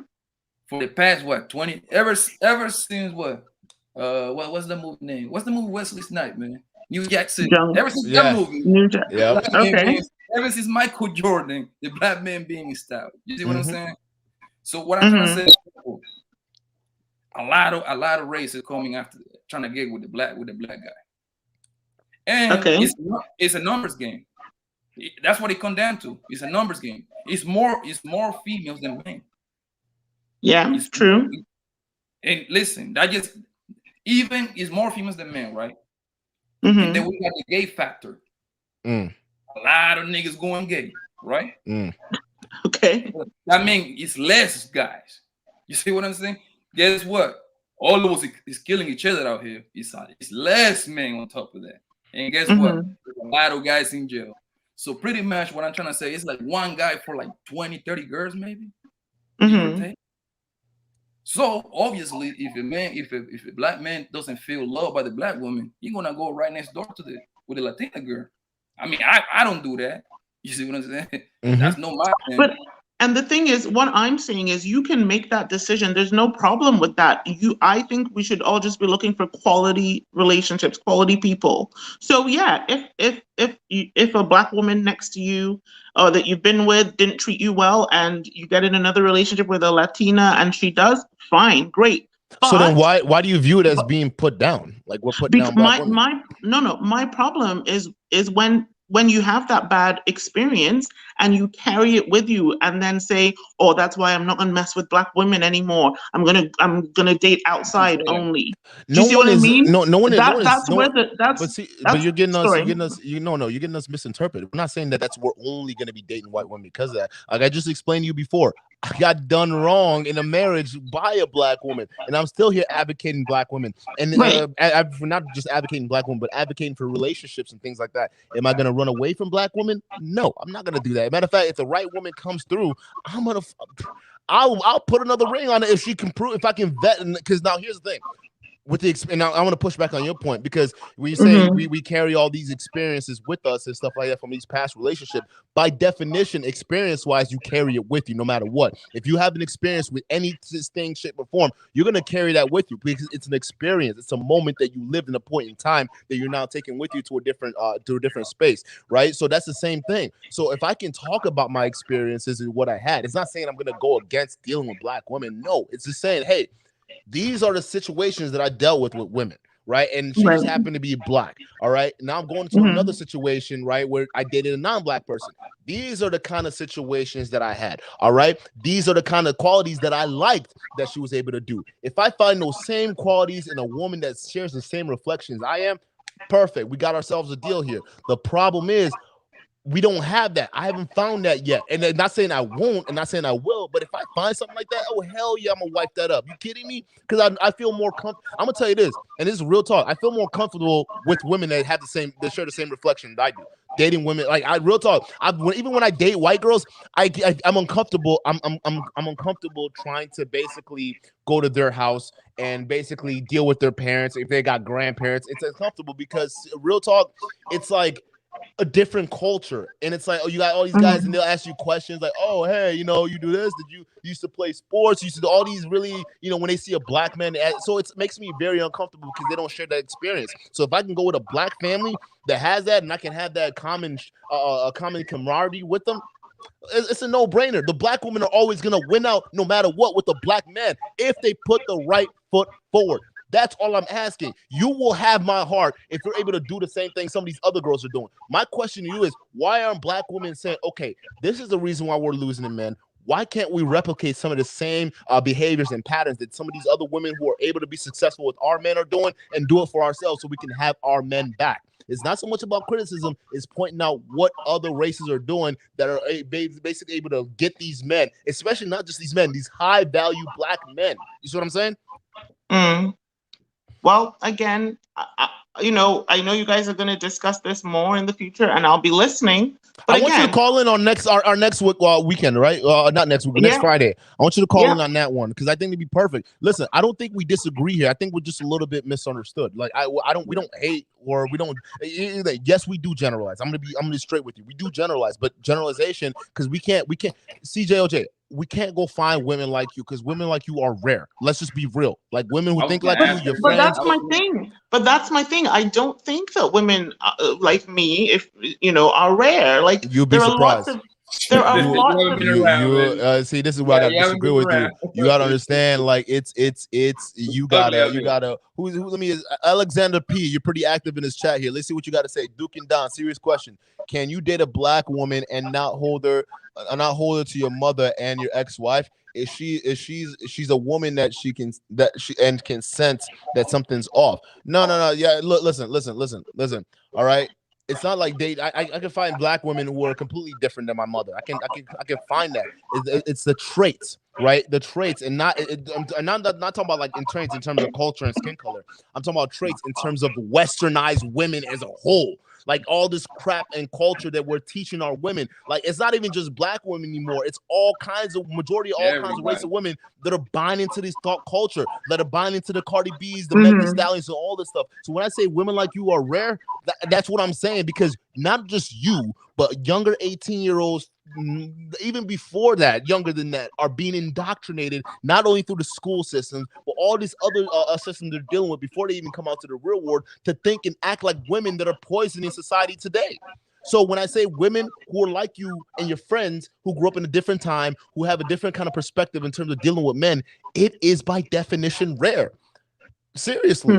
If the right man, I guarantee you, who is looking for a wife, who is looking for a career relationship, were to come across a woman like you, I guarantee you, and you were doing all the things that none of these other ladies were doing, or out here wilding out and whatnot, or on social media showing your ass and your titties all over the place, they'll wipe you up.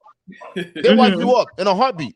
So believe me when I say majority of women are like this, because if it wasn't the case, men wouldn't be complaining right now. And then those set women who are ending up single and alone, they wouldn't be complaining right now.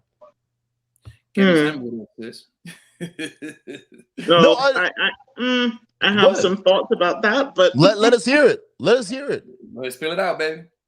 Okay, I was gonna go out, but I ain't going out no more. So you might as well talk. Yeah, we'll do another 10 minutes. We'll do another 10 minutes. Let's go. Let's hear it. Because here's the thing, okay. you've had some, and I love your disagreements too. By the way, I'm not saying that everyone should agree with everything we're saying. I'm sure there are people in the chat that agree with you, and they want to hear your thoughts. But I just want a chance to be able to let you know, even as we're speaking right now, where we're coming from, versus just hearing what we have to say, but actually speaking to us. But go ahead. Yeah, I mean, like I said, what I'm interested in, and this goes for Black men and women, I think we don't talk enough about choosing quality partners. It doesn't mean that you're not going to get burned every once in a while, because stuff happens in life. But I will say one thing that maybe we can talk about is how we talk to each other in our community. So if you say, like, some Black women may say, you ain't shit, blah blah blah, all this stuff, like how they may talk down to Black men at times. But again, I heard a Black woman say that to her own son a couple times. Okay, so it's not at times; it's a lot of times that they say that. Well, again, there are lots of Black women that don't talk like that, but I think it's an important topic because we have to learn how to talk to each other. And how to build each other up and take care of each other emotionally. Do you see what I mean? And yeah. That's what we're doing with this platform. We have women on here. You name any red pill or manosphere channel right now that actually come in, having women on board to have a respectful conversation with. You name me, because let me tell you right now, in this red pill space, the average in terms of women viewers are 3 to 5%. We're almost at 20%. We're about like 18% right now of women, which was shocking to me. Which was because this is an all-male platform, so that shows you. And we get IG messages all the time. We get comments in the comment section on our videos. You can go back to some of our old videos. They're like women talking about, we feel safe here to have this discussion. So when you're talking about guys having a situation where they can vet, I think also having women who also are interested in the red pill, interested in having these conversations here. This is what we're doing. We're learning actually how to communicate in real time. That's why we're so dedicated to this show. It's not like any of these other places where we're sitting here, trying to make it a Jerry Springer. It's like, okay, how can we communicate and bring men and women back together? Because this is a problem that affects everybody. Right. So to answer your question, we're doing it right here, right now as we speak. Okay, and then what about this whole idea of I think it's usually generalized to Black women that Black women are masculine and all this stuff. Okay. What do you say about that? Is true, I agree bro. with that. I agree with That is that true. 100%. I think not, but not Black women initially, but nowadays what you're trying to see is you're trying to see more and more women of other race becoming more masculine, acting more masculine. Black women were the first to do it because we were the first one targeted to get the men out of the house, right? So when we got the men out of the house, well, guess what? If you don't have a masculine figure, whoever's the next step up has to step up to the plate, right? They have to be the ones who have to be in charge. And guess what? That builds that, because when you have to be in a situation where pressures are on your shoulders have to get bigger to be able to handle it, right? So you get to act and start to behave more in a managed way. When we have more women entering these college fields and getting more degrees and going out to the workforce to be able to deal with an employer, to deal with the boss, negotiate salary, to deal, or even let's say you get into a point where you're in a management level. To be able to manage people, you have to have a level of, masculine traits, right? And when we have more and more women going to the space, they develop these masculine traits. And however, they also have children that they teach these same set traits too. So these children don't even have to go up and interact with the system or interact with the world at large to be able to get these traits. They're getting it right from their mom. Hey, look, mama got a degree. Don't rely on no man because these niggas don't stay around. Okay, so things like that. That was gonna be my next question. What is a masculine woman? A masculine woman is go ahead. A woman who's confrontational. That's the best way to put it. A confrontational. I'm talking about questioning everything her man does. Exactly, the attitude, the receiving to. This is my point right here. I think that comes in play because how they grew up, bro. Where they from? Yeah, you see what I'm saying? Mm-hmm. Like for example, like I'm older than my sister for like 3 years. Yeah, 3 years, right? Mm-hmm. And I'm always being overprotective with my sister. And I always used to tell her, listen, man, you ain't gonna fight nobody. Whatever happened in school, you go and tell me, and I go deal with them. You see what I'm saying? I always tell my sister, man, he can call you a bitch, a hoe, whatever. Let that nigga alone and just tell me, and I'm gonna go ahead and spank him. Right. You see what I'm saying? But that's because what I'm saying is this. I was trying to make my sister keep her on her feminine position. You see what I'm saying? I don't want my sister getting into with guys. Now, when I go hang out with my Black homies, my African American homies, right? Those girls are built different. They want to fight. They want to fight guys, even though that there is no way in hell they want to beat a guy. But I seen girls swinging on guys, and I never understood that because you know what's going to happen next. You're going to get knocked out. The only time I've been physically assaulted by a woman was a Black woman. Like that's crazy. Like I almost got stabbed by one. You know what I'm saying? Like it's those kind of behaviors where it's like I can take on a dude, damn the consequences. Well, yeah, you don't understand the consequence because if I was really that dude, it'd have been a rap. It'd have been a rap for you. I don't care how strong you think you are. Like you don't understand, bro. I knock people out. Like, dude, my right hand enough is a dangerous fucking weapon, right? And just even understanding that, I'm like, yo, I can't do this with you. I can't argue with you. I can't be in a situation where I'm in an emotional state. I can't do it. I have to walk away. But yet, dealing with that situation, I was in this position where I had to be confrontational. Where it's like, I don't want to do this, girl. Oh my God. Please, right. Just listen to me. I'm over here begging for you to just listen. That's it. Like, I don't have to be doing that. Versus other races, they wouldn't even think to step up to me and talk to me in the crazy way. Matter of fact, this is what I'm saying. I have seen plenty of white women slap men, push men, start fights, and then their men jump in. But how many of those men are they actually in a relationship with? I've seen those same videos too. I've seen those videos you're talking about too. But like most of them is usually by guys they don't know. I mean, in real life too, not just videos. Okay. They'll slap people that they know and people that they don't know. Right? They get upset. Do you know what I mean? So when these things happen, I agree. I don't think a woman should ever put her hands on a man and vice versa. I don't think adults should ever put hands on each other, right? But to go to your point, I'm gonna let you finish, but I want to go to that point, right? Because it goes to the earlier point that I said. I said Black women were the first to do this because they were the first ones to be masculinized, right? In terms of like the society and how the whole shit was built. That was it. When you take the men out of the house. Now what you're seeing is you're starting to see it with other races as other races start to devalue their own men of their own race. You see what I'm saying? So now you see this masculine attitude coming out with everybody. I'm agreeing with you. Like you see that all the time. I'm just saying the overwhelming majority of it right now and what's being promoted on the media is overwhelmingly being pumped by black women. Yeah. I agree with you. I agree with you that women of all the races are doing it. I've seen Latino women slap Latino men. I've seen white women beat up on white men, right? I've seen that shit happen. But you know what I don't see? I don't see them going up to dudes of different races and doing the exact same thing in that same manner as they would do with guys of their own race. You see what I'm saying? So there's a little bit of comfortability in terms of violence and escalation with women when they're dealing with guys of their own race. I don't see that with I don't see that with black women and white men, for example, right? I don't see a whole lot of black women running around beating the shit out of white men. You know what I'm saying? You hear instances of it, right? You hear that, right? What was that dude? With Tom Hanks, right? What's his kid's name? Tobias or whatever it is, right? Whatever his name was, yeah. But he didn't he get his ass beat by one of the girls he was dealing with. You know what I'm saying? But look at the type of dude that he is. He's a white dude trying to be black. So it's like, oh shit, you're already trying to show your hands versus look at Meghan Markle, for example, right? The woman, the black woman that married the Prince of England, right? You think she's gonna be caught dead on camera beating up on this dude? Come on, man. Like, let's just be real on that. No, but again, most women don't put their hands on men. Like, this is what drives me up. Most women will not do that shit.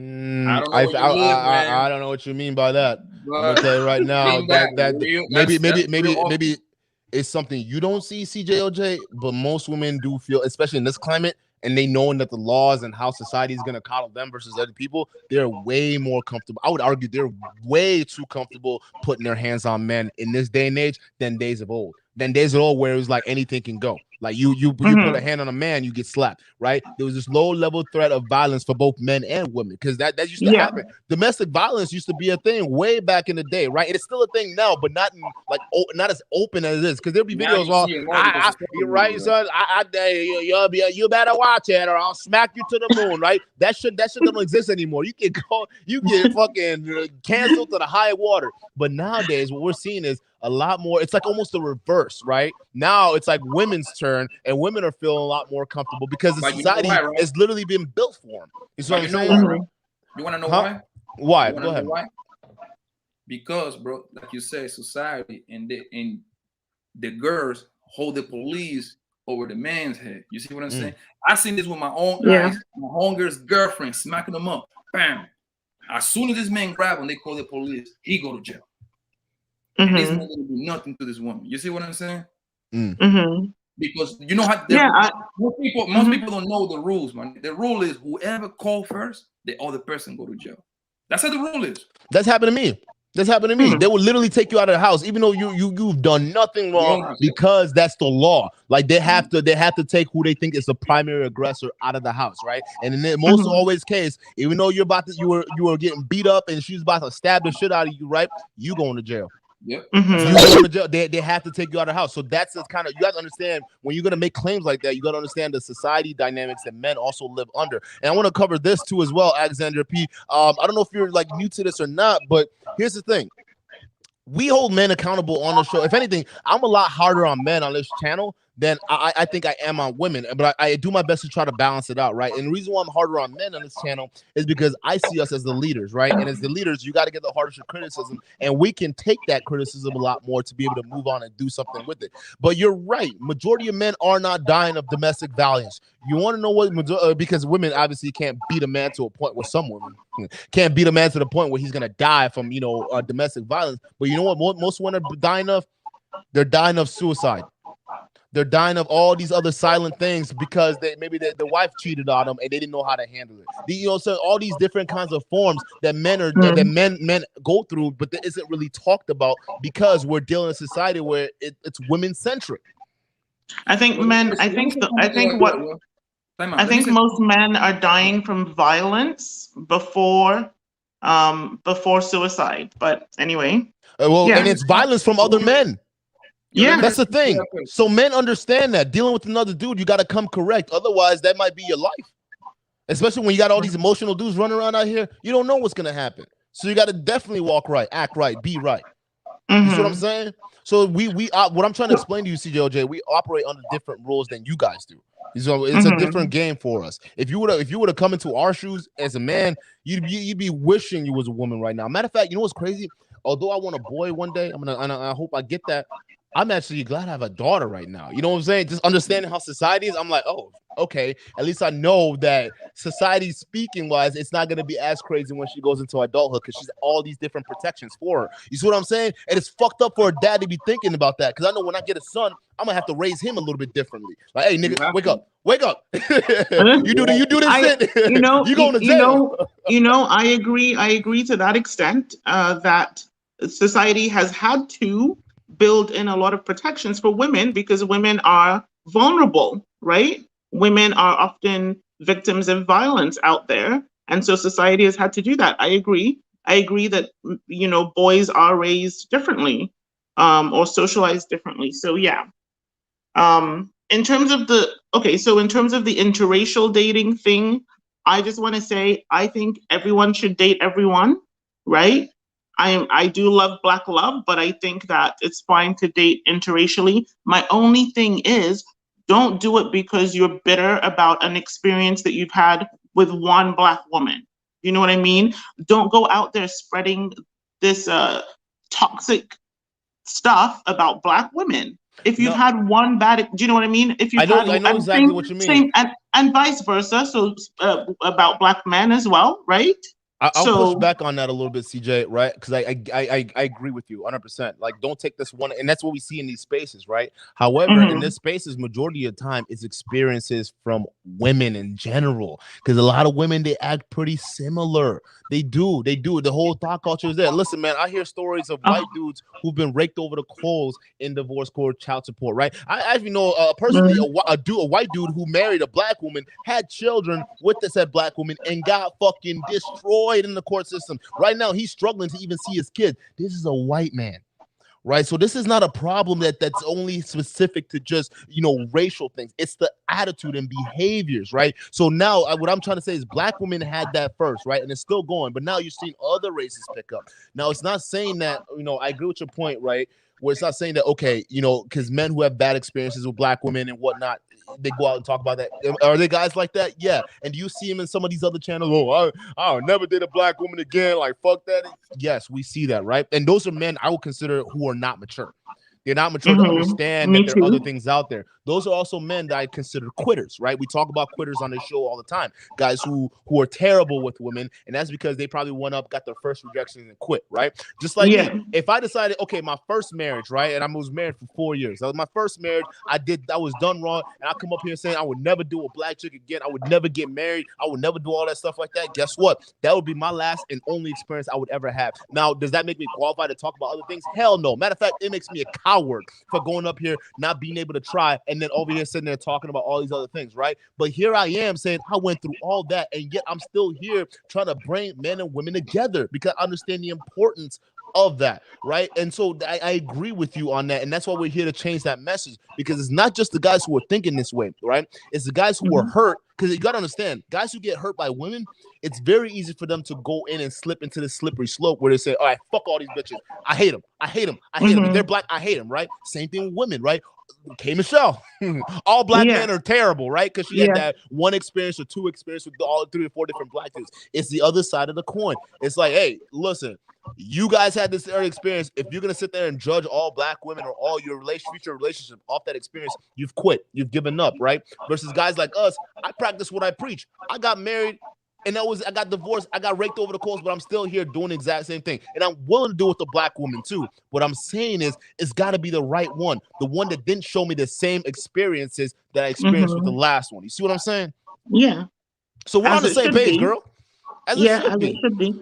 And that's how you're trying to change. Trying to change it, and man. I will say, like, a lot of these examples are in celebrity spaces, right? I know you these days, YouTube, y'all are like celebrities as well, right? So pretty much. Exactly, in a way. I tell people I ain't shit. I don't know. You've heard me. I said I am an ain't shit dude right now because I know my flaws, man. I done had anger issues. I done been to jail. I done did drugs. Listen. I'm not one of those people. They don't call me a godfather or nothing. I just come here and like a lot of times when I speak, a lot of it just comes off the top of my head. When I do my shows and I do my videos, it's literally I watch the video and I just say what comes to mind because I'm one of those dudes that look. I'm gonna speak my mind no matter what. It's all the things I say comes from in here. There's never gonna be. Go ahead. Yeah, what I'm saying though is like, okay, so same. Can I say FNF? Can I say their name? Yeah, I don't care. Fresh and Fit.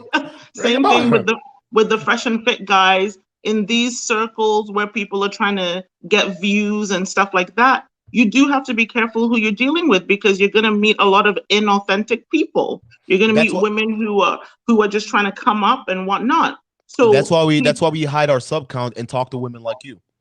You don't see us with you don't see us with OnlyFans broads. We don't see us with like women who are counter to the narrative here. We only talk to women who are willing to have this conversation. And not only that, women that more men are going to be more likely to basically want to date and want to be with because they already have that kind of mentality. Yeah. That's what we're doing here. When Don and I first started this, man, we're doing this and we're like, all right, at some point in time, we didn't expect to blow up as quickly as we did. We did not expect that whatsoever. Like shit just randomly happened. That's life. But we knew that we continue on this trajectory, we're gonna get somewhere, right? But how do we want to go about this? Because we understand that there's a bandwagon effect, right? People will follow you just because of the numbers, because people don't know how to think. So the best way to understand that we have real people and people who genuinely care about the content, right? Are people by hiding our subcount and hiding some of the stuff that don't really fucking matter in the first place and focusing on the message. Even when all these other nonsense were coming out with the Miss Cheeks and the MTR and all that stuff with the cancer, I'm not putting those two things in the same thing, but I'm just saying we don't go after the low hanging fruit. I'm not gonna sit here and make a whole video for views about this nigga who has cancer. Like if I knew him personally, that's a phone call that I would make to him. And anyone else who was watching and knows me personally, they know that's the kind of guy I am. I will call you up to make sure you're okay. If you feel good, right? I'm not gonna sit there and say, oh, this man has cancer, pray for him, right? I'm not gonna do that, right? The same thing with some of these other women. I'm not gonna go on here and talk to women who are like difficult to have a conversation to. Like I'm talking to you right now, you're willing to listen. Right, some of these women that out here on all these other podcasts, like these FNF guys, right? They're talking to women who are willingly gonna be combative. They're finding those women who are gonna be combative so they can create a show for it. I don't care about they get them drunk. I don't care about the theater. I don't care about any of that. And you notice one thing about the community we have right now?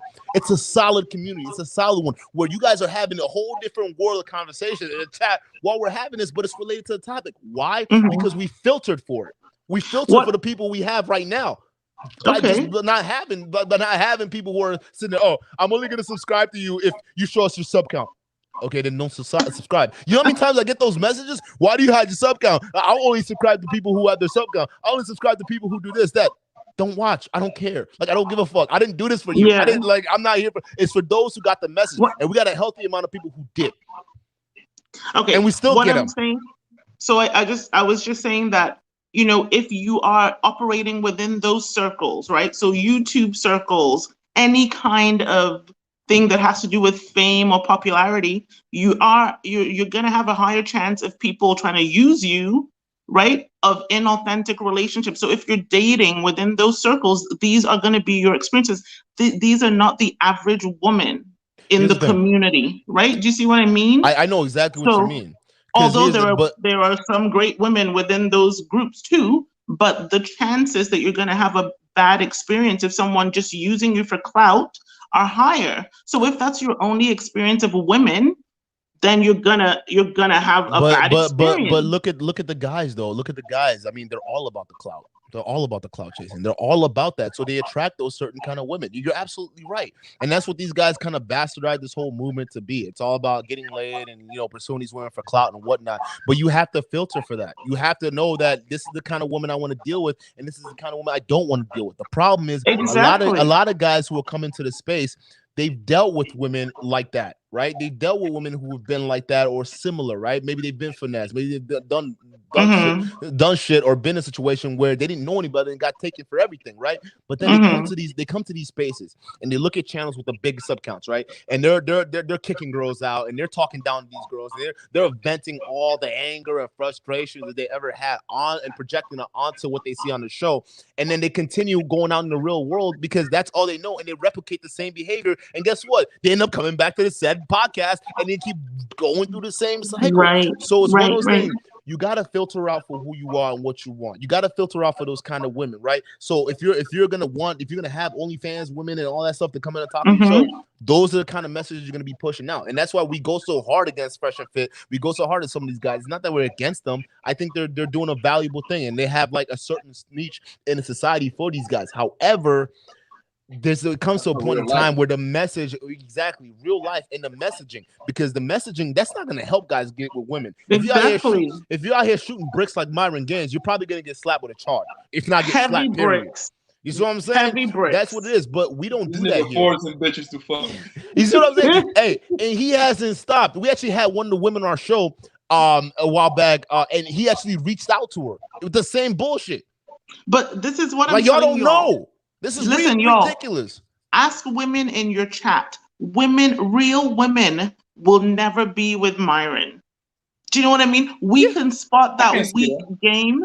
Yeah, we can spot that weak game from a mile away. I would never be with him. But guess what? Because he has nothing to offer.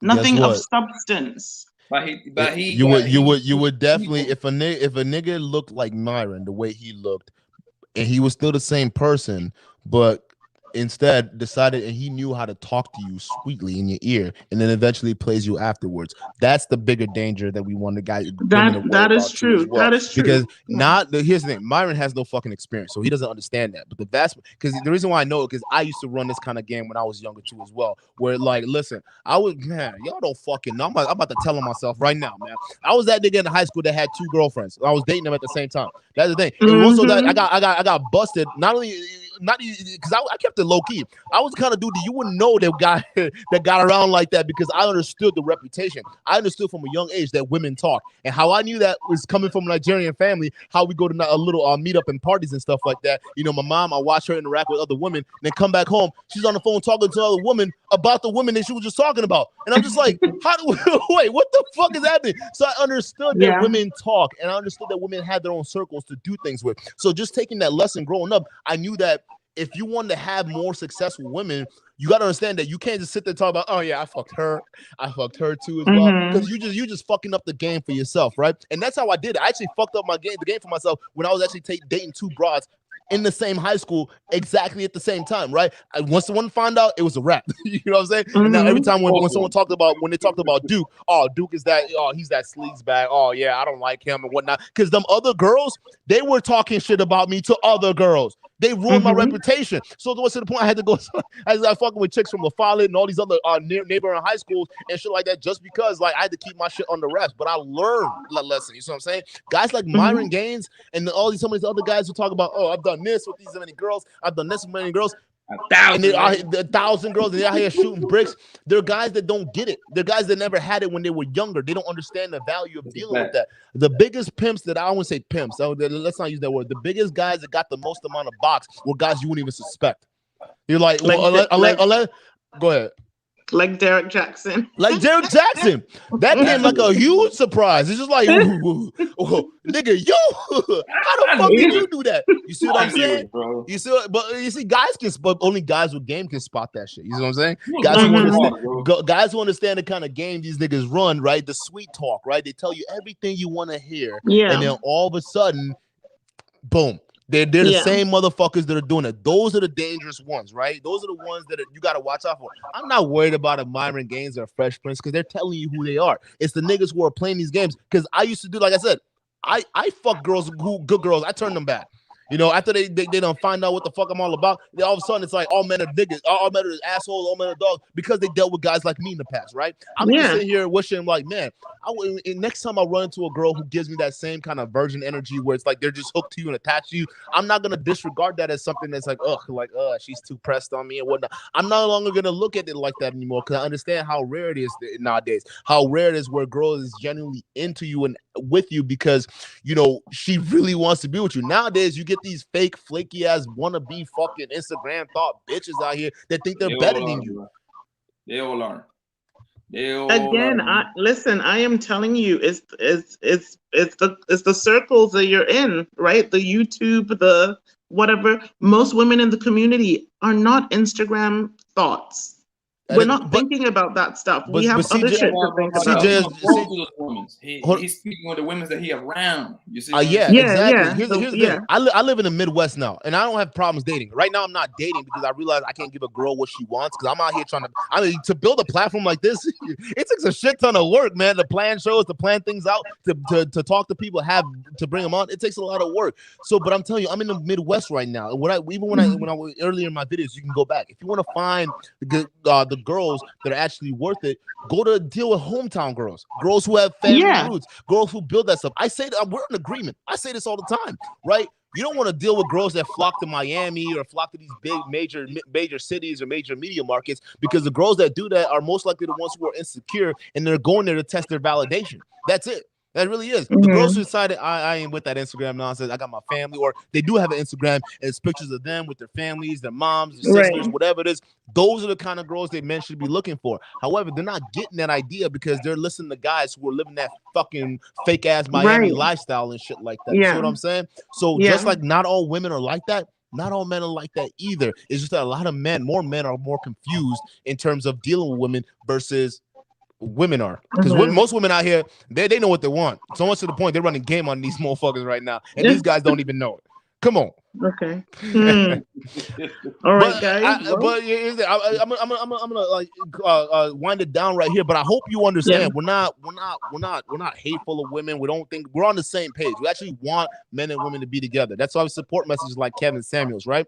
Now, aside from the fact that his delivery is a little bit different, right? But I understand it's for entertainment purposes. I get it. But like, we support guys in this space that want to bring men and women together. Period. Black families together. Black women. Okay. So that's what I like the man. He always. I don't understand why that man gets so much flack, bro. I don't get it. Like, y'all, listen. I do not want to make this another 2 hours, but I have serious problems with Kevin Samuels because most women do.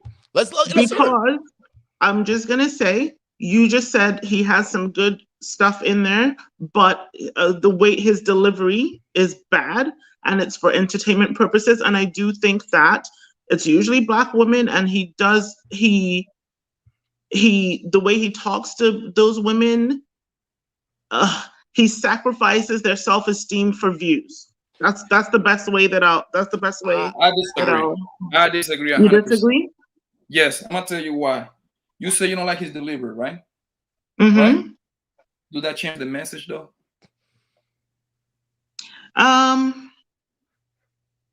What would you say his message is? I just told you I can answer that clear as day. Black woman get with a Black man, and when the baby mama call, what the first thing this man say? Go back with your baby daddy. Nobody else gonna treat your kids better than their own father. Because before the man criticize his woman, he asked like 20 questions, and then he give you his little input. So how can people like that? I just don't get it, man. Here's the thing with Kevin Samuels, right? He points out the contradiction that women say a lot of the time. Because here's the thing, CJLJ, a lot of women don't understand that, like, just like when you come to red pill spaces, a lot of women don't really frequent those spaces unless they're trying to genuinely learn about what's going on with men or relationship wise, right? So you gotta understand, like, when he's talking about these situations and these women come on, they're used to talking to other women and just saying whatever without having a logical element to it. So what he does, albeit I agree with you with the tone and whatnot, but that's the way that message is received. He's simply pointing out, hey, you're saying that this is what you want, but this is what you actually are. This is where your value actually is. And when a lot of times, one thing I noticed, especially I learned this in sales too, when you hold up a mirror to somebody who is doing something that they don't like and you show it to them in their face, right? It's really hard for them to take the truth because they're looking at themselves in the mirror. Kevin Samuel does that, but verbally. And that's what these women have a problem with. So what do you feel is the problem with the delivery? Personally, I don't have a problem with it because that's the entertainment factor. But what I feel like what most women have problems with it is just but the tone, right? That's the main thing a lot of women have is the tone, the way he comes at it, right? It seems almost combative. But you got to understand who's the majority of the women that he deal with. They're black women, and they call in. Not only that, black women. He says this all the time. I match your energy, and a lot of times, some of them. They're coming with it with that same energy. So he's just matching it. No. I disagree. I think he does it. I think he does it because he knows what the audience wants. It's kind of the same as Fresh and Fit. They know that. Oh, absolutely. No, but they know. So Fresh and Fit knows that the guys in the audience who are angry and bitter, they're gonna love seeing women getting thrown out of the studio, kicked out. Same thing with Kevin. He knows that a lot of his audience is bitter black men, right? And they want him to bring her down. Yeah, put her in her place. Tell this black woman what she needs to do. I don't think that's what it's all about. I think that's what your perspective is all about. I don't think that's what he's trying to do, right? I think it sounds like that just the way he delivers it and how he deals with some of the women on the show. But just like if his tone goes in a way where it's entertainment factor, perfect. It's the same way where if he knows that gets views, like even on his channel when we talk about Fresh and Fit, right? The haters only come to the Fresh and Fit videos. They don't come to videos like this one when we actually preach genuine relationship and whatnot. They're nowhere to be seen. Matter of fact, we don't even see fake accounts in the comment section right now. But every not today, but all the ones that have to do with Fresh and Fit, they're there. Yeah. And guess what? You know why? Because people they talk about, oh, you guys, we hate the fact that you always talk about Fresh and Fit. You fucking love it because you're here and you won't be commenting. You won't be doing so. Don't fucking give me that bullshit. The analytics tell me you love this shit, right? I don't even like doing content around Fresh and Fit, but y'all niggas are here watching this shit, so y'all clearly like to watch it, right? And not just them, but even some of our audience members who understand the kind of the inconsistencies that these guys have, right? Who understand this, they understand this. It's like, yeah, fuck, like, yeah, this is what it is. This is how it is. So when we talk about Kevin Samuels, right, that's his show. That's how he wants to do it. But the vast majority of women are getting the message. And here's where I disagree with you on the it's just dealing with black men that are angry. No. You got to understand, if you think it's only black men that have these same issues, you're wrong. A lot of men of all different races and whatnot are experiencing the same thing with their own race of women, and they're coming into his space and trying to understand what's going on. Primarily, he talks to black women, right? And just like even on this show, right? We got Don, we got Yende, we got me, we got Poppy over here. Some of these other guys that call in, majority of them are black. Right. And the people who support us, I noticed that majority of them are African American too, as well. So it's one of those things where it's like, all right, well, we understand who our audience is and we understand what it is. So he gets that side. It just seems like majority of them are black women that call in, but we also understand there are white people who listen to this show. There are people all the way from Australia, people from Europe, there are people from Canada, all different race that watch this, right? But the vast majority of people that we talk to who call on here, they're usually either black, right? And then they want to have the situation. So you got to understand it's the demographic, audience demographic. Let me read the super chat real quick. Omni Entertainment, that's BS. Kevin Samuels talked the same way to all women. It's just black women are the ones who keep calling. Look at Fresh and Fit Subway comment. Yeah, that's true. That's fucking true. Like, but the vast majority of black women, they call in and they want to know why. They want to know why, because a lot of black women, I feel like when they get to that age, because Kevin Samuels demographic, they deal with they're dealing with a lot of women who realize that it's too late. Time is up, and they're now coming in because they need that harsh lesson. And these are women who are bona fide set in their ways, girl. You got to understand. And when it's too late, that's the only time they see it. Because when they're young and wilding out, they don't fucking care. It's like whatever the fuck, man, whatever. But now when they reach them, when the DM stop And the person that thought that was around them, Young they dirty don't son, stop. nigga. And then yeah, exactly. When they realize it's too late, that's when they start to actually look internally and question what is wrong. What am I doing wrong? Did they understand something's wrong? And then they come to a show like Kevin Samuels, and he lets them know, here's a mirror. Look at it, woman. It's you. You are the problem. Okay. But do you get what I'm saying? So it's not like you should hate. I get it. Last thing. One, I'll admit I will have to watch a little bit more because the stuff that I've seen from him, I'm just like, no, and it's too much for me. I can't, So I would have to. I want to ask you something. You said, I said, let me ask you one question. Like from 1 to 100, man, and 70 is like a C, like a passing grade. How much do you agree with the man? What the man says? With Kevin Samuels? Yes. So like I said, I haven't watched a lot of his stuff. Okay. So, but the stuff that I've seen, I haven't liked, but he does have some good advice in there. I would say you said 70 is a C. Yeah, that's a passing grade in school. Yeah. I will say 50. You got to watch more of his stuff, and not saying that you have to be a believer and everything. Like I said, I'm an advocate of don't like blindly follow anyone. Now, here's the thing: with some of the because Kevin Samuels got his own stance too, man. And some of them would just they would simp for the Godfather Kevin Samuels, right? So that's what it is. So there are a lot of guys who have that kind of behavior where it's like, okay, Kevin Samuels is my daddy type of shit, which is I don't advocate for anyone thinking of looking at people like that because people are human beings and they will. Exactly, that people are always going to make mistakes. However, it's just one of those things where at least look at the content objectively. All right, CJOJ. Next time you watch this stuff, just watch it with an open eyes as a woman who's genuinely just like you come to this space, right? Because we're not as crazy as some of these other spaces. Don't get me wrong. We're not. We'll give you the truth, but we're not going to be as crazy with it because I spend a lot of time dealing with people, so I know how to talk to people. But it's one of those things where listen to the content. Look at the kind of women that are on and what they're saying. Pay attention to it. Would you identify yourself as some of these women who are calling onto the show? Some of the things they have done, right? Like the Wonder Woman, and I was gonna do a video on this, right?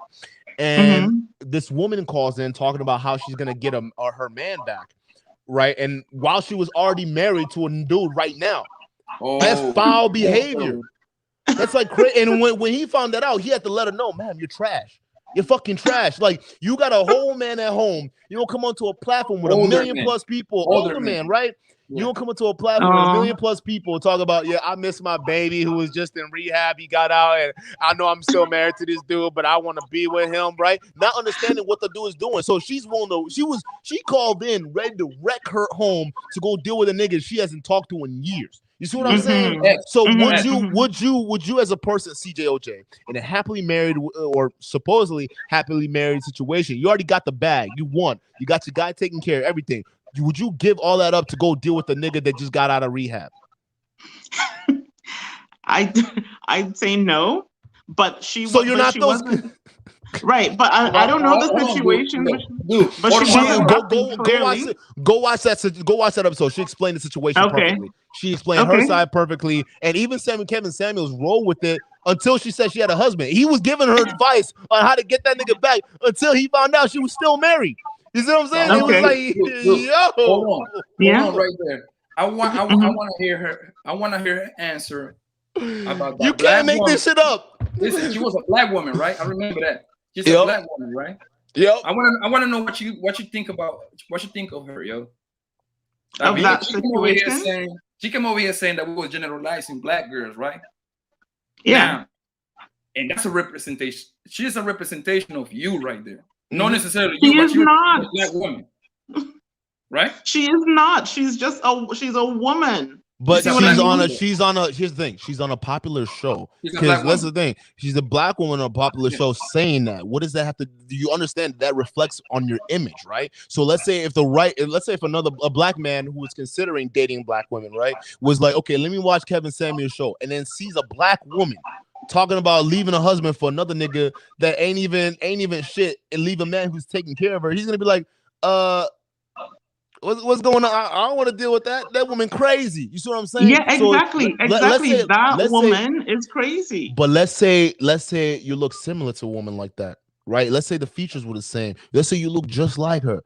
And the man comes in and says, "Damn, bro, she looks like that chick that was on Kevin Samuels speaking some wild shit. I ain't doing that." Just like when I see women with crazy colored hair, wild hair, eyelashes, and everything running around acting a fool, right? And I run across one in real life. She may not be that kind of woman. She may not be, but she's got the hair. She got all those same kind of tells. I'm gonna judge her like them women I see wilding out, and I got no qualms about it because guess what?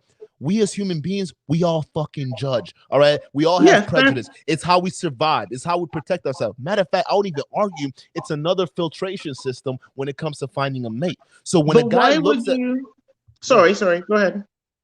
I was just gonna say, so why would you, that one woman who is clearly, tripping, why would you attribute her behavior to all Black women? Like, I'm not attributing her. I'm gonna cut you right there. I'm not attributing me personally. I'm not doing that. I can see a Black woman act wild out, and I can know for a fact that not all Black women are doing that. But CJOJ, you gotta understand, the vast majority of people don't think for themselves. They don't have time to go out there and do that research. And you know this. We're living in a different time where people are just out here straight stupid. They're dumb. All right. So they're gonna see stuff and they're gonna automatically think, okay, that's what it is. They're gonna go with it. I'm not you see, your argument isn't with guys like me who are able to think and see beyond the foolery and shit. Your argument and your gripe are guys who are seeing that and taking that as gospel and then extrapolating that to all women. You see what I'm saying? That's not with us, but that's why we're here to change that. We're here to say, okay, now I'm sitting here having a conversation with a Black woman who doesn't interrupt, who listens, and is the exact opposite of what we're seeing out large. You gotta understand, by you being on this show and having this conversation, there's been a very good conversation so far. You are representing other Black women, where other Black men who are watching this right now can say, what can I find me a girl like CJOJ? Hey, where your number at, girl? You single? But that's real. You are exactly women like you are taken, but you on this show are representing Black women in a certain way. You see what I'm saying? You see how that can go in different ways, where we have one woman call in and have a different kind of representation, and we have another woman call in and there's a whole new type of representation. You see what I'm saying? But it's all about the message, and we're trying to promote out more positive images of Black women and Black men than what we're seeing out here in the media at large. You see, what this conversation taught me, we generally agree on the same thing. Would you agree, CJOJ? I would say so. I want people, and especially my people, just because I happen to be Black, to have healthy relationships. And I heard Ayende talking about this the other day, not just romantic relationships, but relationships in the community at large, right? Talk to each other in a certain way, treat each other a certain way. That's what I want for us. So, No, that's true. That's true. And that's what we want too. And I'm glad to have you as a part of the show. I'm glad to have you. I see you in the comment section. I see some of these other women too as well. I see you guys building camaraderie. I see you guys chatting up with the guys down in there in the comment section. This is what we want. And we're only going to keep getting bigger. Every day we get new subs. Every day we get new comments. Every day we get new recommendations for things to talk about, right? And these are coming from women and guys who also feel as passionate as we do about this project that we're doing. So real talk, that we just have to keep doing what we're doing to change the image, and eventually the idea are going to win out. The ideas are going to win out because people are going to come to this space and say, even women, they're going to come in and say, I feel safer here. I feel safer to just call up and have this conversation with you. I feel safer to just, be able to say, okay, sit and listen and not feel like I'm being personally attacked by other women. And it's not just us. I'm not saying that but we want to help the other YouTube platforms out there and the other content creators out there that want to preach the same message. And we want to get to the point where we want to give them that platform. And even some of you women out here listening too. My ultimate goal right here is to have more CJOJs who want to go start their own platforms and then basically take this concept and run with it and teach other women, because ultimately y'all got to teach other women. I can say what I want, but I'm just a nigga talking. You see what I'm saying? You have to be able to take this knowledge and go educate other women on what they need to do to be more like you. So when Black men of means come out in society and want to deal with the woman, they can deal with women that sound like CJOJ. You see what I'm saying? I see. Okay, I hear you. Well, I'm always here in the audience Look forward to more conversations. So. Hey, come back on Friday's live stream because I wanted to. Here's the thing, I had to change everything last minute because we had some women that want to come on, and these are all other YouTubers too as well. But someone was just like, listen, because I didn't know how this conversation was gonna go. Real talk, interracial conversations are always touchy, so I want the women in the chat, I want the women who are watching to be able to see what the men think about this, and then we're gonna have a panel next Friday. We're gonna have the women see what they think about this situation, and then we're gonna have the conversation. And feel free to call in, CJ. I want you to call in and voice it. Okay, I will. All right, take it easy, man. With that being said, Poppy Blanco, I appreciate you joining on, man. Hey, we got to talk about having you as a panel member, bro, because I like having you on here. I like having you chat, bro. Like, you know what I'm saying? You support the channel, you do what you got to do. But guys, I appreciate you guys for watching. Damn, it's almost a 5-hour stream. I can't fucking believe it. But we're doing it here. And most of you guys are still stuck around. I can guarantee you guys are here because you guys fuck with the message. So thank you guys so much for being here. Definitely stick around for next week's content because it's gonna be crazy. All right, we're gonna be exposing some of these toxic female behaviors out here, so you men can understand the difference of what's going on out here. All right, Pop, you got anything to add? I want to tell everybody in the chat, man, to support your channel. You see what I'm saying? To support Black Light channel too. Black Light's in the building, man. Hey, Black Light, we got what we're trying to do. We're gonna plan a big stream, man. We just have guys like Black Light. I'm still trying to Grind and Motivate. Here's another one I want to do, man. I love his content. I fucks with it. He also has a different opinion. I seen him. He the guy with the dreads, right? Yeah, he does those really cool ass skits, man, that are just like wild. And I'm like, yo, because here's the thing. I always thought about doing skits like that too as well. But like the way he does it with the creativity, man, and how funny he is. He do it by himself too. That's crazy. All by himself. So it's like, yo, that's talent right there. And guys like that need to be pushed out to the forefront. Like we need to see more men like Grind and Motivate. So you guys go listen to this. Go check out Blacklight and check out Grind and Motivate too as well. Omni Entertainment, thank you for the €2 super chat.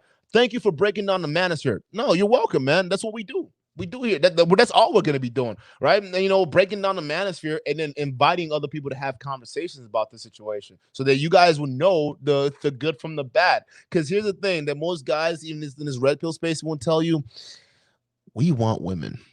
We want women and we want to be with women, right? I'm out here. I used to be one of these jack boys, right? These yeah boys that we call it in our country. That we ain't up the ship of fucking women, right? And that's the thing. Once you realize your purpose, you know what I'm saying? Because here's the thing: the reason why I was fucking around and ruining souls like that, I was collecting souls like fresh. I won't even lie. I was that one of them dudes. I said it. You even go to my one of our first videos all the way down the line, right? You hear me? I was.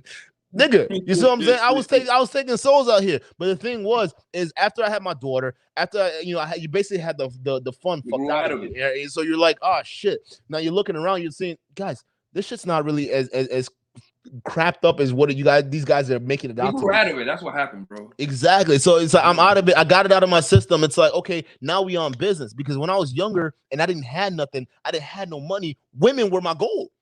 Women were the only thing that made me feel like I accomplished something. How many girls could I lock down that day? How many girls can I fuck that day, right? That's what made, like, you would see me out in bars, you see me out in clubs, all that shit. But then I had my business, then I had my daughter, and I had all these different priorities stacked up. I didn't have time. I had all this. Now it's my purpose. You know what I'm saying? Now I had this purpose. Now I'm a go-getter. Now I'm like, look at all these niggas talking about, we teach guys how to get laid. Nigga, what?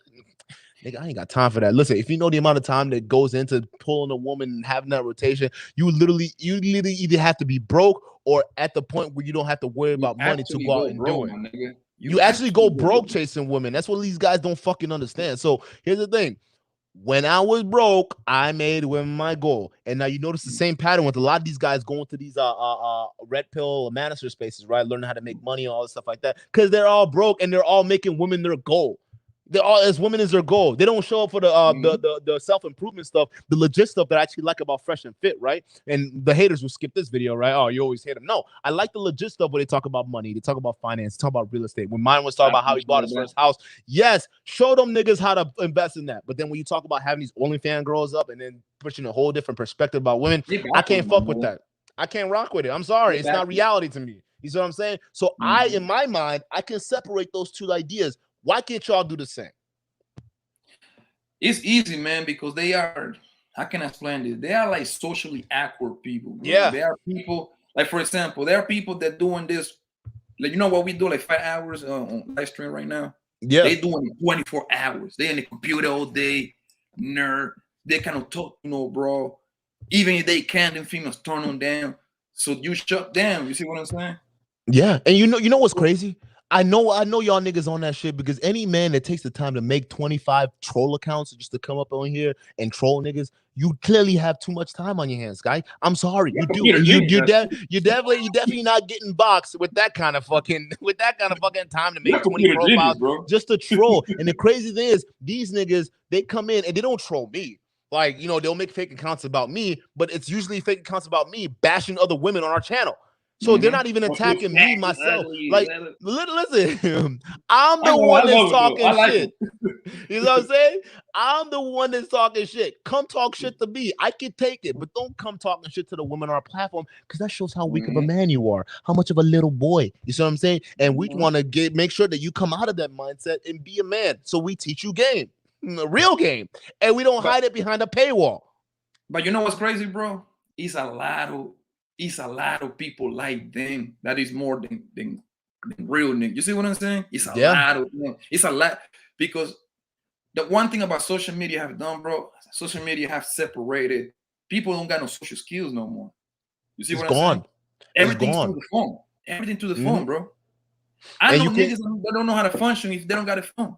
I don't grow up on that era, bro. Exactly. And you lose that personal aspect with the phone too as well. And that's why it's like going out there and being physical and being active. You pull way more broads that way. You will pull way more broads than the phone. You have a better chance. Like, for instance, I would tell you this. I would get rejected more times if I went on Tinder than actually approach a girl in person. Because the girl, if I approach a person, she can understand my aura. She can see my body. She can see my physical. She can understand how I talk to her. She can understand all these different things. And real talk, that's all the things that will sell. Your confidence, your personality. If I'm over the phone trying to convey the same way, it's gonna come off different, or she might read it differently. You don't understand that. It's weird. So get off the phone, bro. What? I never did the online dating. I just barely got a social media like 6 months ago, my nigga. I'm brand new to all this bullshit.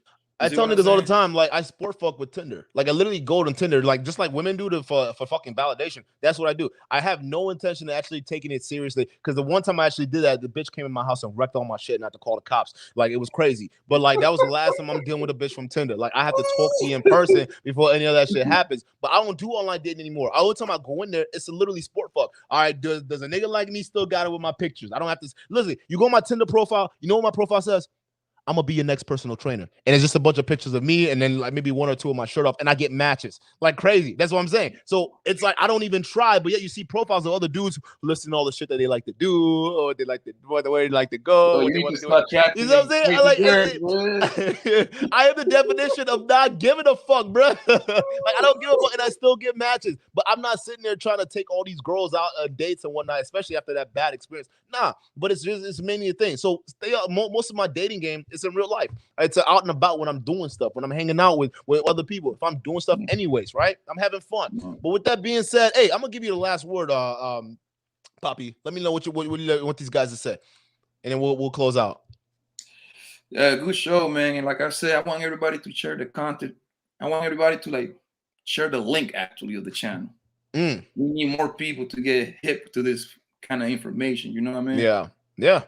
And here's the thing, man. We're planning on building, and I'm telling myself too soon, but I think logically it's where it's the best place to head to is to eventually turn this channel into a network, right? A network where either smaller YouTubers or other guys or women who want to come on and have these conversations can have a platform to do it, right? They can do it and have these conversations and do it. And on top of that, I would even encourage more female YouTubers or aspiring content creators to come on board. And I want to be able to help push those voices out there. You know, I want to be that platform to do that, not just to, have to be big just for the sake of being big. It's like, yo, let's be big with the purpose, right? And for Poppy, if you decide to start a channel, people are already getting used to you right now. They're already getting used to you in the comment section. They're getting used to you all these different places. So they already know what the fuck you about. So when you go and say, hey, yo, check out my boy Poppy Blanco TV, we already know what you're going to be talking about, and niggas already going to be rocking with you because they understand the kind of message that you're bringing forward. So that's eventually what we want to do. If we can get more of us out there, more of like Duke and Dons, more of the Poppies, more of the